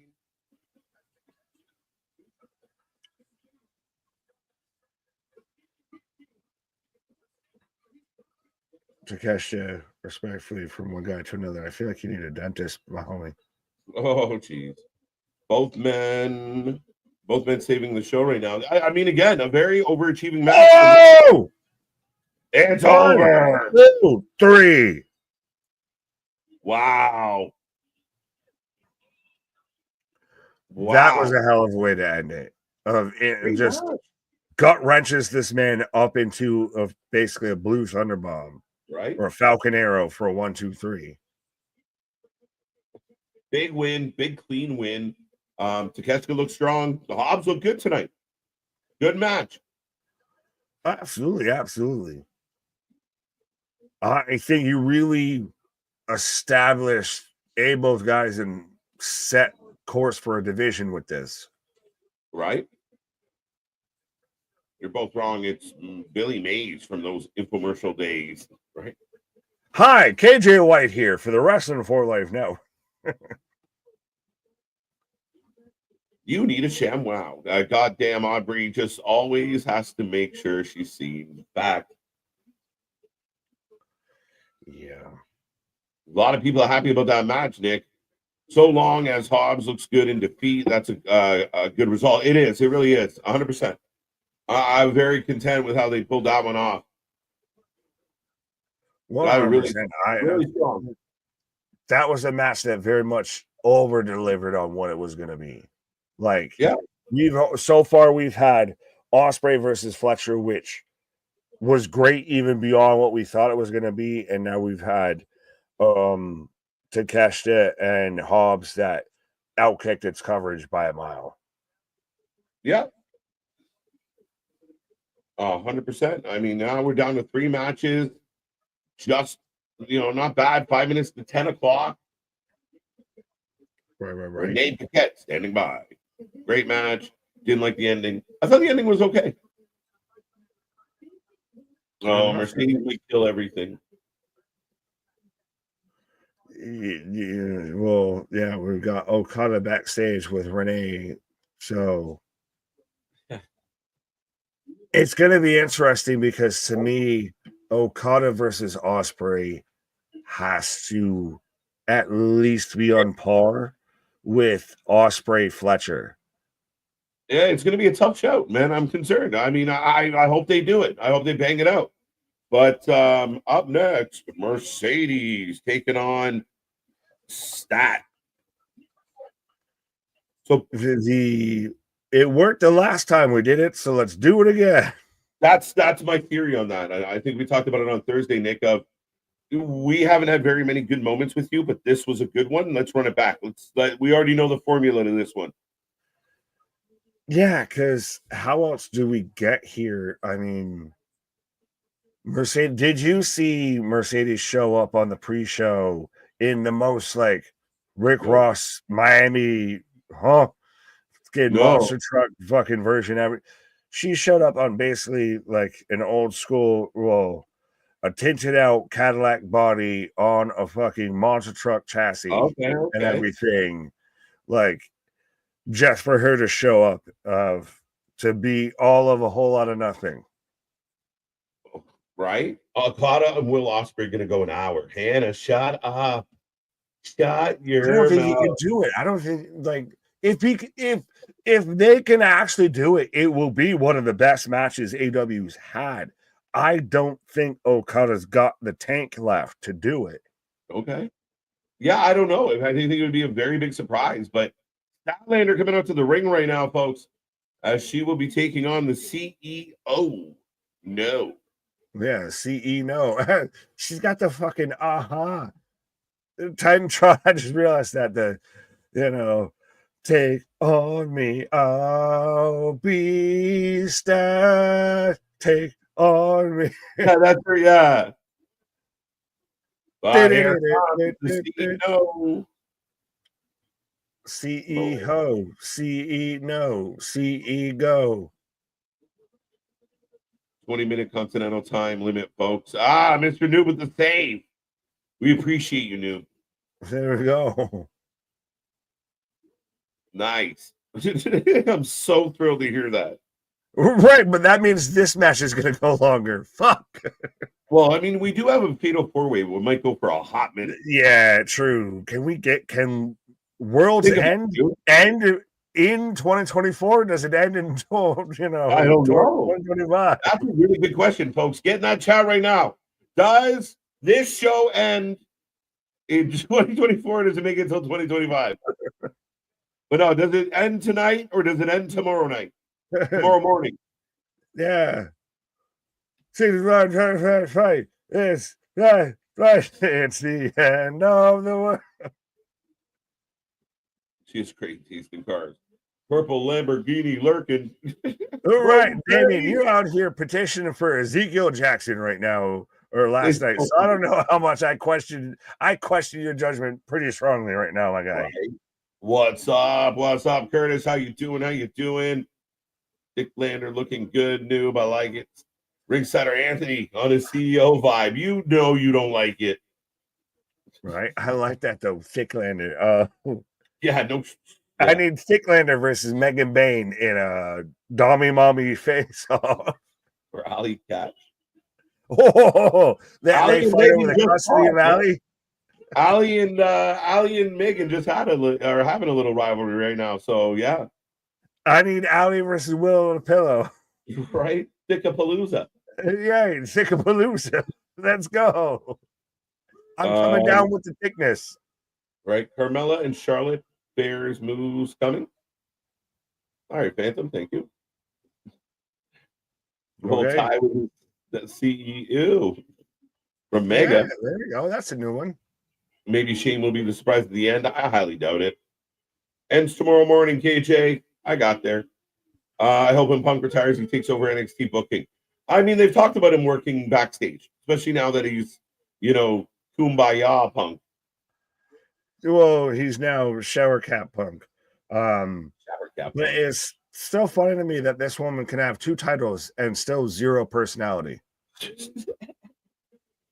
The math don't math like that. You have 2 titles and no personality. How we get there? Well, we don't wish that on anyone, Phantom King. I really hope that doesn't happen, but yeah, calm down. An hour behind. Well, Christopher, we'll be here when you catch up. I'm hot dog, so catch up, homie. Right. Ding, ding, ding, folks. The predictions are closing up. Statlander, Mercedes Mone. How's the chat feel about it? Well, 60, only just over 50% for Mercedes. 57%, Nick. That's not a huge favorite. No, that's sensible. That's sensible predicting from people out there. That's right. People know what should happen versus what will happen. 11:20 or between 11:20 and 11:40. Wow. Okay. But it's got a 20-hour window. Or a 20-minute window. Shingo Tagagi versus Kenosha Takeshita at Wrestle Kingdom. Now winner takes all for both the Never Open Weight and the AEW. So AEW going to put the belt on the line quick time. So Takeshi's winning that. Yeah. Sorry for all the Gabe King comments and everything like that. On the show that we don't need. What? Then it's just another belt that shows up at AEW. Welcome to AEW. For out of the way, nice drop kick. Nice start to this match. Bit of stalemate. Well, and Stat hopping up of saying you ain't got nothing. Right. It's still crazy to me to think that we theoretically started 2024 with Statlander. Right. Getting rid of this belt of saying, I'm moving on up to the east side. And she came full circle back around to the west side and is back where she started. Now challenging for the title she vacated within the same year. Right? Yeah, no, I mean, it's kind of funny. Full circle, my guy. Dick Lander versus Gina Parker versus Ola Vice versus Nikita Lyons in a 4-way would break this chat. No doubt. Let's go. Get out of my dreams, bro. It will break the internet. Break me. with Yamila as the special guest referee. Right. Mercedes Statlander on the outside. Stat eating in the steps. Right. Bun cake versus cupcake. Let's go. Down, boy. Do you think Khan has placed more importance on the world title or TBS title? TBS title. Yep. Feels like But a bigger goes the deal. women's division TBS title, absolutely. Nay, so Meteora against the guardrail. Mercedes going up to the top. I'm gonna say that's one time and one time only because they keep pointing to it and going to it with Mercedes gear, but we've got Flapjack with Statlander versus a Flatjack with Skid Mercedes Monet. That's song ain't doing you no service. Going for the pin. Two. Takeshita was gonna defend at Wrestle Kingdom if he was still champion come January 4th. There you go. Right? There we go. What happens when AEW loses the TNT or TBS network? Do they rename those championships? I would imagine so, but who knows? Yeah. What do they call them? The wherever they are. Max TV title. rights deal championship. Roll up. TV, We got a 2. I like this from JDP. This is the second time I'm watching this match with y'all. Feels like we're running it back, right? Deja vu. There's a glitch in the Matrix, Nick. What? There's a glitch in the Matrix. Probably TK. Oh, yeah. I thought you said something about the Patriots. I was like, what? 40-7? What? Fallaway slam by Stat. Yeah, Mr. Khan. I see you keep booking the same women's match. Right. No doubt. You can choose the Monet pill or the Storm pill. Which one you picking? Right. She won't lose for a while. I agree, Phantom. I believe that she's going to hold on to that whole situation. I think that's outstanding.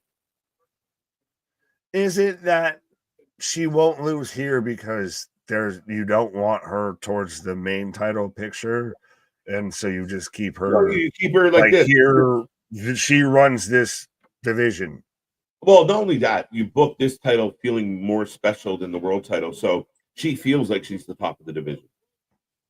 Yeah, you just tell them you're number 1, even though they're like number 5. All right, watching PPV with my boyfriend. Ashley, welcome. Glad you're having a good time. Hope you and your boyfriend are enjoying the show. Changes to the Max Championship and HBO Championship. There you go. There you go. Wait, have they hyped up Wrestle Dynasty Mega Pay-Per-View at all? Is it it's happening soon? Not a ton of hype around it, but matches keep popping up. But it's, again, in kind of strange circumstances. Kenny going over there to do stuff. The Bucks are going to be there. It's odd. It feels odd.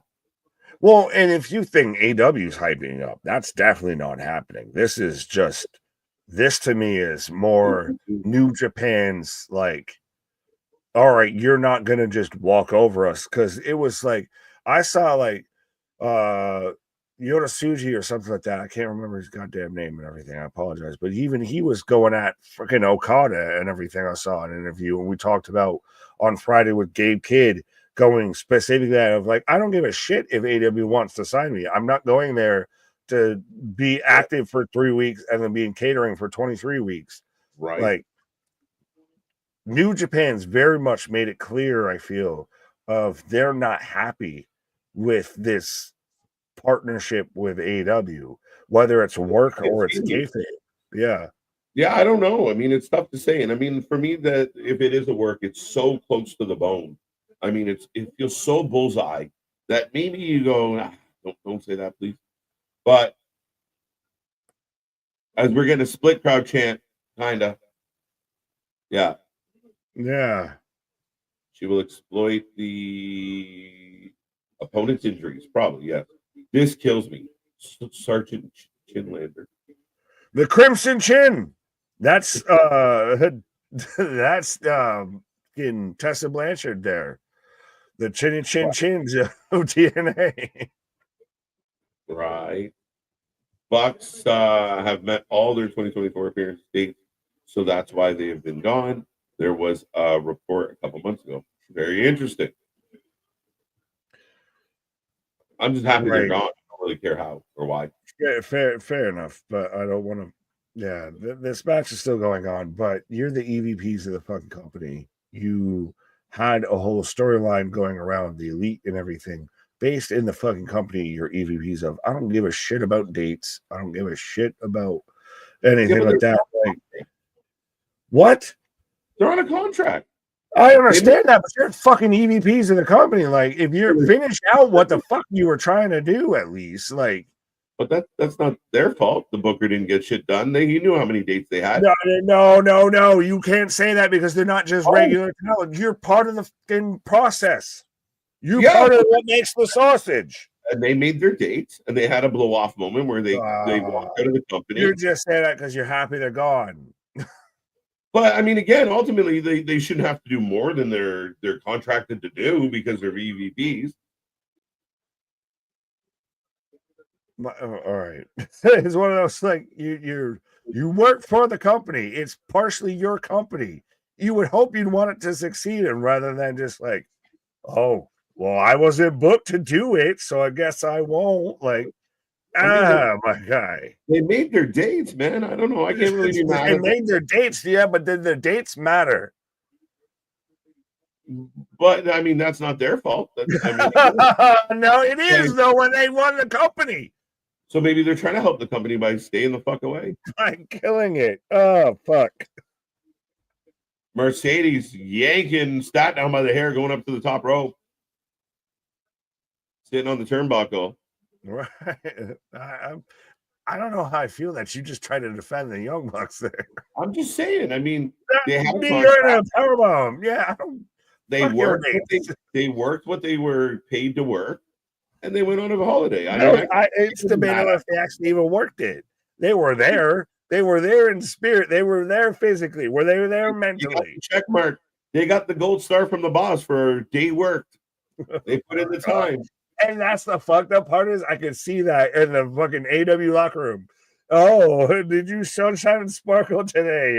Right. Look at how many stars Matt and Nick have. Right. Exactly. I mean, again, but I mean, to their credit, they did what they were obligated to do. But God, I don't think they should be required to work extra dates because they're EVP. The fucking company.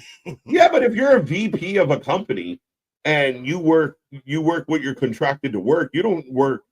You keep like coming back, like if the ship is going down, I would hope you show up with a fucking pail instead of an escape raft. Toe on the suplex. But they just signed a TV rights thing with, all this deal. They got all this money. The things aren't going down. They got to spend money. You're making my brain hurt. Big suplex.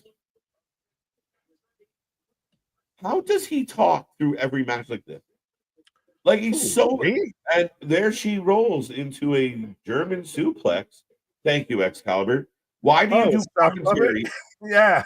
Like, why do you do commentary like the fucking weatherman? Folks, now I think we've got a strong chance of a superplex coming out of the right corner here now. Folks. No inflection, no energy. Big 1-1. 2 count. Because Toni hasn't upgraded to the latest model. When he stuck his hand up Excalibur's ass, he can just sit there and work them out. He doesn't know how to work the fucking vocal cords yet, quite. Right. Big Nick gets KJ with a stinger splash in the turnbuckle. There you go. Pause. I don't know if I want this man jumping all up in my face and all up in my space. Right. Would you say AEW has stressed you out in any way? Show me on the doll where AEW hurt you. Has it stressed you out? Have you been a victim? Have you watched AEW in 2024? You might be entitled to compensation. Right.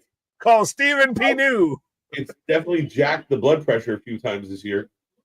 Facts, my God. Jeez. On the corner, this match has slowed down a lot. Okay. Well, nice recovery. Tornado DDT-ish thing. Dos amigos. I'll take Excalibur over Shivani. Shivani's bad. Shivani's like somebody that was a cheerleader in a high school that also has Tourette. Whoa, well, that's taking someone over who says someone. That's someone who says words versus someone who doesn't say words. Like Tony Schiavone's out there. He's the Renee on commentary. Because remember when Renee was on commentary in Raw, it was just ho ho ho, yeah, hey. That's all Schiavone does. And Excalibur's right now. Wait, so he's got to rattle off in 57 names and everything. 877-50 Steve, let's go. Crowd doing a little bit. Cash now. 877 cash now. Right, as we get the three amigos. Call to the KG and save some time. Or AEW stress syndrome. AEW PTSD. Oh, now the fans syndrome. She's hit 5.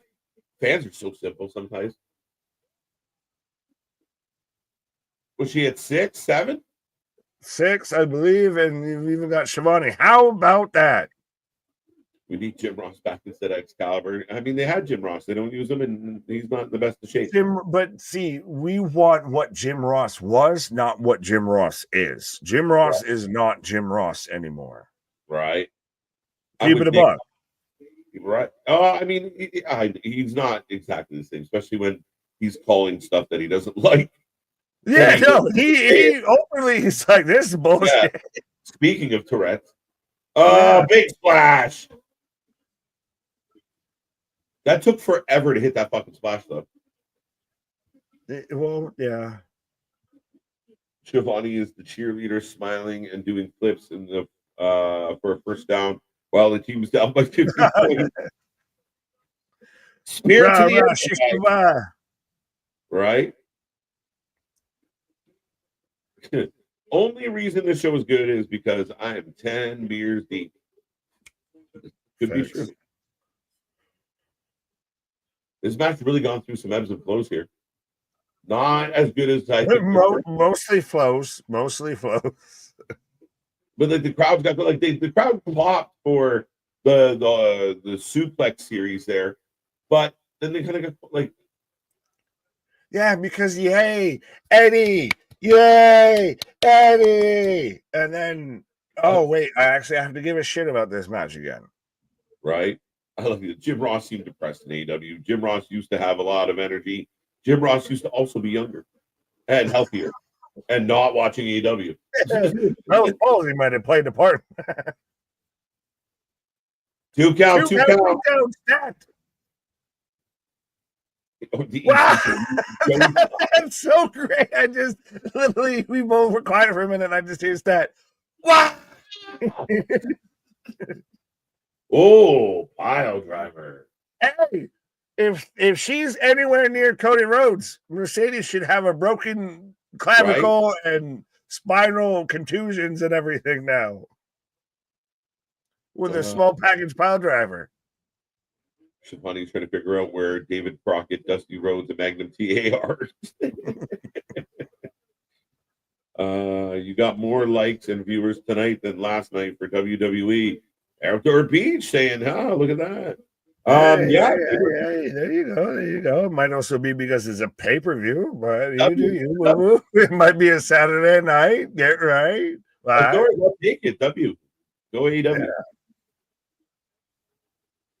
AEW is what's killing AEW. Jim Ross. AEW is what is killing Jim Ross, is what he said. Slaps. Oh, that was weird. Both women to the outside. That looked funky. Roll through, but we pulled the drapes down. We pulled the drapes. 27-7. Is this match any good?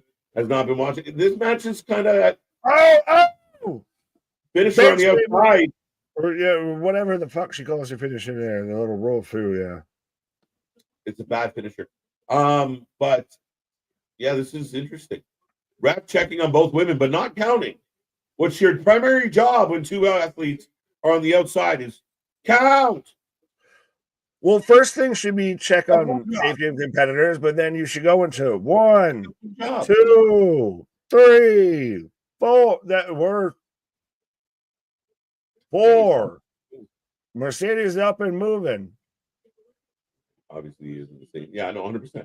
Let's be real. Package spot driver kick out. Perfect AEW booking, Mr. Doom. Exactly.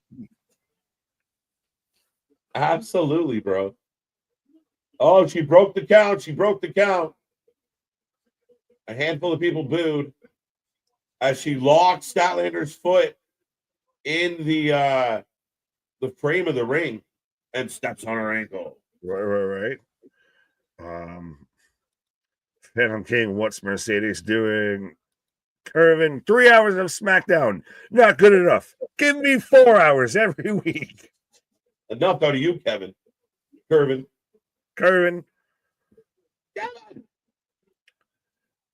Great live. Y'all the best duo on YouTube. Absolutely, my guy. That's why we're the tag stream champions, my guy. Often imitated, never replicated, never duplicated. We do what we do because other people can't do what we do. And I hate that I say that much that you're halfway fucking literally trying to mouth it along with me. I just, I get caught up in the moment. I like it. I want to play along. Yeah, but no, is it too cliche that it's now become a tagline? Oh, I said what wrestling needs more taglines. Rocco. We need more gimmicks. We need more shtick. Right? Statlander's taking off her boot. The ref's counting. The match has come to a halt. Like, this whole thing with the boot is not helping this match at all. It's actually your Canadians coming to boot with this. Who gives a boot about it? Shut up, Nick. I said boot.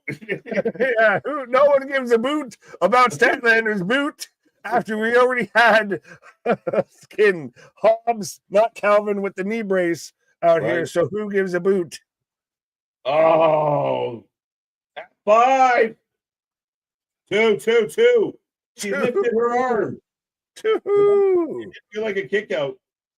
I feel like the fucking owl in the goddamn Tootsie Roll commercial. 1, 2, 3. Right?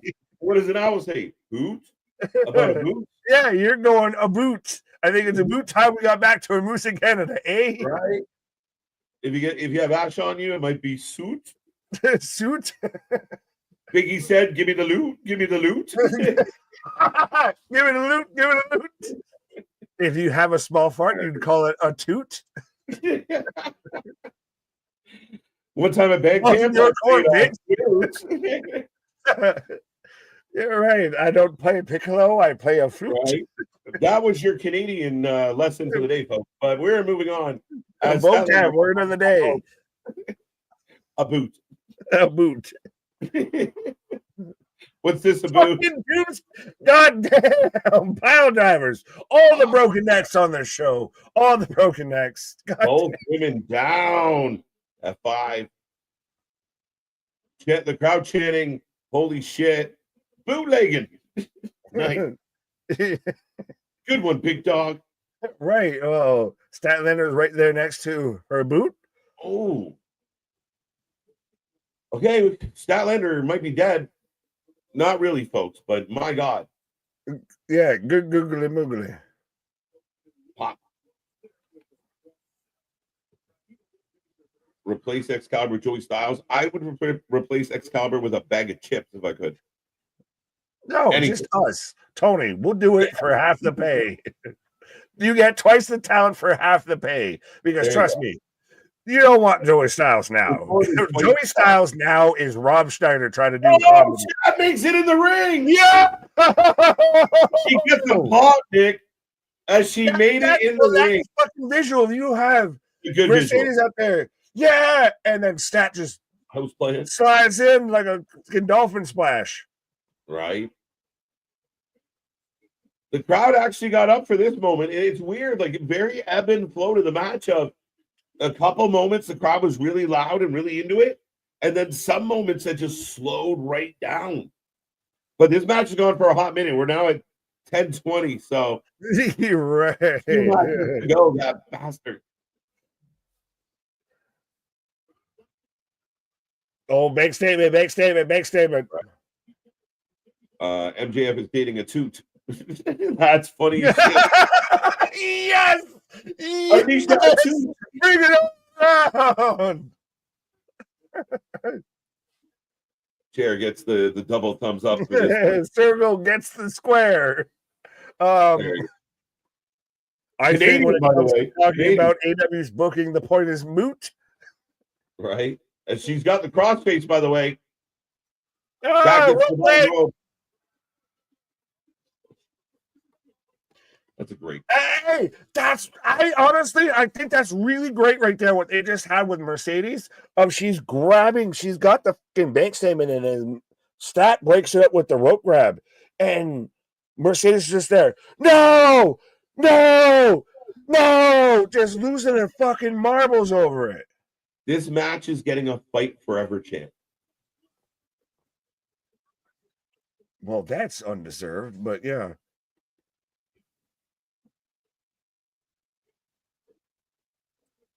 Oh, Stat has to win this. You're never going to be champion. Slaps her.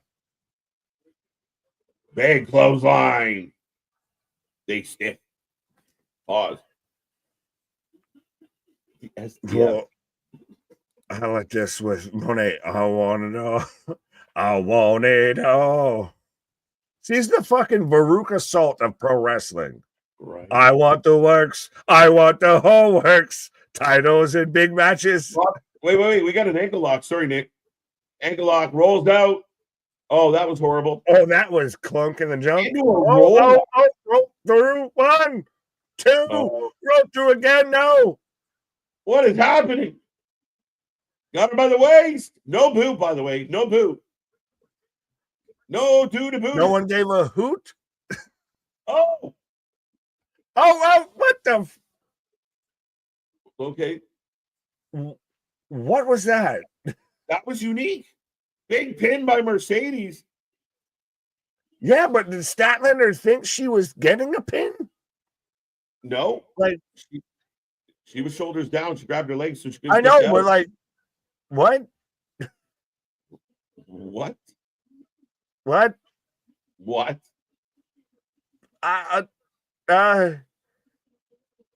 No. that I thought it was okay, but you know, man. That was not a good finish. No. It sucks because you had it. It was all right there and everything, and just whatever that pinning combination, submission, whatever the fuck that was at the end was just. Again, it was a very up and down match. The boot spot slowed down the match, didn't help the match. Like it wasn't like a cool spot. It really just brought everything to a halt. And it didn't really play a storyline. Like if she stepped on her foot and then did the finisher, maybe, but it didn't really matter. It was just a thing that happened. Right. Yeah. But at the end of the day, not a terrible match. There was good spots.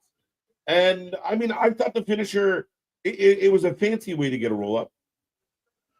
Yeah. This match was a mess. Absolutely. It was right there. It was right there. It was better than what we even saw with the last time that they had. They were having fight forever chance and everything. And then it just became what the He's crying, bro. Like Lola Vice. There's no crying in pro wrestling. She's a Lola Vice crying. Who's chopping onions? It's not even chopping onions at this point. It's just onion powder. It's onion powder crying. She's so pretentious. 5-1, 6-0, 6-0. I don't know what was flatter, her ass or the finish of that match. Oh, is the crowd is giving Stat a little bit of love. Is this her good like farewell? Bye, Stat. Well, and I'm surprised no Camille. No Captain, no Tennille, no Camille. Someone commented on one of her videos being a dick. That was like apparently Camille's contract's done. What, she signed a 6 months contract? Temporary per appearance. She signed that Nick Nemeth deal or that that Ryan Nemeth deal per appearance. What, they void the contract? Did she get out of it? She annulled the contract? What? They're like, you fucking hit a woman. We're not going to cover that. As Statlander leaving. I feel for Stat with this. Literally within 2024 and everything has gone from was TBS champion, relinquished it because she thought we were moving on up to the east side and everything, going towards the world title. Yeah. Has since coming all the way back to that. Now she's got to saunter off with her fucking literal boot in hand up the fucking ramp. Yeah, like what do they do with Stat now? It's run its course. She's beat you clean. Dead in the water. Right, you're done. You got to go back to the bottom of the barrel. You double tap that. You sat there and that shit's floating with the fishes. Yeah. Ladies and gentlemen, up next, we are going to get the finals of the Continental Classic. Okada, Ospreay. We will see how this match goes. I'm very intrigued by it. It could be an outright banger. It could be a little bit in between. Yeah, I hope it's not a bust, but get your predictions in and get your poll clicked on. Pause. But it should be a good one, Nick. Right. Well, and I'm surprised. This goes again. I was completely wrong with this. Well, mostly halfway wrong, but I'm surprised that we're still gonna get Okada Ospreay. That's very the New Japan outcome with this, and I think, spoiler alert, we're gonna get a very New Japan, payoff with this a little bit, in the sense of I feel we're gonna get Omega comes out and confronts at least somebody in this match. I'll say that. Why this match, though? Why are you so convinced it's this match? Because where else? You get Omega fucking Moxley? Yo, look at the graphics for Revolution. Hey. I dig it. Revamped. Hulk Hogan designed that, brother. What you gonna do, brother? Jarrett Hogan. Coming soon to the merch store, folks. Hashtag Jarrett Hogan merch. I should be wearing my Jarrett Hogan shirt right now, to be honest. But he's not on the show. We're gonna get the Jarrett Hogan merch. We're gonna get the Anthony. How the fuck did we get here merch? Look at this. Will Ospreay come into the ring like a guy that just fell out of a pub after a soccer game? Football. Ole, ole, ole, ole, ole. Staggering. I like that he's selling though, Nick. Yeah, no shit. Well, if concussion, if you're gonna sell that this is the safe company that cares about your performers, this motherfucker is clearly concussed, clearly fucking bleeding out with a hemorrhage. And you're like, what? Sorry, JR, who looked like he was asleep there for a second. Poke him with a stick. Poke him with a stick. Okada always looks like he's working bare minimum. Yes. Okada for the win. What's on 3/9/2025? I was just looking at that yesterday. There's something. Revolution. Fair enough. So, but they changed up the logo substantially. Oh, valid. That's fine. I was like, we're out here with like the dates of like, that, countdown to something? Well, maybe I'm crazy, but the logo kind of changing its style, it kind of has more of a different vibe to it. And I do think the Revolution is going to be somehow tied into the Bucks and the Elite. I'm really curious now. I mean, I'll see if there's any dots to put together there, but here comes Okada. I will just say this, though. The Revolution will be televised, and we will be streaming it, motherfuckers. So, does this match go 30? No, it can only go 20. So, the Moxley's going on somewhere around right before 11 p.m. Eastern Standard. And it will end sometime before midnight Eastern Standard Time. It might not be. Yeah, we might. Listen, it's a fatal four-way. There's no disqualification. This is going to be John Moxley. This is going to be a clustery fuck. Hold on tight. Yeah, I almost feel. I don't know if I feel bad, like good or bad that this has a 20-minute time limit, because like this could be a match that could go 45 theoretically, especially like you said, can Okada do that? Well, that's what if I was going to say if this was fresh Okada. If Yeah, I just I mean, cut Okada versus, I let Okada rest. Okay. Man went that away. I will try and find the thing. There we go. Yes, as KJ had taken I guess, an unintended pause for the cause. Yes, as I've got Ospreay and Okada getting announced right now. Let me find the slide. There we go. We're getting the finals right now in the Continental Classic of William Ospreay taking on Kazuchika Okada. Hey, what do you say? That was magic. Fair enough. I was like, all right, well, what do you say? You're gonna come back and say? Right. As we were getting the introductions to this one. Right. Oh God. The man was there and then the man was not there. Yeah, I just vanished. They literally had a glitch. And now here I am. That done. Tony Khan trying to shut us down, bro. Too much truth being said upon here.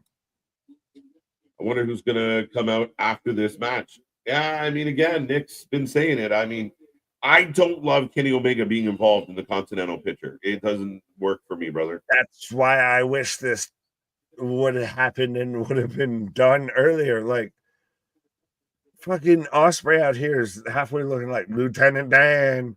Right. Lieutenant Dan. The man's got a bandage and more blood. Like, he literally looks like he's straight out of fucking, some Civil War or some World War II movie.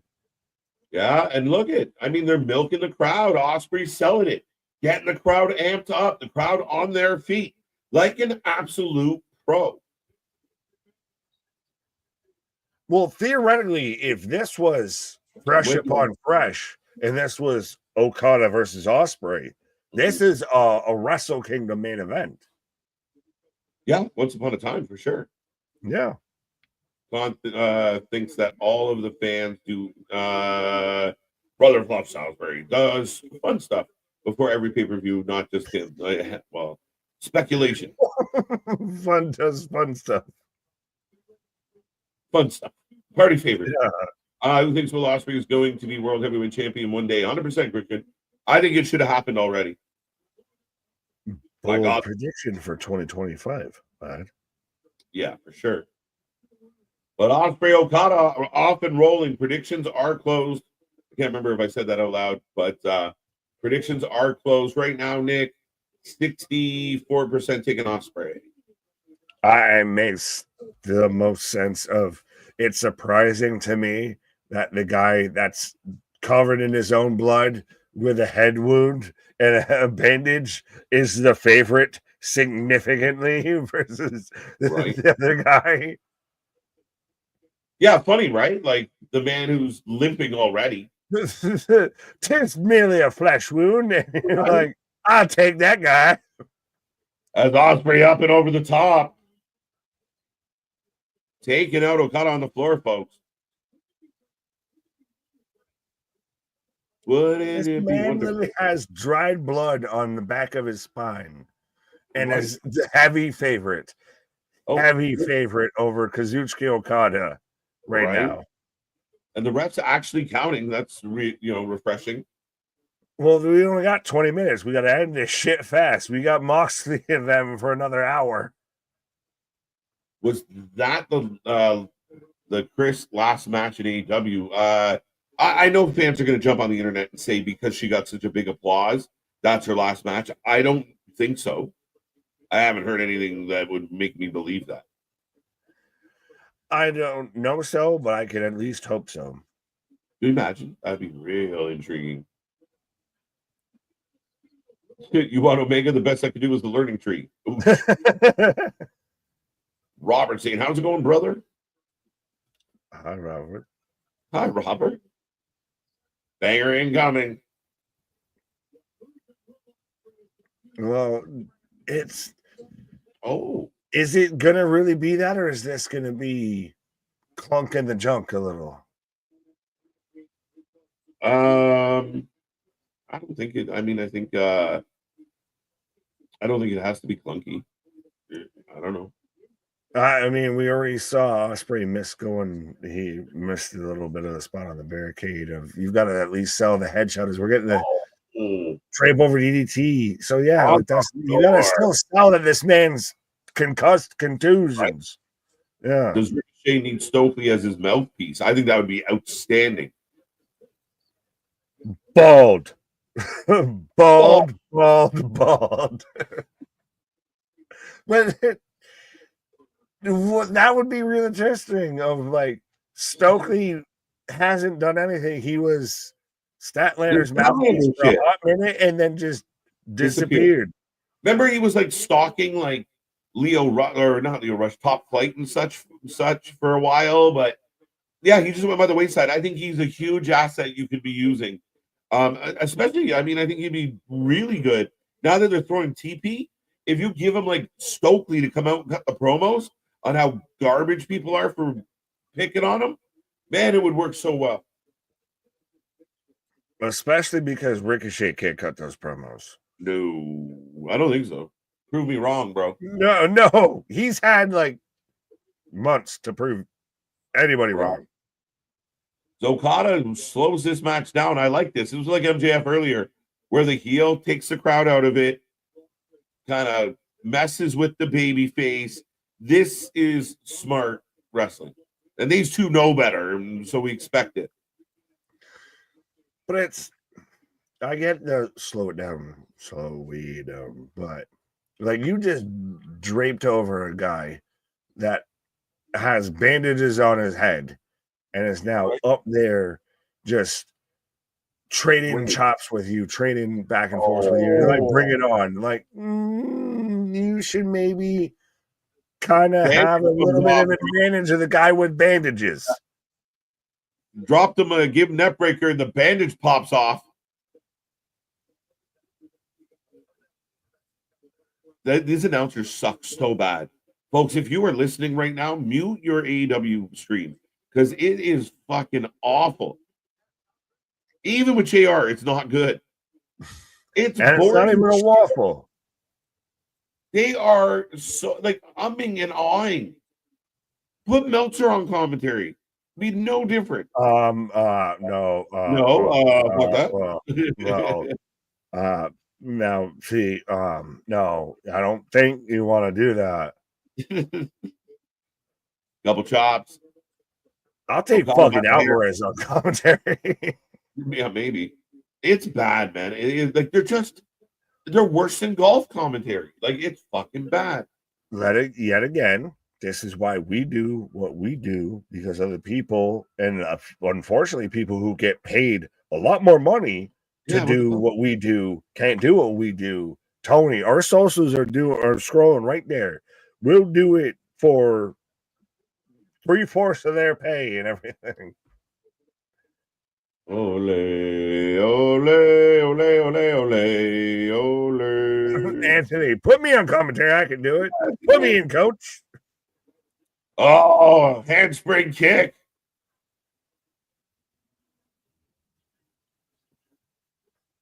Ospreay going up top.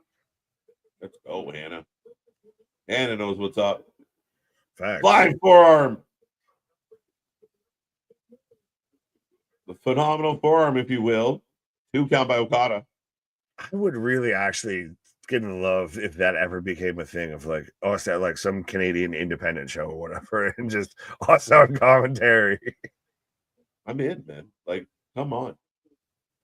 Like, no emotion. JR, they're half asleep.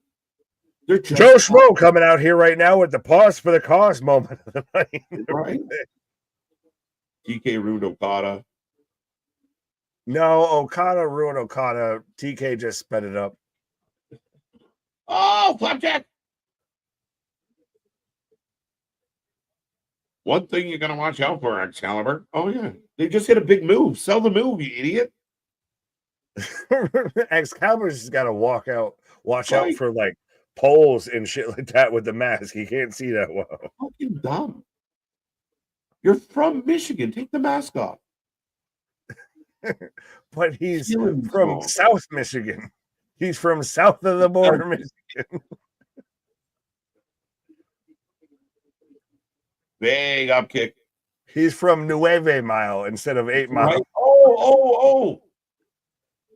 The Wait, accidentally hung his leg up there. yeah, all of the knee tweaks that Okada acting like he planned that. Motherfucker, do you control physics? Do you control gravity? What? What is the Harry Potter shit are you excited about? Right?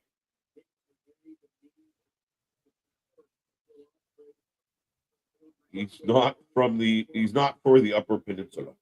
What? Okie dokie. Great, thank you. There you go. We need Joey Styles. Mato. He's out there, bro. Yeah, who the fuck wants Joey Styles on commentary? And I don't even think Joey Styles wants Joey Styles on commentary. Right. No, maybe not. Not at this point. Yeah, no. Give me Mauro. Give me Tacitor is actually really so. It's going to be really interesting to see the new WWE commentary teams come Netflix and all that. Yeah. I think he goes back to ESPN for the off season. McAfee comes in and then they rotate. You don't have to replace them. They go on a rotation. Just a pitching rotation. You just tap it, call for the reliever. Yeah. Send for the Pat. Send for the McAfee. Right. Your Pat just comes out. Wow, dang. Right? I got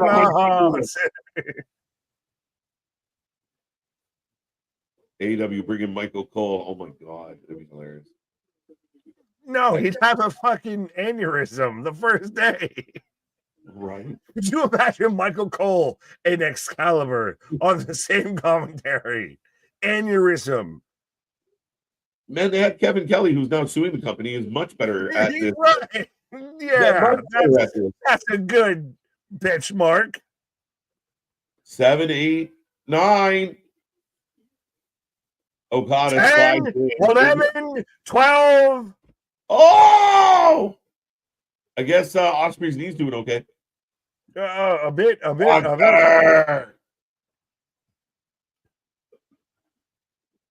1, 2. 2 count. That's fine. He already should have won it with the fucking count out. But the thing is, the whole counting out thing wasn't that exciting, and they just did it in the last match. I just think AEW officials don't know how to count. What? I just said I think AEW officials don't know how to count.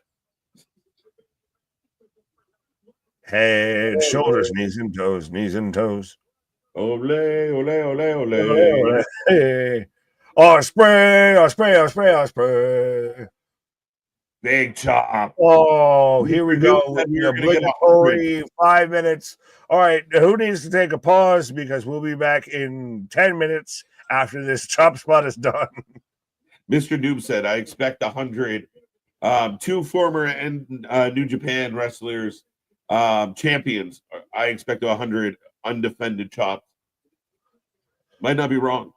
Yeah, right. Like I said, if you need to pause, anybody go to the merch store. We can run an ad and still come back. We can run our own ad and still come back before these stops are done. If you leave the stream, you go find 30 people. I want to hit 200 tonight. Yeah, do it. Yeah. Let's go. I admire Okada for taking a chance. JR says softly. In that sweet good night. What? Okada flipping the bird. That's the follow-up. I appreciate Okada for taking a chance.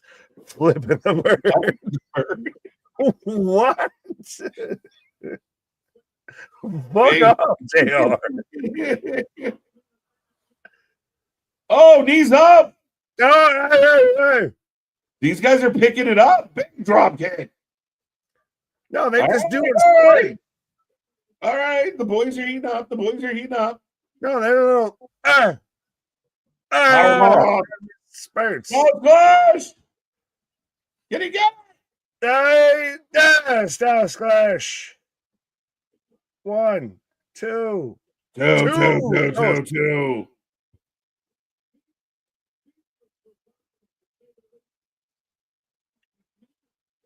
JR could not give a fuck to be there.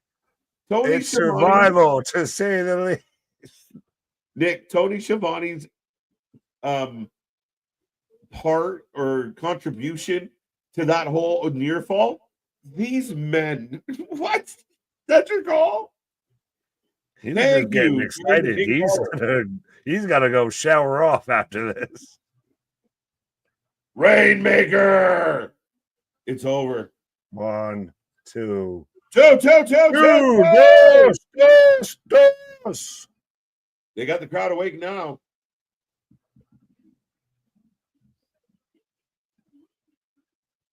That was the funniest. These men. Oh, thank you, Tony. I pay you by the word. If I got paid by the word, I'd be a millionaire. Fight Forever chance breakout for the third time tonight, Nick. Oh, fuck me. They're actually showing the crowd. That's nice. Well, and that goes to them doing smaller venues so you can actually show more of the crowd and everything. And I think that negates a lot of criticism.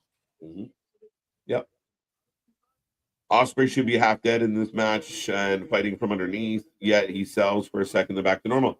What was like that the knee spot? Like, oh, down to back. Speaking of his knees. Yeah. Man just ate a big ass elbow from Okada. Like, that's as much as I want to say it's interesting Okada's doing double duty and everything like that. Like, he's doing well. Ospreay's got a contusion. Ospreay's split wide open. What happens if this match ends in a draw? Like a 20-minute time limit? Do we get overtime? What happens? Because we're coming up to that 11 p.m. spot with one match. Don't you say that. Don't you do. I feel like Billy Madison. Don't you say that. Right. Don't you ever say that. That's Okada just poking Ospreay with his boot. Is the MJF Adam Cole storyline finally dead? I don't think so, Randolph. I don't get that vibe. That's what I fear. It's one of those. It should have been the end of the franchise, but I feel like they set it up for a sequel. Right? We're getting Fast 7, folks. With these ones. It doesn't matter whether you fuck it up by an inch or a mile. Just bury it and kill it. Okada waiting for Ospreay, who makes it back to his feet. Crowd on their feet, man. I got to give him credit. This is one of my favorite pay-per-views.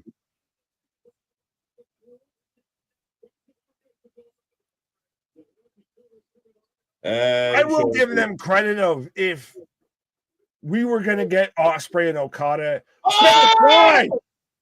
1, 2, 2 go. If we were going to get Ospreay and Okada in AEW in this circumstance, this is what it would have been. So I will say this: no, they made the final of this tournament feel really cool. I'll give them credit, and Okada for me is overachieving. Drop kick, and Ospreay just eats it. Super kick, drop kick, Ox cutter into a drop kick. Rainmaker ducks. Rainmaker. Right. Make his own Rainmaker. Stormbreaker. No way. Driver. I thought he was never doing it. 1, 2, 3. No fucking way. It won't end. Is this now officially better than what we got with Fletcher and Ospreay in the first match? I think it's now with that it's crossed that line. Yeah, the energy's good. Yes. Could they sell some shit a little better? Yeah. I don't care. Fuck it. You crossed that line. I'm actually really fucking happy with this. Rainmaker out of Stormbreaker. But everybody's down. They're just holding hands. Not a brawn breaker, but all the other Touching breakers. hands, reaching out, touching me, touching you. Oh, God. Ba, ba, ba. I was waiting for my moment. There you go. Big AEW chance. Boy, I mean, again, if they can keep this up into one more match and end with this energy in this building, you're ending the year on a really nice note. Oh, cheeky. Cheeky. Oh. Hoo, hoo, hoo. Hit him. Oh, ducks him. Dodges, hit him like that. Oh. Right, make it over. Reverse goal. Stop it. Oh, wait, that was not right. Shit. Oh, my God. Okada levels him. 1, 2, 3. What the? Even the background can't even contain the excitement. And still, Okada taking out Ospreay and gets his belt back, Nick. I can't even be mad at it because that was actually holy shit. That was good. It cooked. We got 182 watching with us, and that match went through in a blink, my guy. Man, that was good. That was good. Now I'm waiting, waiting for a cleaner to show up and come sweep this away. Calgon, Kenny, take me away. Right. But that, honestly, I'm fully surprised. I didn't think Okada would be the one that does back-to-back double duty and everything like that. We ruled it out. Yeah, and Ospreay out there with the contusion, the bandage on the forehead and everything like that, still had an insane match. Like, I'll ask you and I'll ask anybody in the chat and everything like that. Was that match better than the Ospreay Fletcher match? Because so far, those are the two best matches tonight. I think so. I actually that is Okada's best match in AEW.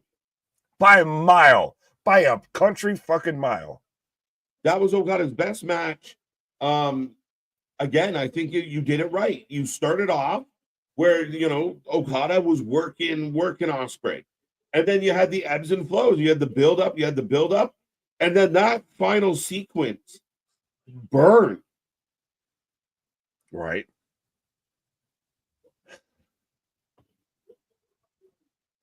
Omega now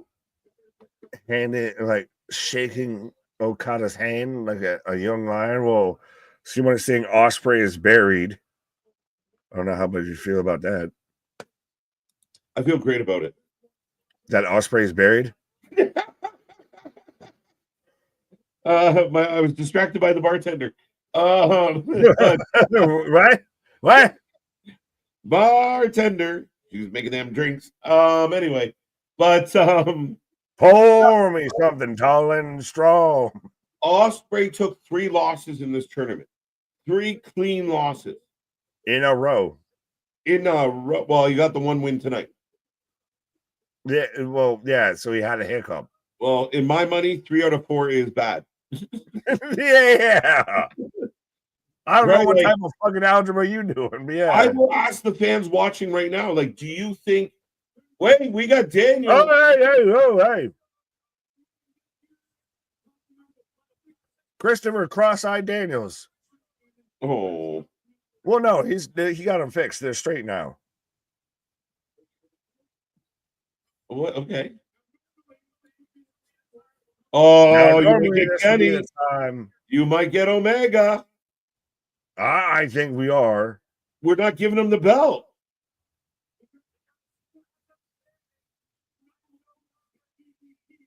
Because as of today, I'm no longer an EVP because an EVP came back. But this man is Kenny Omega. Let's go. I don't know how I feel about it, but it's happening. Let's go. It is new. It is the bow on top of the bow of what I said. Of you had Okada is the reason that Kenny was out of the elite, and now you've got all the tie-ins from all the New Japan legacies and everything like that. We need 6, 7. This is going to be a Dave Meltzer 11-star match when we get Kenny Omega versus Kazuchika Okada again. But here's where I think you're making a mistake. You bring back Kenny for your mid-card and listen to the pop. I mean, I don't know if I love it, but it is what it is. We're getting Kenny. But you're not going to put him in there with Moxley right now. I could have seen it where you could have done like the Punk Seth thing of you don't need a title around this feud. I think they are the feud. Around this feud. Yes, I know that. I'm saying that they don't need it. Well, Punk and Seth don't have one right now. But I'm saying, to me, those two, like Okada and Kenny, is the feud. It didn't need the title. That would have been my difference with that. Right? Kenny Omega coming out to present the Continental Classic title to Okada. Yeah, this cleaner. Why the fuck did they even have to bring up him being an EVP? Just have him come back. Yep. Fair enough. But does it go without saying though of how much of like Kenny coming back really shows of where this is out of? Like it's a huge reaction and everything for him coming back. Yeah, and that's why, I mean, again, I like this, but this should be your main event picture. As they've got the All-In Texas sign in the foreground, if that isn't a case of subtle foreshadowing. Well, dude, they're not going all the way to July if they're teasing now. I don't fucking know, my guy. Jeez. But Kenny showing respect to Okada. Big Kenny chance in the building. Biggest pop of the night. I'm waiting for Okada to call him a bitch. Not yet. It will come, though. Welcome back, Kenny. And Tony Schiavone again. Tony with his fucking mind-numbing commentary. It's killing me, dude. Well, there he is. Thank you. Thank you, Tony. Fucking A, buddy. Again, folks, this is why, again, I say it's not a gimmick at this point. We do what we do because literally the people they paid to do what they do can't do what we do. Mm-hmm. So, yeah. Match of the night, pop of the night. Again, I could have my criticisms of positioning in the company, but at the end of the day, I think this is interesting. I'm curious where it's going. Okada, I said, prove me wrong tonight. I feel like Okada did prove me wrong. I feel like he did exactly what he was supposed to do, and he delivered. That was a hell of a match. So, yeah, and what happens with Ospreay now, Nick? That's 3 L's, bro. That's a big question to me. To me, also, Okada's looking again. He's looking at the side, bro. He's looking at the side. But Okada reminded me of why they signed, why it was a big deal that they signed Kazuchika Okada. Because up until now, honestly, he was watered down. He was Aqua instead of Okada. He was watered down like a motherfucker when it came to this. And now this again feels back to that big time. Like him and Ospreay was match of the night right now. I would say him or Ospreay Fletcher's number two. Right. And Omega versus Okada now feels that much better because of everything that we had with that. And I feel like you got to give some love to Hobbs and Takeshita. I thought they did okay I think it went a little flat near the end, but I thought overall not a bad match. This might be one of my favorite pay-per-views of AEW in 2024. And again, it's not exactly blowing my socks off, but I think it's been, again, not too many matches. We haven't had like useless, none of the matches were useless tonight. This is AEW Stick the Landing. This isn't AEW World's End. This isn't AEW World on Fire or anything like that. This is AEW Stick the Landing. I like it. I'm going to go stick the landing, sir. Yeah, you go stick the landing or stick the whatever you need to do where you need to put it, my guy. But yeah, so we've got Excalibur, Jim Ross, and Tony Schiavone. Boy, as that's our commentary team, as we've got, I believe, all but left of the main event is the Fatal 4-Way is we're just past the 11 o'clock hour, so 100% be a friend, tell a friend. Like, share, and subscribe. We got the main event left of World's End, the final pay-per-view of AEW of 2024, our final pay-per-view stream and everything like that. We've had 166, 163, 190, I feel it's something. Let's see, we go at 200. Let me refresh who we got for likes on the stream and everything. But absolutely be a friend, tell a friend. Don't be a fool. All right, Tony. Duly noted, Tony. Yes, we got 160. We got 170. 1003 in Minnesota. There you go. You're now behind. Yeah, I don't know how I feel of now after all of this. We've got to have pause for the. We've got to have time. We've got to have the commentary team just having it out. Did MJF win? Yes, he did. If I'm remembering correctly, yes, he did. Yes, Tony. You have that tournament to give belt to the same person. Yes and no. I mean, theoretically, you should have the advantage going into it, but yeah. I see your point. I was wrong in my whole prediction of that. Outside of that, we're going to get a Okada Omega face. Oh, excuse me.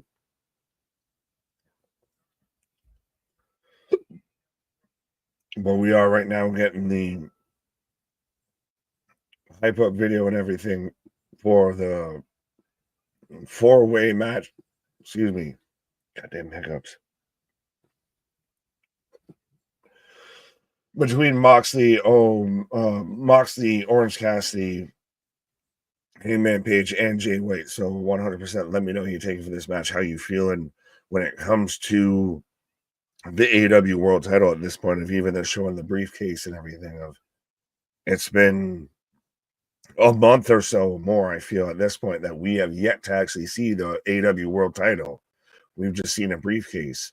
So is this, and with Rampage last night on Friday, we got what we should have gotten with the Moxley Turner takeover. This really feels more like this is, Hangman, or this really feels like this is more Moxley OC and then Hangman Jay White. Like this feels like two matches forced within one.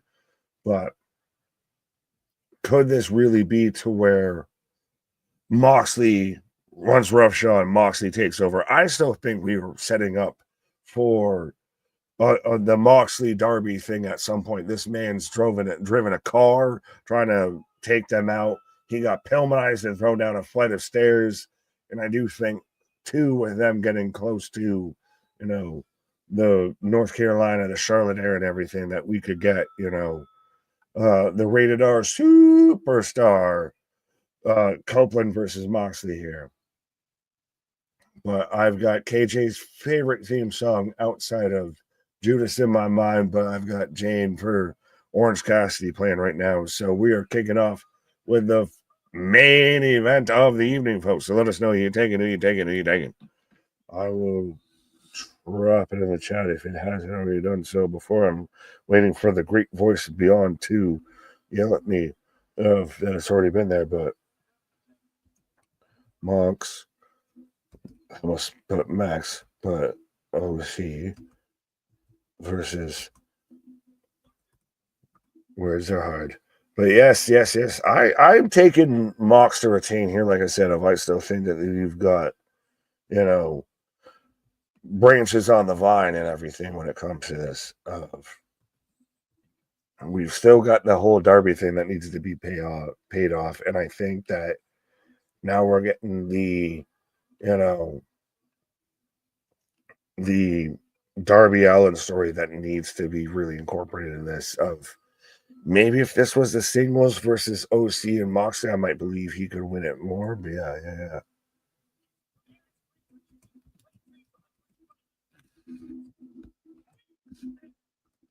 There it is, folks. It is in the chat, so let us know who you take and let us know before ding here. I really thought it was really great, especially around the holiday season, of when we had the Yule log of 12 plus hours of just Hangman Adam Page in front of Swerve Strickland's childhood home set on fire.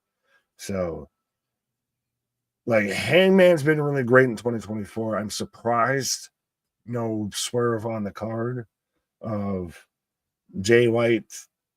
Maybe again, this feels a little like a Jay White and Hangman match to see who takes on the winner of OC versus Moxley, but we'll see. Christian still has the contract to cash in. Yes, that is still an outlier, but I do not think that'll happen. I don't like that at this point. I don't like the little clipboard, the little cash in. It didn't make sense even fully when they wrote it and created it, and especially when they put it on and the story they've been telling. It doesn't work. Like, the only time to me it makes sense is if Copeland's coming back, if Edge is coming back. Speaking of our Edge, but yes, if the proud Canadian is coming back to try and be champion, everything would be when you get Christian that shows up and he does the fuck yourself. That'd be interesting.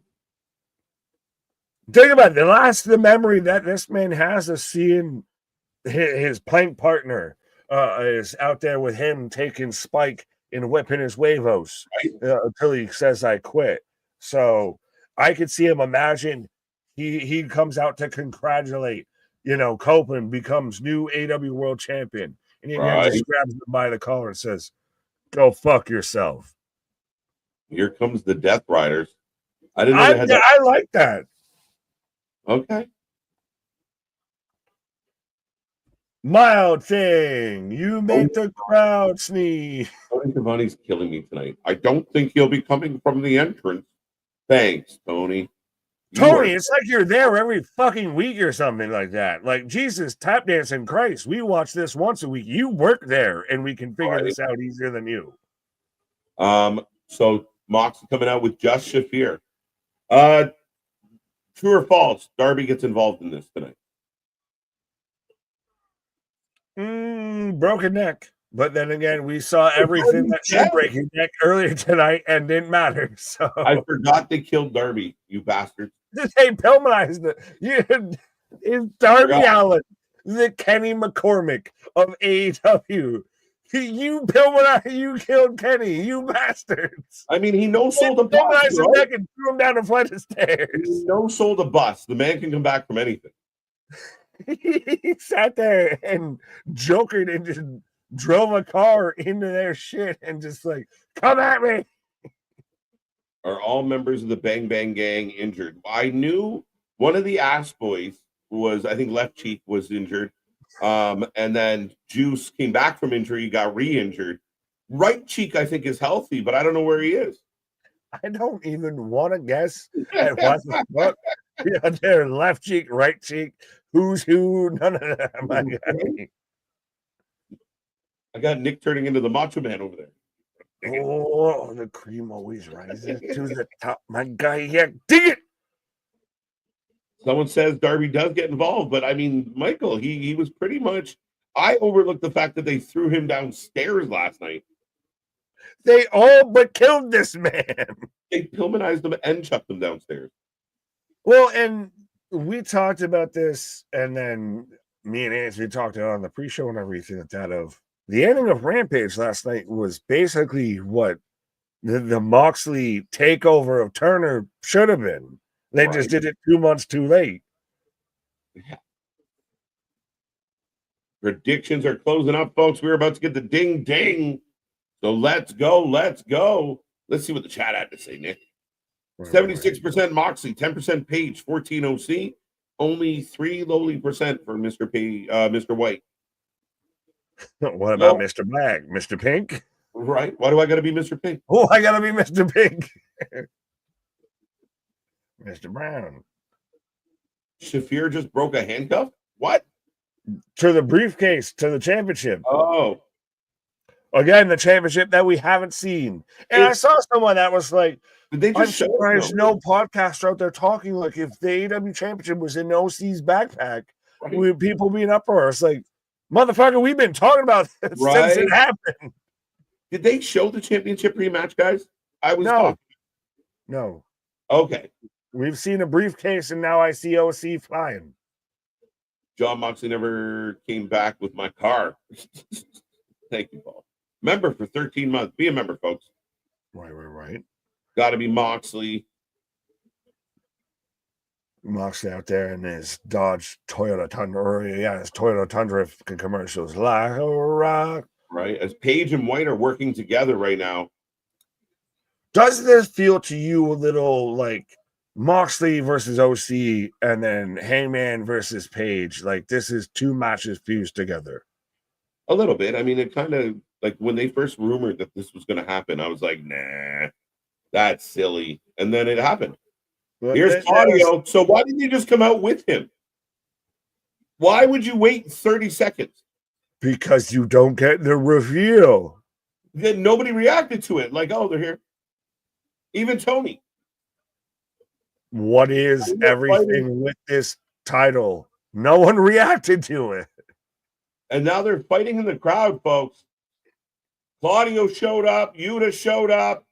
OC, where I have no idea what the fuck's going on. Let's be real. I hate that this is technically a fatal 4-way, so we can't say there should be a disqualification or a count out because Jesus, tap dance of Christ, does this need it? Shafir is beating up OC with Moxley.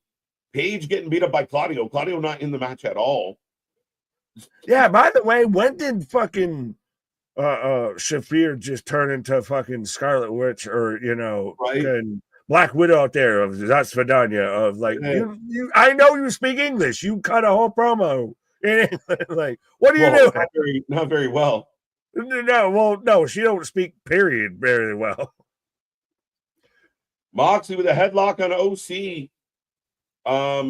There's Jay White, I think. Adam Page back here. Fighting Claudio. So so we've got Jay White and Hangman fighting the peripherals, and we've got OC versus Moxley.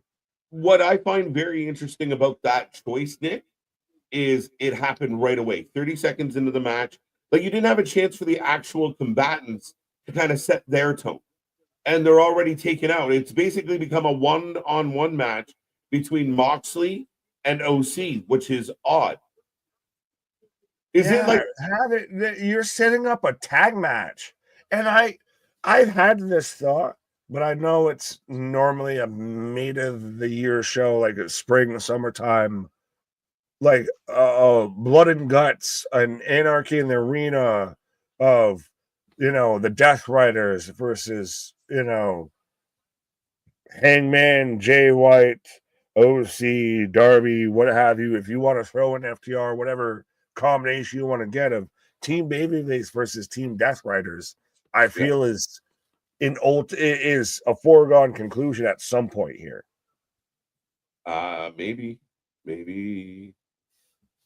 I don't know. But if you could have sat there and had the rest of them, you could have had Claudio and all of them come out when it actually got competitive. When Moxley felt like he was beat down and everything. Either like that. Come out at the very beginning and push the issue that you're going to play the numbers game, or let the match build, and then when Moxley looks like he's in trouble, his friends come running out. Let people forget about the numbers. Yeah, a little bit. Right? But anyway, the match rolls on, folks. Chaos ensuing. They're about to shield powerbomb Moxley. Yeah. Sierra, Hotel, Indica, Timu, because this is shit. Echo. Lima. Delta. Yeah. What, folks, what is the name for Jay White, Adam Page, and OC as the Shield in AEW?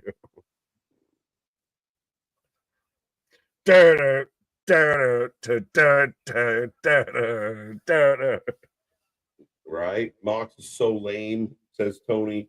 PJ saying, or AJ, sorry, saying this match is cooking. Tony's response popped me, but I'm not going to click on it.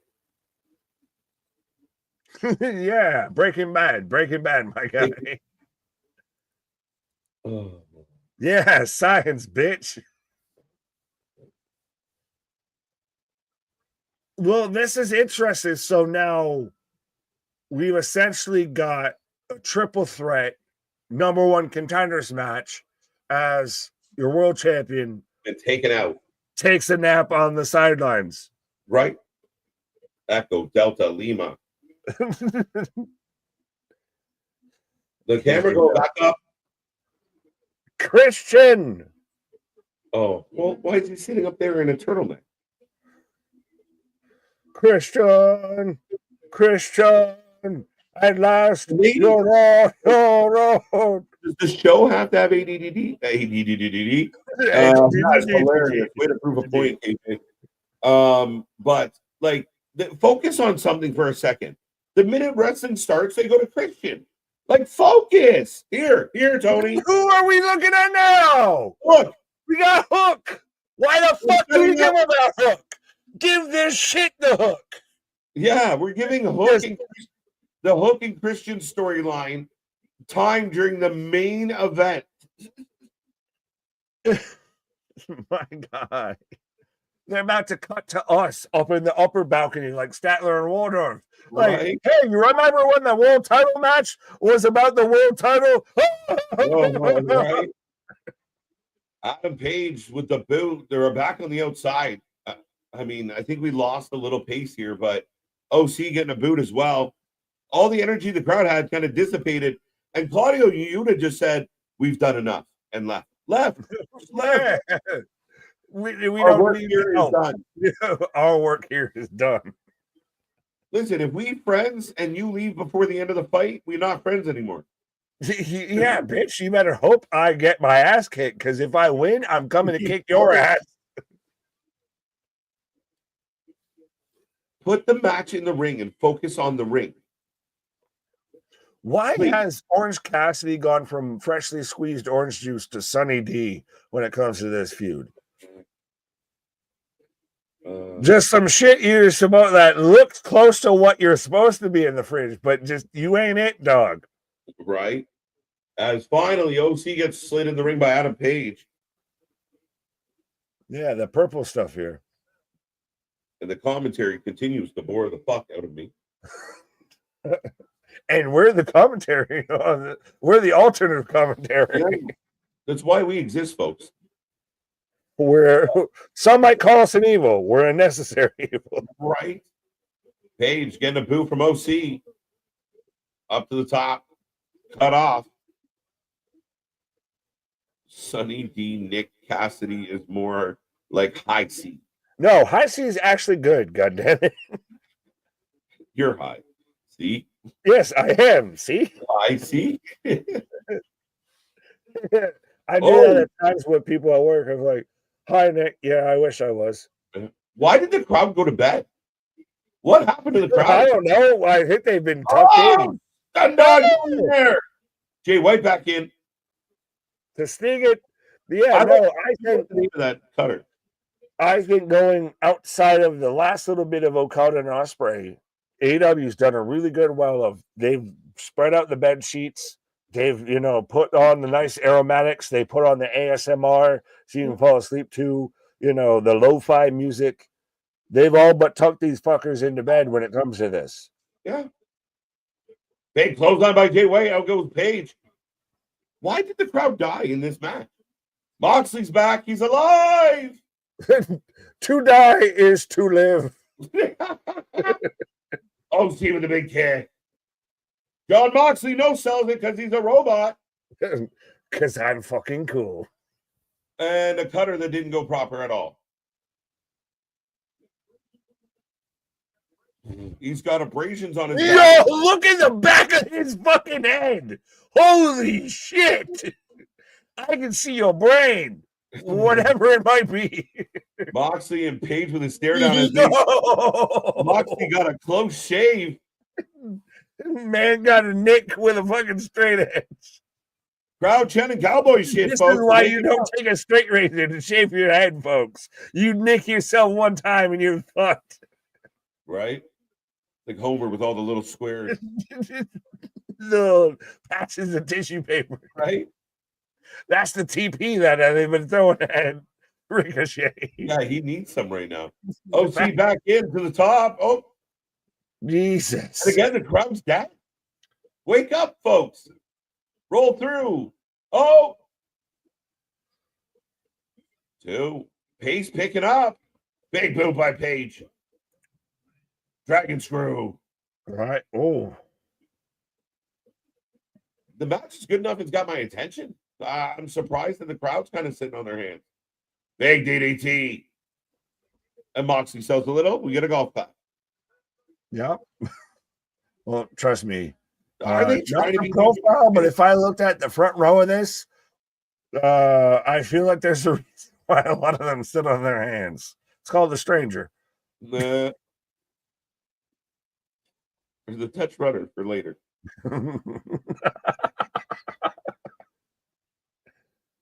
There's only 2 people I hate in this world: those who are intolerable of other people's cultures and the Dutch. I happen to be a big fan of the Dutch.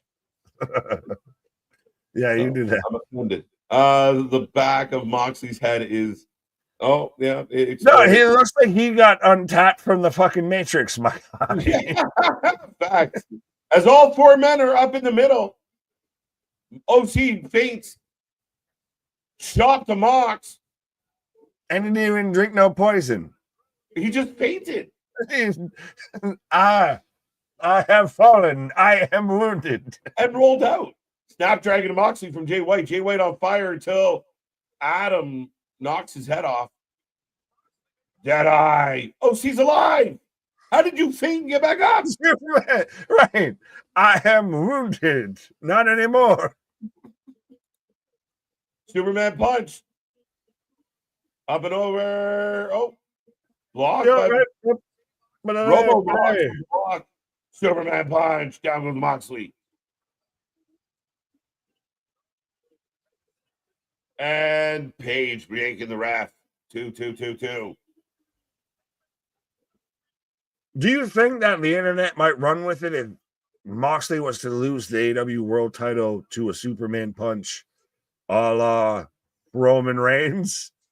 That'd be upsetting. I think some may, but I mean. I think that there will be a good chunk that'll do that because clickbait. Oh, buckshot. Jay White, he should have just hit them in consecutive order without the break in the middle.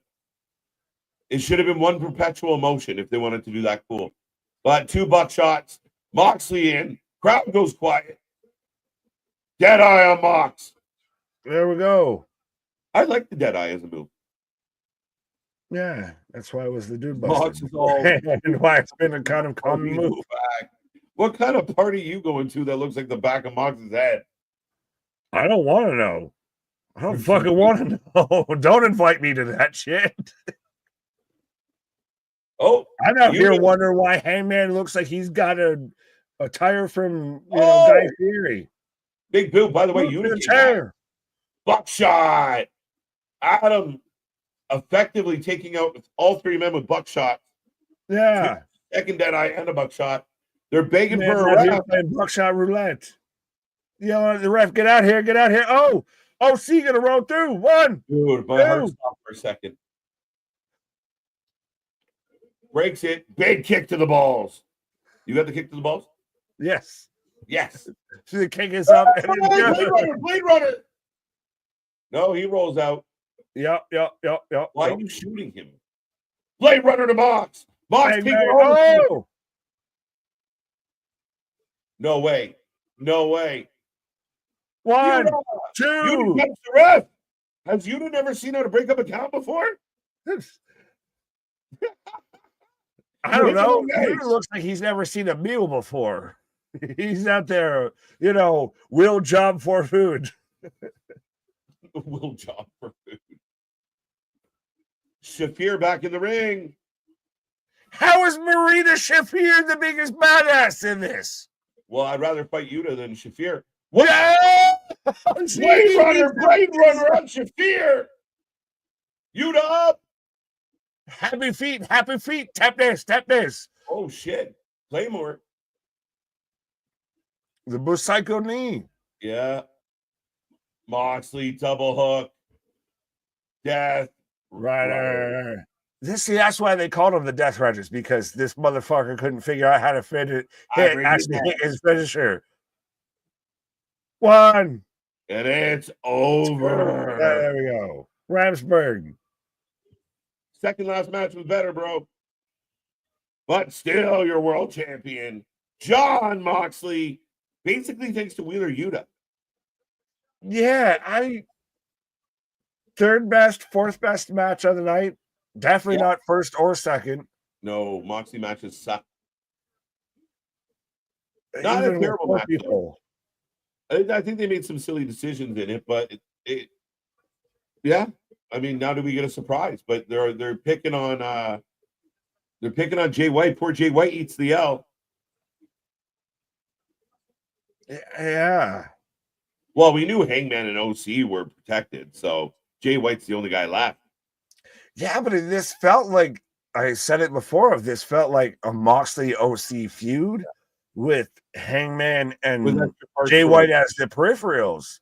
And instead, Jay White's the only one that had any bit of prominence in this match versus Moxley. Like, Moxley still was over like Rover with this. Yeah. Oh, here we go. Here, Nick, we might get something before we go home tonight. Jay White. Juice Robinson gonna come out and make the fucking save? What? He's injured. I don't know. What the PR? So here we go. So I think it's more no. I was going one way and I turned my. Yeah, they got lucky. Are they not alone? On this day, I see clear. Yeah, they're holding up. They're holding up, Nick. They're holding up. FTR is not alone. Lights out. Lights out. Lights out. Rated FTR. Rated FTR on this day. I see clearly. Rated FTR in the house. I joked about it. I thought about it. Yes, let's go. I like how they did that. I'll give them credit. I really like that. But we're setting up to 2 shows in Charlotte. So welcome to the next 2 months of AEW booking. Yeah, but you said it, Adam Copeland. Adam Copeland's on the radar, man. The Edge is here. Live on this day. I see clearly. Might be my favorite. That's gonna be a hell of a fucking match and everything like that. It is Adam Copeland versus Jon Moxley. Now you're gonna get Claudio and Pac, or Claudio and Yuta, or Pac and Yuta, what have you, versus FTR. Throwing hands, throwing goddamn ring, Edge. Hey, where is Pac? 1 Pac, 2 Pac, 3 Pac, No 4. No Pac. He's Pac. No Pac. None. Where is he? He's out there. He's gonna hit the fucking board again and just cut off the power. Right? Shatter Machine. Edge slowly getting in the ring. That leg looking good. He running around like a He passed the curse on to Bronson. Robo Moxley's up. I think everything he does. Moxley is the Terminator. Yeah, John Connor, Adam Copeland. Yeah. Fucking T2000, bro. And now we get holy shit chance. This crowd has been very favorable tonight. Yeah, well, I can even see Moxley's got a half chub right now. Here we go. Spare. It's a nice send off. Well, think about it. And see, but no, again, Christian waiting in the wings, like I said. Oh, we're gonna get a moment to where Copeland could end up being next AEW World Champion, and go fuck yourself. Oh, they got the chair. They got the pipe. They're doing this. They're doing the WrestleMania moment with Danielson. They are all chubbed. Nice beer. Yeah, maybe don't do a whole bunch of things that you did in other shows, but it's okay. Yeah. Claudio saving Moxley. That's a good send off, bro. It's a good. Yeah. I'm instantly more intrigued at the idea of rated FTR going after the Death Riders than who has been going after the Death Riders. Yep. But I think that's also been the issue with the Death Riders. Copeland's got a dead mic. Copeland's got a dead mic. Is this thing on? Can you hear me now? Nope. Oh, here we go. We're not Bush League. Moxley. Did he really start off where we're not Bush League? Bullshit, bitch. Look at me, kid. You called Moxley a kid. Just because you're ARP doesn't mean that he's a kid.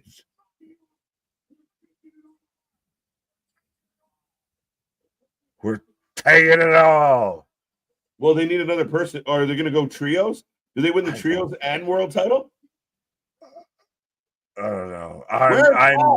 You said it, though, of this already feels better and more important than anything that was going at them, which... Yes, instantly. Right, but I don't think it's a bad thing. I think it's I mean, the Darby things, they've fucking shot that thing. They've taken it out to pasture. They're, Eric Andre out there of, why would you do something so brave yet so bold? Like one of those of, you've put this out of its misery. I think. Wait, look, as they go off the air, they make a match for Dynamite official. 6-man tag.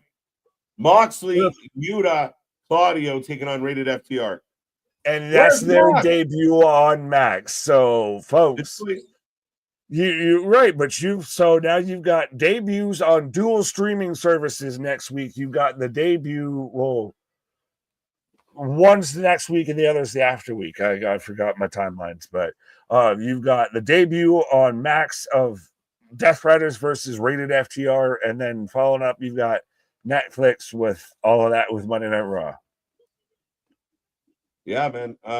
But folks, get your ratings out of 10 as we the go. The mother of all simulcast is, sorry, I just noticed that was underneath Fight for the Fallen, is they have a little bit of text underneath of it that says the mother of all simulcasts. Yeah. Uh-huh. You know what it is. Right. But yeah, you get your rating out of 10 into the chat. Jay White walking off.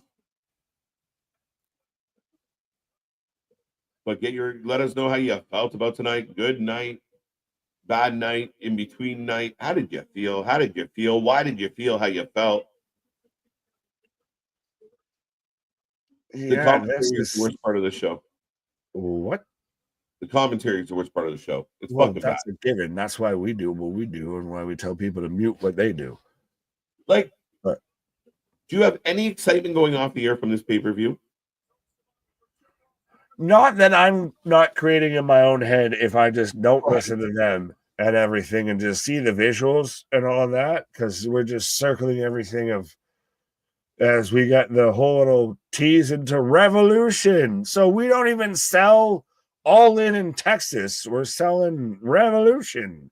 Well, why are you selling All In Texas? That does it with Revolution's the next one. Texas is until July, so that means I wouldn't have any issue with that. Well, they ain't selling Texas. They ain't selling too many tickets for Texas. Tongue-tied motherfucker, but yeah.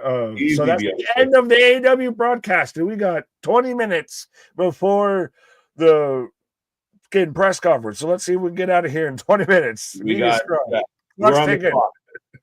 But let's see some of these ratings. I mean, again, truthfully, I thought this was one of the better AEW pay-per-views, start to finish, of 2024.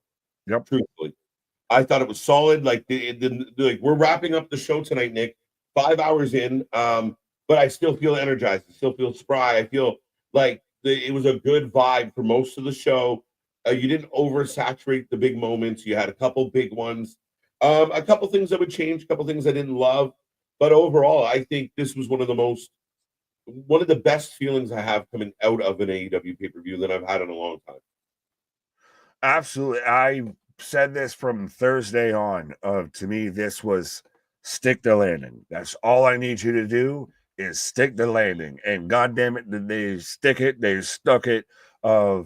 This was, like you said, one of the better, if not arguably top 3 pay-per-views for AEW in 2024 of really solid show, really surprised when we didn't expect it to.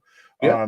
So I think solid across the board, and not the great, like not a super launch into 2025, but a pretty solid launch into 2025 when it comes to AEW. It gives you a nice feel heading into their next, like that big. I got hope. Yeah, like it feels like they're gonna do at least try and make their debut on HBO Max a big deal, make it kind of cool.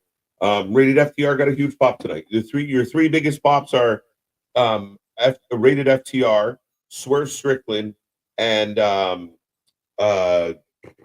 who else came out tonight? Omega. More name. And Kenny. The 3 biggest pops you got tonight were not in matches, ironically, though. Right. Well, and you also, though, you still had 2 fantastic matches. Mm-hmm. You had Ospreay versus Kyle Fletcher, which up until what we got later on was match of the night. And then we got Okada versus Ospreay, which wasn't the best match until like the last 5-10 minutes or so of it. It really hit a stride at the back end and went full throttle. Yeah. I was really happy with that match. And I think a lot of times with AEW shows, especially the ones with 13, 14, 15 matches, is there's so many matches in there that I don't love, don't care about, don't want to see. Or they, I think this match is going to be good, but it doesn't deliver. And I feel like it actually went the opposite way for a chunk of tonight. I wasn't expecting much from this, and I actually got really into it by the end. I didn't love Mercedes Stat 2. I thought it was a bit of a low point in the show. I thought Mariah May and Thunder Rosa was a little flat, and they kind of just did they had a couple of big moments, and that's all they were playing to. But oh no. But ultimately, I thought there was more high than low tonight. 8 from Christopher. Goodbye AEW. Favorite AEW pay-per-view of the year. 8.7 out of 10. Had some banger matches, some okay matches. All in all, wasn't bored. All in all, wasn't bored at all. Not a bad match tonight. Kenny's back. Edge is back. Great end to the show. Best AEW pay-per-view all year. I kind of feel that way. Strong case and everything. Well, I see Roll Tighter. AEW is saved. Our hero has returned. It is saved. Well, even though Robert, good start. I agree, man. Like, the past is the past. You can't change the past. Thank you, fucking Rafiki. I was waiting for it. Right? It's in the past. It doesn't matter. Right? That's exactly what it is. So, I mean, again, you want to end the night. I think Nick said it best going into tonight was stick the landing. And I feel like they did. I think they ended it well. And I'm excited for their next show. Now, deliver a good Dynamite. That'd be lovely. That's the thing with this. Makes you almost kind of forget a lot of the past bullshit of 2024 when it comes to AEW, because it's like, well, this is how you ended. You left us with this note to go into 2025 with. So please proceed to take that and go to the moon with it. Right. Yeah. You got to keep the ball rolling. Don't fuck it up. Right. Don't shoot yourself in the foot. Don't step on your own, Sean. There you go. 7 good, solid matches, but none of this makes sense to have happened. And again, there are parts of that where we did criticize some of the storytelling that took place in front of us, but the matches unto themselves, the overall production of the show, I thought was really good. And again, we can sit here and there's little things I might have tweaked or I don't love, but Kenny coming back's huge. So you're excited if you're an AEW fan for that. To see the way that ended and have that rated FTR. I think Edge versus Moxley makes me care about Moxley because Edge versus Commander does not. Yeah. Now, is it Commander or Commander? I keep calling is it Co or Co? Right? Tomato. It's like the Minecraft hurt noise. Right. But so what are you giving this for a rating out of 10 tonight, sir? Of I guess according to some people, we got about 15 minutes before we can make it to the media scrub. Right. You're gonna be tuning in to see us there. So yeah, can't disappoint. We gotta get out. Right. 8 out of 10 from Eric. I'm kind of with Eric. I think all in all, the festive vibe, the holiday spirit, the last pay-per-view we're doing of 2024. I'm very critical and very hard on AEW every single week I get a chance to be. And tonight was one of their better nights. I'm going to give it an 8. I think they've earned an 8. I think it was their best pay-per-view of the year. 9. 9, yes. My God. 9. I went down hard. Well, there was some moments that were really good with this, like the Fletcher Ospreay match again. I want to go back and rewatch that. Probably even the Ospreay Okada match. Probably would go back and rewatch that. Maybe you might sell me on an 8.5 of MJF versus Adam Cole. I don't know if I want to go back and rewatch that. Yeah, but like even the end of the show, and we got Kenny, we got moments like. Oh, I said it to me, and I guess I got to give him the fucking brownie points for it because I was in it to win it with this show. Of it hasn't been the flagship year. It has been probably the weakest of the 5 years that AEW's existed in their history. So to close it out on this, I'll give you the Brucey bonus point. I'll give you a little bit of a rub and tuzug of you get a 9. Yeah, I listen. I don't fault you at all. I mean, I went a little less than you, but at the end of the day, I mean, it was solid. It really was. I think and the good stuff outweighs the bad stuff. But I mean, it's so sad to see. I mean, like we said, last year's World End was big for MJF and Adam Cole. Here we are a year later, same pay-per-view, and it felt so who cares? And like they reunited the Undisputed Era. Maybe that gives you some optimism for 2025 for that faction to do something, but we haven't seen it yet. And I was really bummed. I'm really bummed out about 2 top guys like that being nothing. Hoopla! Hoopla! Hibbity hoopla! 7 out of 10 is Will Ospreay buried. Jake, I know you asked us a few times. How do you feel about Will Ospreay? What do they do with Will Ospreay? Like 3 losses in this tournament. I would say world title, but like we had Copeland come out, and it's now like, who does he go at to beat to get there?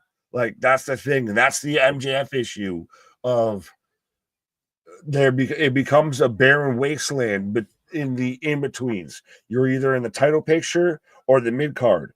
In between that is a barren emptiness. Yeah, to a point. Yeah, no, I mean, yeah, it's really interesting. Now, the good news is there is starting to build up some, Ospreys in the mix. Fletcher will be interesting moving forward. Kenny's back. I mean, Takeshita looks like a beast. His match I thought was okay tonight. And again, I think for me, part of why I didn't go 9 was if you're going to do this main event, the Moxley matches have to be better. The Moxley matches aren't good. Like they're not good. Are they just their Moxley matches? Like that's the problem. Is a Moxley match? Can a Moxley match be good? I don't know. I mean, people said once upon a time he had good matches. The Robo Moxley thing sucks. And like even like the weird like he did like where he turns his head and then the rest of his body turns like Robo Sure. so bad. he's what was it, Terminator 2, to where you had the T9000 that's out there teamed up with Sarah Connor, because Marina Shafir is very much Sarah Connor. Right? Yeah, you need to do it. Right. Come with me if you want the job. One of the better shows of this year, 8 out of 10. What's next for MJF, guys? I mean, yeah, A is break, this like, hopefully. what do you think? I said a break, hopefully. Well, I mean, he's been out because of filming the movie and stuff. I wonder if part of MJF's problem is he has been so in and out. But I don't think we're going to see him for a while unless he's going after Adam Cole still. That's the two choices. But neither are good. So that's the thing. It's like you can leave and get ran off, like get watered down and get forgotten about because you're not there, or you can stay and be with Adam Cole, which already hasn't worked and isn't good. So which is the lesser of two evils? Yeah, you're not wrong at all. The idea that this is going to continue after a year and a half already, I'm like, please, shit. God, no. And the reaction from people isn't solid. Like, that's my concern. No, it's the Michael Scott of just like, no, God, please, no. Right. 10-1. I'm back, guys. Best AEW pay-per-view of the year. I agree with Robert. I know Robert and I disagree on quite a bit at times with AEW, but I think tonight was the most fun I had, and I think part of it was 8 matches, not 13. 11 if you count the pre-show, but I don't. I'm glad that we are hopefully potentially about to end. Yeah, we are. An AEW pay-per-view stream in the same time frame, in the same day that it started. Yeah, no, I'm with you, my guy. And I think it was smart booking for maybe this is another reason for AEW fans to be hopeful. And as you go into a new year, be optimistic, because if Tony's figuring some shit out, like, all right, don't splatter every piece of shit match I can think of into a pay-per-view. And, okay, great. We got 4 really good matches, but we had 9 bad ones. Like, that's the problem. Tonight, Tony, wipe. You don't need to just throw shit against the wall. Wipe. But no, he pays someone to do that for him. But nonetheless, thank you for wiping. Right. But I really thought this was, like, from start to finish, the most I enjoyed a pay-per-view. I never got bored at any point. I don't love certain things like a Mercedes match, but at the end of the day, I think I didn't fall away from this pay-per-view the way I have a lot of others this year. I thought it was really interesting when there was points where we were questioning why the crowd is quiet when we're excited. Like, that's been the first. It's normally like we've questioned of like, what the fuck do they see that we don't? Yeah. Versus we're like, what are they not seeing that we are? Type of thing of like, this is a good match. Why are they quiet? Why are they? It feels like the crowd died for some good shit. And like I said, there was parts of the main event where they were all kind of exchanging that I thought were like, okay, this is like, why are the fans not reacting to DDTs and Hurricane Ranas? And like, they're just, oh my God, they're doing stuff. Because it's not topes and no one's on fire and no one's coming off of scaffolding or through glass. What do the hurts indicate? I'm at a loss with this one. I don't know if you have an opinion. I've watched a lot of this programming. I don't know what you do with them unless it's Ricochet. I thought that was going to be a thing of.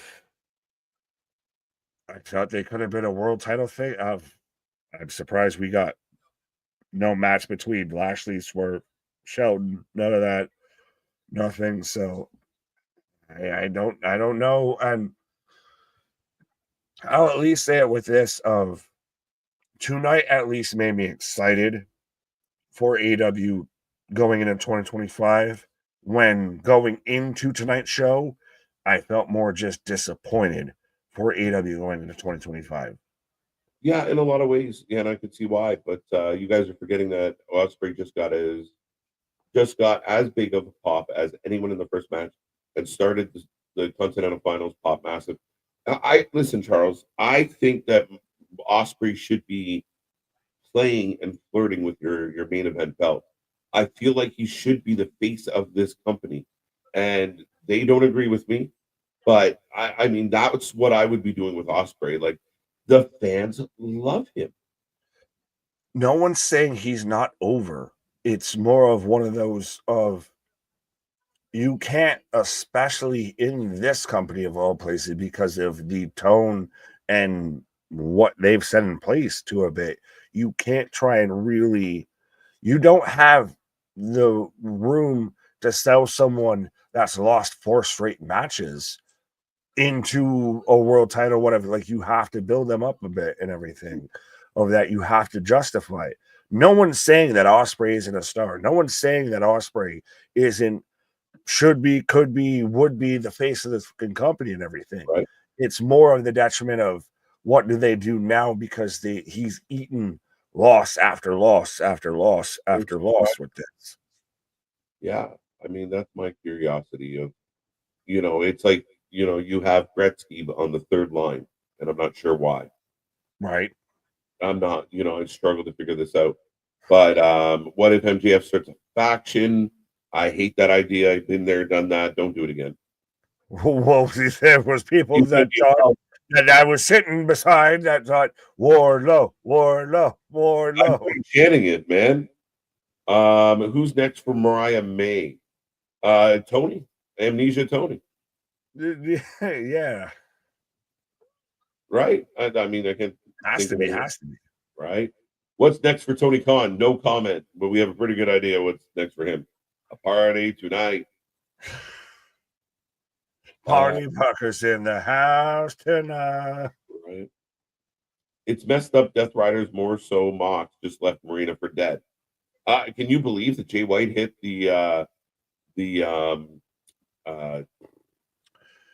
his finisher?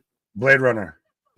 Thank you, Nick. The words are hard sometimes. Well, so I was about to say Sister Abigail, but it's the same thing. For my head. Right, but no, I believe it. I think it makes sense. And again, Marina should be out there stepping up to even, OC and everything. You step up, get hit. Right. Anyone that wants to play in traffic can get hit. KJ, is the prediction championship going to be on the line for WWE Raw show on Netflix January 6th? Yes, it will be. Yes. Yes, it will be. I'm fine with Cole and MJF continuing as long as they create a clear heel and clear face and make the No. Stop that comment right there. No, because they've already tried to do this. They've set up clear baby faces and heels, and they fucked that up, and they've done the reverse of that too, and fucked that up all the way. This, just let it end. Let it die. Just please, just put it to rest. Right. Out of everything, this is the only thing that I'm upset about with this. Just let it fucking die. Put it to bed. Right. As someone who prefers WWE, AEW just doesn't do anything interesting despite their stars. Why should I care about anything if it all falls flat? I mean, again, I think even in the main event, and I think this is the biggest question, and welcome to the channel, Destrom. But I think you and I ask this question all the time, dude, is why should we care? And if, like I said, even the Moxley match, you have a fatal 4-way, you gotta make the ring is your stage. You're spending too much time off stage. Like, I don't mind if a match goes out there, but you have 4 guys. You have to focus on some of this stuff and get the guys over for what they're doing. I think they missed that opportunity at times. But at the end of the day, even with a lot of these matches that were good tonight, the story and the build was wonky. So we're hoping they find a way to make it more intriguing. The numbers all tell you why, that it hasn't been. Yeah, but again, to button everything together, and again, I apologize for my fuck MJF and Adam Cole rant, but to button everything together with AEW in 2024, I think this showed still some of its weaknesses, but showed where it can have those strengths, and it can really hit those notes. It just needs to fully blossom and everything. That, like, it sometimes needs to get out of its own way and everything. We ended the show on a great note. We're still out here talking about how this was arguably one of the best AEW pay-per-views of 2024. Yeah. So even though it was not without its flaws, not without its blemishes, but it shows what it can be. Yeah, I mean, again, it's nice. It's a good check mark for them. A nice one. You don't want to go out, swinging your worst swing. So I think they did well in that regard. I give it a high rating. I think the fans were pretty happy with it. The crowd in the building were pretty content. Overall, not a bad one, Nick. But I will call last call on the chat. Is Raw live on Monday? Yes. Yeah. Last Monday Night Raw of 2020, our last stream of 2024, last Monday Night Raw of 2024, last Monday Night Raw on the USA Network, all of that. Yeah, it's gonna be. You just have me out here thinking of stuck a feather in his cap and called it Tony. But yeah, I mean, we will be back live 7:30 p.m. for Raw. We got a busy week coming up, and then the year kicks off on fire. Fight for the Fallen, Fight for the Fallen. We come with our bold predictions of 2025, where Nick, Anthony, and I will let you know what we think could happen, and a bunch more coming up. The New Year's Evil's on the horizon, the debut of Raw on Netflix, and so much more, folks. Plus, we got a Maximum Rampage added to the schedule. So much going on. Another 5+ hour stream tonight as we wind down our 2024 here. But go check out all our socials. Be a friend, tell a friend. Keep coming back for more, folks. We want to continue to set records. And this was a fun one, Nick. Thank God. The best feeling I've had saying goodnight for an AEW pay-per-view in 2024. I know there is whatever deity you pray above to and everything like that has been in full effect of we can end tonight. We can end 2024 when it comes to AEW on a high note, which was not expected. Very unexpected, but well delivered at the end of the day. So kudos to Toni and crew. Big shout out to everyone out there. I hope you have a wonderful, wonderful, wonderful weekend. Enjoy your Sunday, and we will be back Monday night with Raw. And like Nick said, jam-packed and a whole lot of things happening, a whole lot of historic moments in the next couple of weeks, and we're going to be here for all of it, folks. That's all I got, Nick. It was a good one. Often imitated, never replicated, never duplicated. We do what we do because other people can't do what we do. Our shit is real. Our shit is raw. Our shit is authentic. When you talked about that rest, you want to put that full life with it. That's the end of the world, folks. It was a good one. We will be back Monday. See you on the flip side. Have a good night.